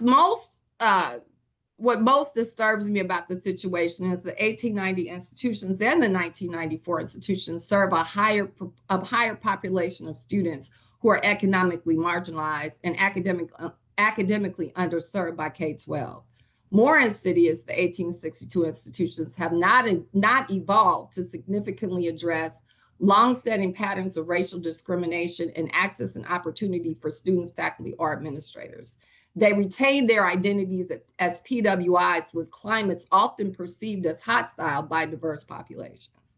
And then this current political climate, patterns of access and opportunity will likely devolve to become more racially and economically segregated. Ultimately, no matter how you examine the resource investment in 1862, 1890, and 1994 institutions, you find systemic monopolization of resources funneled into the 1862 or PWI institutions to the deficit of the other land grants. Consequently, to discuss the possibilities for relationships and collaborations across this institution, it must include a discussion of this historical positionality of land grants and the resulting dispositions towards historically marginalized groups in the United States. One question is, how do the 1862 institutions utilize their privilege, power, and resources in the state to advocate for marginalized populations and marginalized institutions through authentic collaborations that benefit the public good? More importantly, how do all of these land grant institutions redirect their resources to address some of the most pressing problems like the unhoused, the unfed, the undereducated, the underemployed? These issues require a systemic approach from all of us if we really want to move past a less performative approach to removing structural inequities around race, class, and gender. As I see it, the roll forward, and not that it matters, but as I sort of look forward, the roll forward is not about reestablishing trust in a climate that equates fairness with colorblindness and the removal of the very language we use to better design and implement collaborations to address significant issues. It's really about restructuring how we operate as institutions to pursue common goals of equity and access and opportunity across the spectrum of our policies, programs, practices, and our collaboration. Thank you. Thank you, Dr. KJ. I've got so many thoughts and can't wait to engage in the discussion. But I'll turn it over to Dr. Michael Wilcox for his initial remarks, and then we'll open up the conversation. Dr. Wilcox. Thank you. Thank you very much. I apologize for the lighting. I maybe didn't have as much time as the others to prepare, so I apologize. I'm just coming back from the National Association of Community Development Extension Professionals Conference in Charleston, West Virginia. And I'll touch on some things that went on there that I think are relevant to the conversation today. But having just landed and writing down some notes, I got thinking about what's bred the success that we've had at the North Central Regional Center for Rural Development and our sister centers at Mississippi State, Penn State, and at the University of Idaho. And I think what has helped us along since our founding in 1972 is that we've started with understanding, coming from that understanding, building trust, and then trying things on, experimenting, if you will, and then starting to cultivate partnerships and collaborations. I would encourage all of you, if you're familiar with the 1862s, but learning about the 94s and the 1890s, if you will. I take an extension perspective because I'm in extension, one of the three legs of the land grant, of course. USDA put out last year, Standing on Tradition, Embracing the Future, the 1994 land grant institutions, the first 30 years. It's an excellent document highlighting some of the great impact that the 1994s have had since their inception. And for me, the 1890s, their Extension Today newsletter that comes out monthly from the Association of Extension Administrators guides me in my understanding of all the great things that are going on at our sister 1890 institutions. Those are two great places to start understanding what's going on and the impact that those institutions are having. Just a brief thing about the NCR-CRD. Our mission is to build rural communities through cutting-edge research and extension programs and innovative partnerships. To achieve the mission, we seek to engage research and extension at all of the land grant institutions across the North Central region. And so our composition in the North Central region, it's 12 states. There are 20 1994 tribal colleges. In our region, we have two 1890 institutions, Central State and Lincoln, and we have 12 1862s in our region. The center moved to Purdue in 2020. Maria Marshall is our director. I'm the associate director, and I'm also the program leader for community development. And I think when Maria and I took over the center, when we brought it from Michigan State, one of the things that we learned pretty quickly in terms of a difference between the 1890s and the 1862s and the 1994s is the difference in funding, as was just mentioned, the difference between capacity funding and competitive grants, with the 1994s having to compete for much of the amongst themselves for much of the extension funding that they received. Another piece, and this is anecdotal, and it's, you know, don't do the math on here exactly, but the scale issue in terms of funding and then also personnel. We talk about this: for every 100 1862s, there's 10 1890s and 1 1994. And while those numbers aren't exact, we find these anecdotal numbers binding on many occasions when we seek to partner, or one of our partner institutions would like to collaborate on something, and that resource disparity, be it financial or human, winds up being a binding constraint sometimes in us realizing the goals that we have. I just want to mention a couple more things in the short time that I have. In terms of the 1994s, since it was 2020 when we started working with the NCR-CRD, or leading the NCR-CRD, it was around the same time that High Country News released their land grab report. And of course, that was just mentioned a few minutes ago. And I think the release of that report catalyzed a lot of interest among the 1862s to say, oh, hang on, we have a responsibility, if you will, to work with the 1994s. And while I appreciate that it generated interest, and all of a sudden there were a lot of allies, if you will, at Falcon each year, it was a little wrongheaded in the sense that we weren't recognizing the assets of the 1994s. We were trying to right the wrongs of the past. And while that perhaps is a motivation, where I see true collaboration coming on is when we come together, recognize the opportunity to work together, and we do so, rather than trying to rectify something, if you will. And I can tell you a story about my collaboration with Turtle Mountain Community College and the results of that endeavor.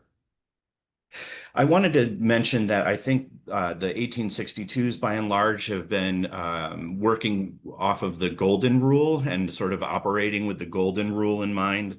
And quite honestly, as a member of an 1862, I think we'd be better off working off of the Platinum Rule. And I've learned this the hard way.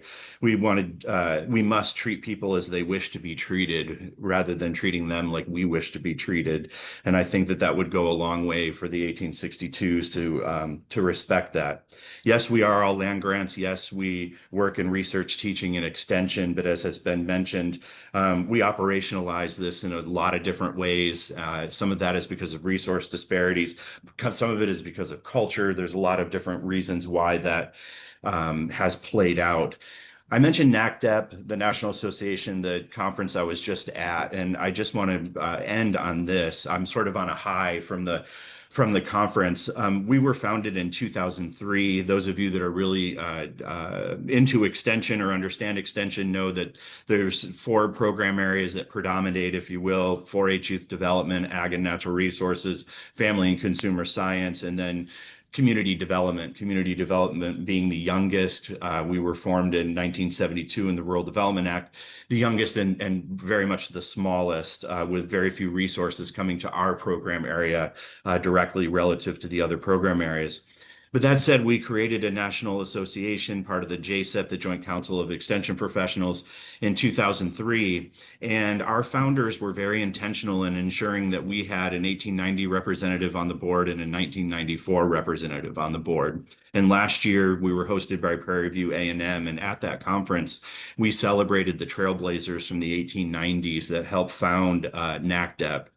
And I'm proud to say that the composition of our board and our membership has changed over time, for sure. We've had a lot of different ups and downs in different regions dominating, and so on and so forth. But as of today, our board has 8 people on the board, and 4 of them are from 1890s, and the 3 of them are from 1862s, and 1 is from a 1994. And I'm very proud to say that two 1890 institutions have hosted us 2 years in a row. It's a first for any JSEP organization. I'm very proud that NACDEP has been able to cultivate this. We recognize that there are disparities, and we talk about that amongst our members. But the level of collaboration that is occurring, at least within our program area, I think serves as an example or perhaps a guide for others who wish to collaborate. And while we don't have a theoretical framework, perhaps that we're working off of, certainly the community capitals and policy systems and environment framework guide us in the academic work that we do. We keep saying over and over again that's really it's the empathy, compassion, and love that we have for one another that has afforded us the opportunity to work together and not worry so much about whether we're coming from an 1890, 1994, and 1862, but rather recognize each other as individuals from institutions bringing assets and opportunities and a willingness to collaborate. And that's been very effective for us. Thank you. Thank you, Michael. I'll invite maybe all of our speakers to be on screen with us. So before we get into some of the questions that are coming in, thank you all so much for sharing your perspectives. There's a couple of things I wrote down, so I'm hoping that we can just engage in a short conversation before we get to some of the questions. But, you know, I'm in Illinois. There's a new, there was a law that was proposed for an equity funding model based on adequacy and equity centered funding, mainly to benefit like regional and minority serving institutions. However, some of the resistance from that is coming from land grants. So thinking about, you know, Dr. KJ, the report and the realization of the disinvestment that has happened, you know, I also used to work at Campus Compact. When we would do work with our campuses, we would talk to them about what is your reputation of harm? How do you address that? How do you discuss that? So I really think that any kind of opportunity for collaboration, especially amongst land grant institutions that have come into fruition through sort of different policies and have seen sort of disparate investments and you know, focus really also needs to be, how do you repair that harm? How do you address the reputation of harm? So if you can speak a little bit to that, and maybe if there's examples that you have of things that you've begun to do. And Adriana, I'm gonna call on you specifically. You're one of the campuses that's part of our sustainability elective pilot. And when we were recently in Puerto Rico, you all, University of Arizona and Pima, started engaging in conversations around collaboration. So just kind of with that framework, can each of you speak briefly to, you know, sort of how do you address the harm and what are some examples? Because Michael, while I feel like, yes, there's this sort of shared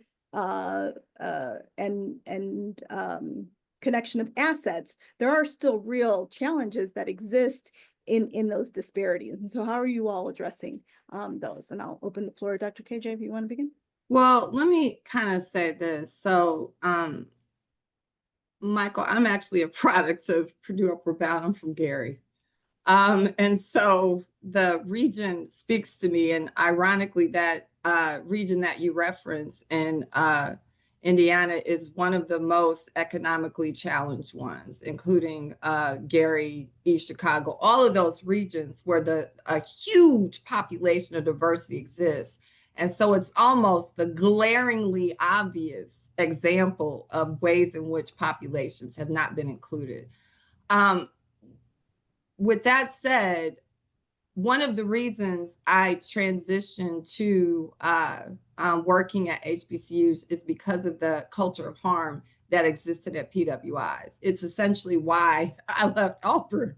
And I published and wrote about it. And it seems like as an activist, every aspect of the work you try to do, whether it's encouraging the institution to evolve community engaged scholarship in a way that's meaningful, or whether it's doing programs, I call it stealing from Peter to pay Paul, Either way, there's a significant element of harm, and there's a personal cost to those of us who represent marginalized populations when we exist at PWIs.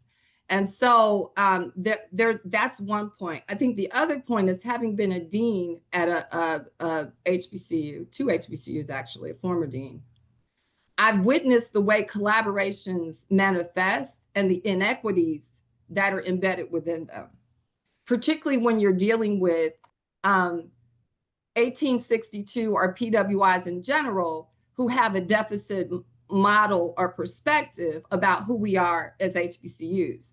And that very perspective doesn't contemplate or consider the lack of resources that one group got versus another. And so you hear the narrative and it's very disturbing, but I felt like the way I could best serve and operate was from in terms of equity and my own personal sacrifice. I'd rather make the sacrifice at a HBCU. There's definitely a social cost. Having said that, I think we almost have to recenter who is in the lead. And many of the 1862s, because of their resource superiority, operate in the lead, and we miss a lot of opportunities to create collaborations that address our most pressing issues. And that becomes the challenge. So I think there's a lot of work we can do together, but I think ultimately that work can't proceed until we have acknowledgments of a culture of harm, an ongoing culture of harm. What many of us perceive as a performative response on behalf of PWIs as it pertains to issue of diversity. And by performity, I'm not saying that somebody isn't empathetic, compassionate, or loving. What I'm saying is, as an institution, structurally, we perpetuate privilege and disadvantage as institutions. And as empathetic, compassionate, and loving as we are, that doesn't address or dismantle the structures in place in our institutions that continue to reproduce privilege and advantage. And so those collaborations have to be recentered. And I think the 1862s are really going to have to take a different posture on how they approach working with different communities. Thank you, Dr. KJ. Adrian, do you want to talk? Yeah, so I love that this conversation, because actually it's the example of what we should be doing. Just talk and start exchanging this kind of understandings, and also all the issues that we are facing from our point of view, from our institutions. In the case of U of A, TOCC, and PIMA, the people that are, basically doing the application, we start talking about what the leadership of our respective institutions needs to hear from us. Because basically, we are the ones that, particularly people that are in extension, we are the ones that really have the message, and we are between community and leadership. So what I did personally, and I'm sure Andrea and Trevor, they did, and Phil, was to go to the leadership and talk about what we're presencing and witnessing right now.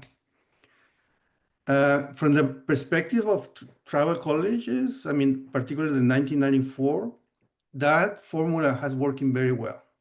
There is open communication. We have prepared all the mechanisms for resilience, and we kind of survived the first wave of situations that we went through. And I think it's just the capacity to be in communication with each other. In the same way, if we express directly an opening, an open way to the 1862 and all the institutions, what we believe and think, communication is going to open doors. I'm sure about that. Thank you, Adrian. Michael? I certainly agree that communication definitely opens doors for sure. I was an assistant professor at the University of Tennessee before I moved back to Purdue. And I remember back in the mid 2000s when I was there, how faculty at the University of Tennessee were treating faculty at Tennessee State. When it came to writing grants, they saw the faculty at Tennessee State as an opportunity to score more points on the grant. And then they gave a little bit of money to TSU, didn't expect much from those faculty, and then took the lion's share of that. I did not participate in that type of activity. I worked with my extension colleagues at Tennessee State, and I still have some very good friends there at Tennessee State. But I took that experience and learned that that's not how I'm going to operate. And so I'm proud to say that we have written grants with Tuskegee as the lead. We've worked with North Carolina A&T. I was working with a colleague from Fort Valley State yesterday on a project. She and I just met. But I will tell you, in that experience, she and I just met. We started working on a project for the association, and I found out that she was working in the area of artificial intelligence and digital transformation. We have a program in that as well. And so we got talking about how there might be some collaboration there, but you could tell that she was like pumping the brakes on that because she knows from previous experience with other institutions that that may go sideways. Now, my collaboration with Turtle Mountain Community College thankfully resulted in a $15 million investment in a substance use treatment center that previously did not exist on the reservation there in North Dakota. But that took us recognizing the assets at TMCC and them recognizing the assets that Purdue University brought to the table. We worked collaboratively for 5 years on that project. We focused on the clinical side of things and the policy and regulation side. They focused on the workforce development side, but we worked hand in hand as equals on that project. And to say that now lives are being saved at that center 5 years later is something that we're very, very proud of. But we always said that this was by and for Turtle Mountain. Purdue University was offering technical assistance, and we never took any credit for anything that occurred there. Thank you for those different examples. And I think elevating, the key piece about the recognition of harm. I do want to get to the question that we have, and I think if like maybe a minute response or so from each, and I think this kind of speaks to the conversation that we've already had. So it was written that what Dr. King Jupiter said is the key. It won't be in fixing the land grants. It will be when everyone is changing and involved. For example, it won't really help to increase the inclusion if we end up competing for fewer and fewer jobs. So again, what can land grant faculty, departments, colleges do to move the big system forward? So thoughts, what are things that faculty, departments, colleges can do to move this collaboration forward? And Michael, can I start with you? I think for me, it's the deans, the provost, the president recognizing that these other institutions represent opportunity. We talk about peer institutions at Purdue, and our peer institutions don't include any 1890s or 1994s. And because they aren't included in our peers group, if you will, because of the mindset that prevails, then that neglects us or takes away the opportunity to hire folks from those institutions, collaborate with those folks, and share resources with folks from those institutions. So I think that that's a real fundamental challenge for us. Adrian? Diversity is always better.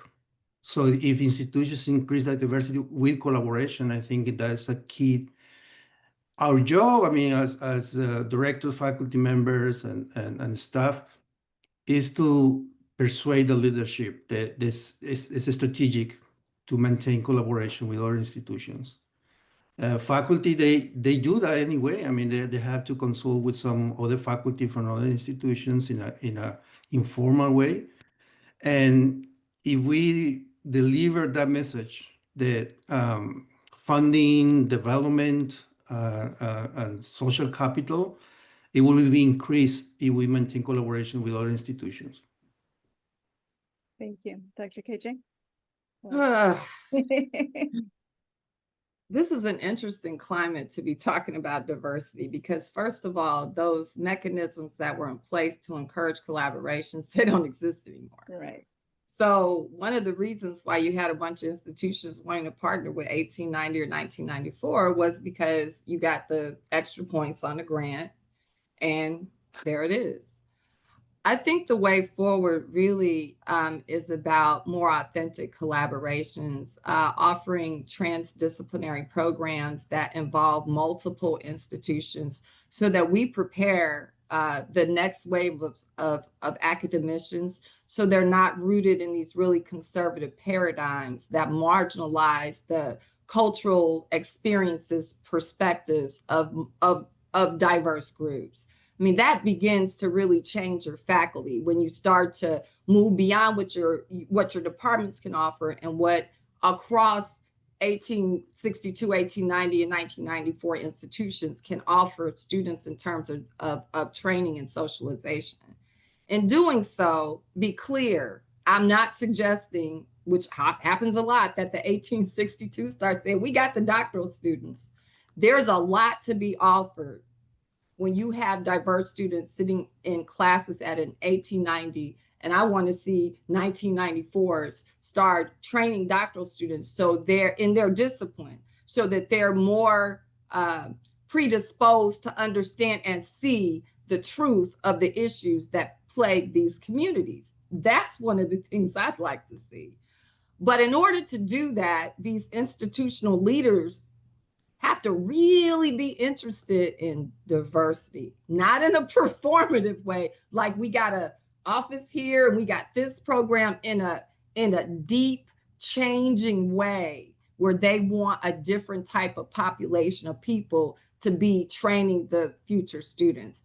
And then lastly, I hope we evolve a cadre of leaders, institutional leaders that embrace Khalifa and Gooden's notion of culturally responsive institutional, well, they call it culturally responsive school leaders, but culturally responsive institutional leaders that have those deep feelings that Michael is talking about, like compassion and empathy, but that it's not just at home around breakfast or dinner, that it's in the boardrooms and the decision making, so it impacts what happens at their institution. Thank you. Thank you for the conversation. It seems to me that it is about how we embody this, not because there's points, but because we are committed to this. And even if we are in atmospheres that are pushing back against that, that the leadership understands the benefit of maintaining and developing those relationships for the long-term health of higher education and for this nation. I want to thank you all so much, and our participants as well, for a rich conversation and sharing your different perspectives with us. I will turn it back to the hosts. Thank you all. Thank you. Thank you so much, Marisol, for organizing, moderating that session. What a great session. And thank you to Adrienne and Kimberly and Michael as well. You know, we often talk about the land grant system as the land grant family, and all three members of the family were represented, and there are a lot of parallels when we look at the family structure based on when each member of the family was admitted into the family, and how that affects the way that we interact with the family and the outcomes that we're able to determine. So moving on, our next session, well, the last session of the day is session number 6, Keep, Start, Doing. Interactive session. Ultimately, we'll be breaking out into panels, and our moderator is Michael Rios. Michael, it's all yours. Thank you, Steve. So one of the purposes of this workshop is to receive feedback, and that so far has included panelists and presenters all day, which have been very rich, thoughtful reflections on the topic. But we also want to receive feedback from all of you that are participating and listening in, providing questions. So we designed this last session for that opportunity. And even if you haven't been participating all day, it's still worthwhile thinking about coming to this conversation, what motivated you to be here, and answering the types of questions that we're posing in this last section. So what we're going to do is a series of breakout groups on Zoom, and each of you will be automatically moved to a room. This is not the opportunity to leave the meeting, but here's the opportunity to lean into the meeting.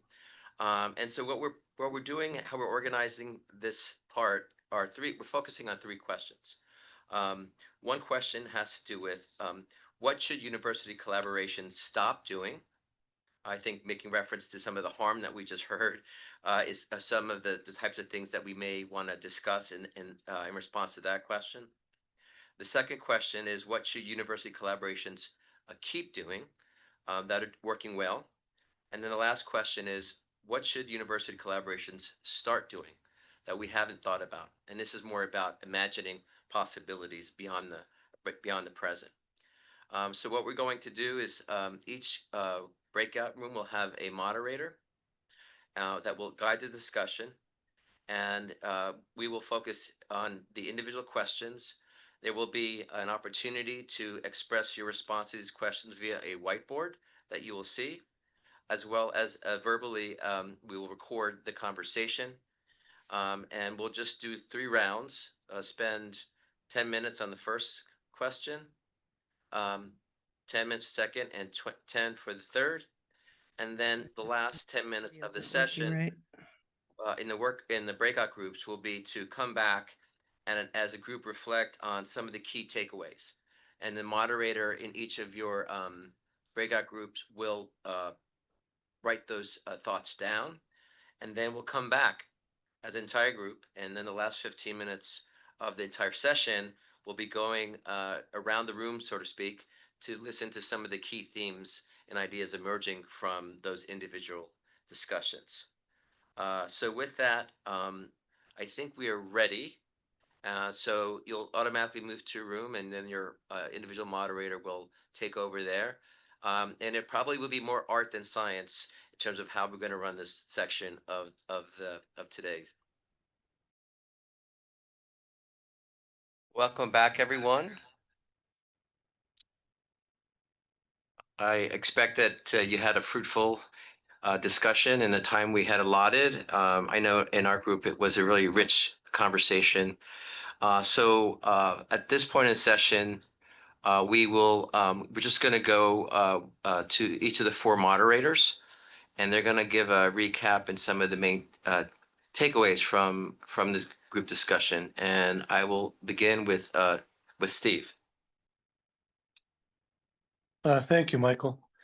So group 3, or room 3, included Adrian, Benetta, Naomi, Jennifer, KJ, and Suzanne, and we're grateful to Mitch for being our scribe and keeping us organized. Any of you in this group, again, please chime in if anything is misrepresenting the discussion that we had. It was a very productive discussion, enjoyable, and every time we have a chance to speak, we understand each other better for sure. So question number 1, what should university collaborations stop doing? And we boiled this one down to stop taking all of the resources and stop not understanding who you are and what your mission is. So those were the 2 things that our group felt universities and colleges should stop doing. So this focused obviously on resource allocation and also focus on mission. And the thought was that there's not sufficient equity right now in resource allocations, which makes it very difficult for some to be effective collaborators. And the other thought on mission was that, and I think this was focusing on 1862s, that a lot of folks in the 1862s, the thought was, have forgotten or never really truly understood what the mission is and what it truly means when put into practice. So that's our summary of question number 1. Question number 2, what should university collaborations keep doing? The thought here was that we need to, our systems need to keep developing. Our systems need to keep, I can't remember the exact word that was used. KJ, you had a term that you liked there, but evolving perhaps was the word. So we need to continue to evolve our systems towards improvement. and we need to focus on excellence with respect to education, research, and extension. So those were the two areas of thought for question number 3. And question number 4, what should we start doing? And there was a lot of discussion here around opportunities to help institutions understand one another for more perfect collaborations. And this involved discussions of faculty incentivizing and being committed to opportunities such as faculty exchanges, formalizing collaborations and making them more sustainable, working with communities, focusing on people, ultimately providing as much training as necessary for all involved to support sustainable, excellent collaborations. Great, thank you, Steve. Let's turn it over to Tony. Okay, we had a small but mighty group. So Z and Joe were in the breakout with me, and I want to thank Susanna for helping us with some of our technical issues. So I think there's some symmetry between what you all were talking about and what we talked about. Joe and G talked about restructuring collaborations to remove harm that might be present. On the keep side, keep meaningful relationships and bolster those. And then the last, in terms of starting, and of course you can kind of paint these, half empty, half full, but initiate or grow broader regional partnerships beyond your near region to broader regions when there's rationale for doing that. So those were the 3 things that were identified as part of our group. Great, thank you. And I think we're getting maybe Mahmoud's screen. I was going to look it up, but is it okay if I have it? Sure, yeah, Okay. it's your turn, please. All right. So in terms of the first question, what we boiled down to was that stop acting provincially. The whole idea is that all the things that we came up with, we should stop doing, was defining the problem narrowly, working to, with a smaller focus, and all of that we came down to that was stop acting provincially. So and that was actually, as you will see when we make it to our final one, that's just the opposite of that. In terms of what should we keep doing is building on existing successes like field days, expanding university communication throughout society like butterfly days. So we have all of these successes, all of these things that are actually working where it's scaled from 200 to 2,000 people. And so we should actually do more of those things. So build on the successes. And in terms of what we should start doing is basically the opposite, which is start broadening audiences with whom we are engaged. And this means all kinds of audience, from legislature to community members to even within universities and within the land grant system. So that was kind of. Now, if somebody could, Eric, if you could help me close that thing. Thank you. Thank you, Mahmoud. I guess our group is the sort of the yes and group here. So I will, rather than going through, I think, the individual questions, I'll just sort of kind of summarize like some of the sort of main aspects of our conversation. I do want to thank Cecilio, Lori, Deandra, Chris, and then Kara for helping us with the whiteboard. So there's a couple of key takeaways. So one theme has to do with the relationship between university decision makers, i.e. executives, and those that actually practice and coordinate collaborations. And it need to involve those that do the work up front. Often these directives come from above, and it doesn't sort of embody the things that we've been hearing all day. And in part of that, I think, is we also heard that we need to understand these executives that are the leaders who get it, and that this is the pathway forward in higher education and the land grant system. And if those that don't have those experiences or come to it naturally, what are we doing as a system to provide the education for leadership so that they can sort of come to this approach and seeing it as the future of doing our work with communities and having greater impact. A second theme, so really it's reimagining the relationship of leadership and the organizational structures that are, you know, predominantly hierarchical when collaborations are horizontal. And we have to do that within our institutions, not partners and industry partners that we have. A second topic has to do around communication, and we're going to hear more about this, I think, in one of tomorrow's sessions, that we have to move beyond simply rebranding what we're doing already in a way that it's, you know, the proverbial putting lipstick on a pig. We have to understand who our key audiences are and their lived experiences and how impactful the research and other activities of universities are providing to them, and build the communication strategies from the ground up, from lived experience, and not just pushing out what we typically do from a strategic communications office that is in a sense promoting our work to donors, potential students, and other investors. And then I think the last point I would say here is, you know, really moving from a transactional approach to collaborations to more of a transformational approach to collaborations. And I think this resonates with the comments, the wonderful presentation that Scott Peters gave us this morning, is we're doing the technical, but we have to center the work around the human experience, meaning making, and in what ways do we bring our values to collaboration so that they are truly transformative, and it's not just a series of projects and programs, but it does something more. It's something beyond just providing the science. It's really impacting lives. And so that requires, especially at this moment, what are the values that we want to carry forward? And I will mention, I think it's important that in the conversations, the second question, I think the stopped, well,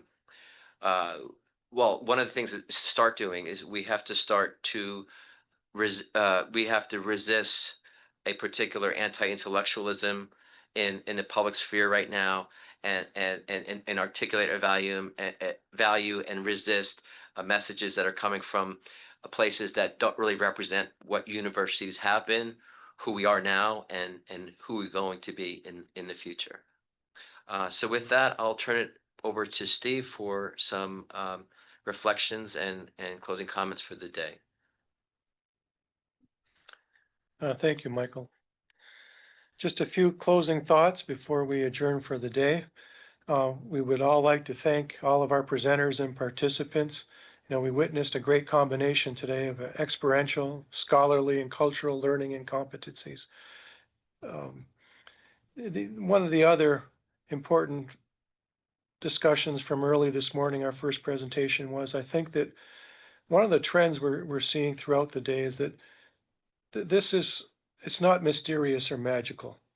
There's no, the term was urgency to complicate.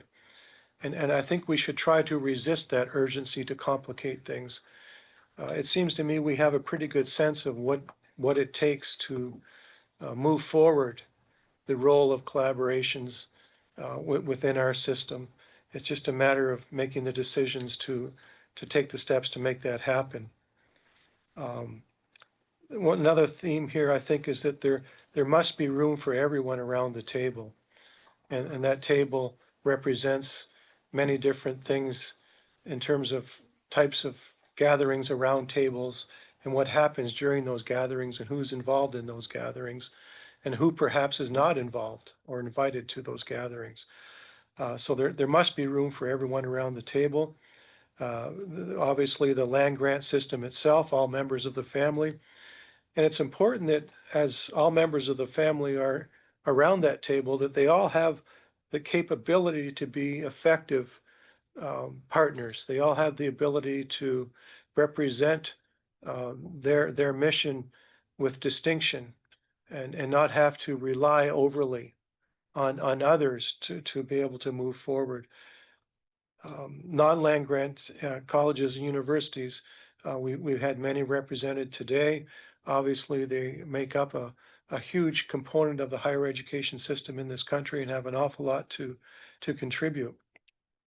Industry partners, we heard from a couple of industry partners today, and I think that increasingly industry partners are going to be front and center, particularly as we may be forced to rely less on the federal government, perhaps, at least for the time being. Our federal partners are incredibly important, and federal partners have the ability to motivate changes, the ability to motivate how we do business across the board. Obviously, our primary funding partner within the land grant system is NIFA, and we're certainly willing to engage with NIFA and look at ways that we can move forward some of these thoughts and ideas. And of course, communities of all types. First and foremost, we're here to bring the resources of the land grant system to the citizens.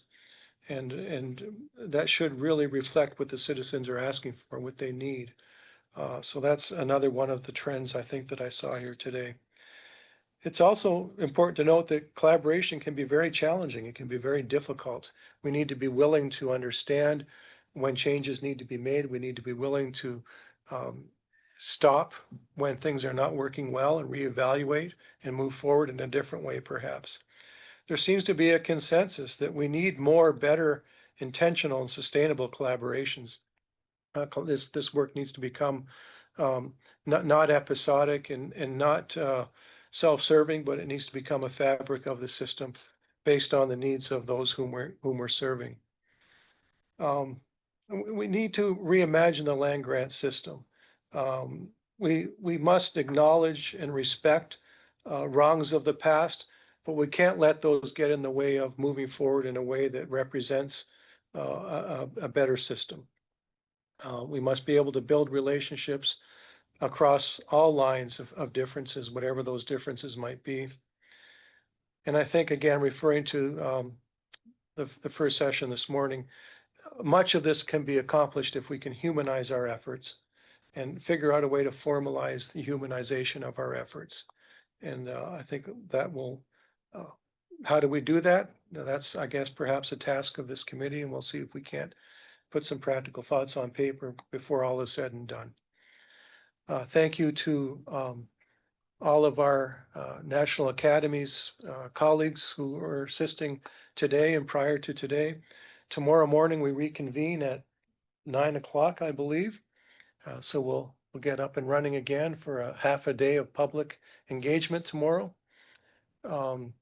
So before we say good night, are there any final thoughts from any of our committee members or any of our National Academies colleagues here this afternoon?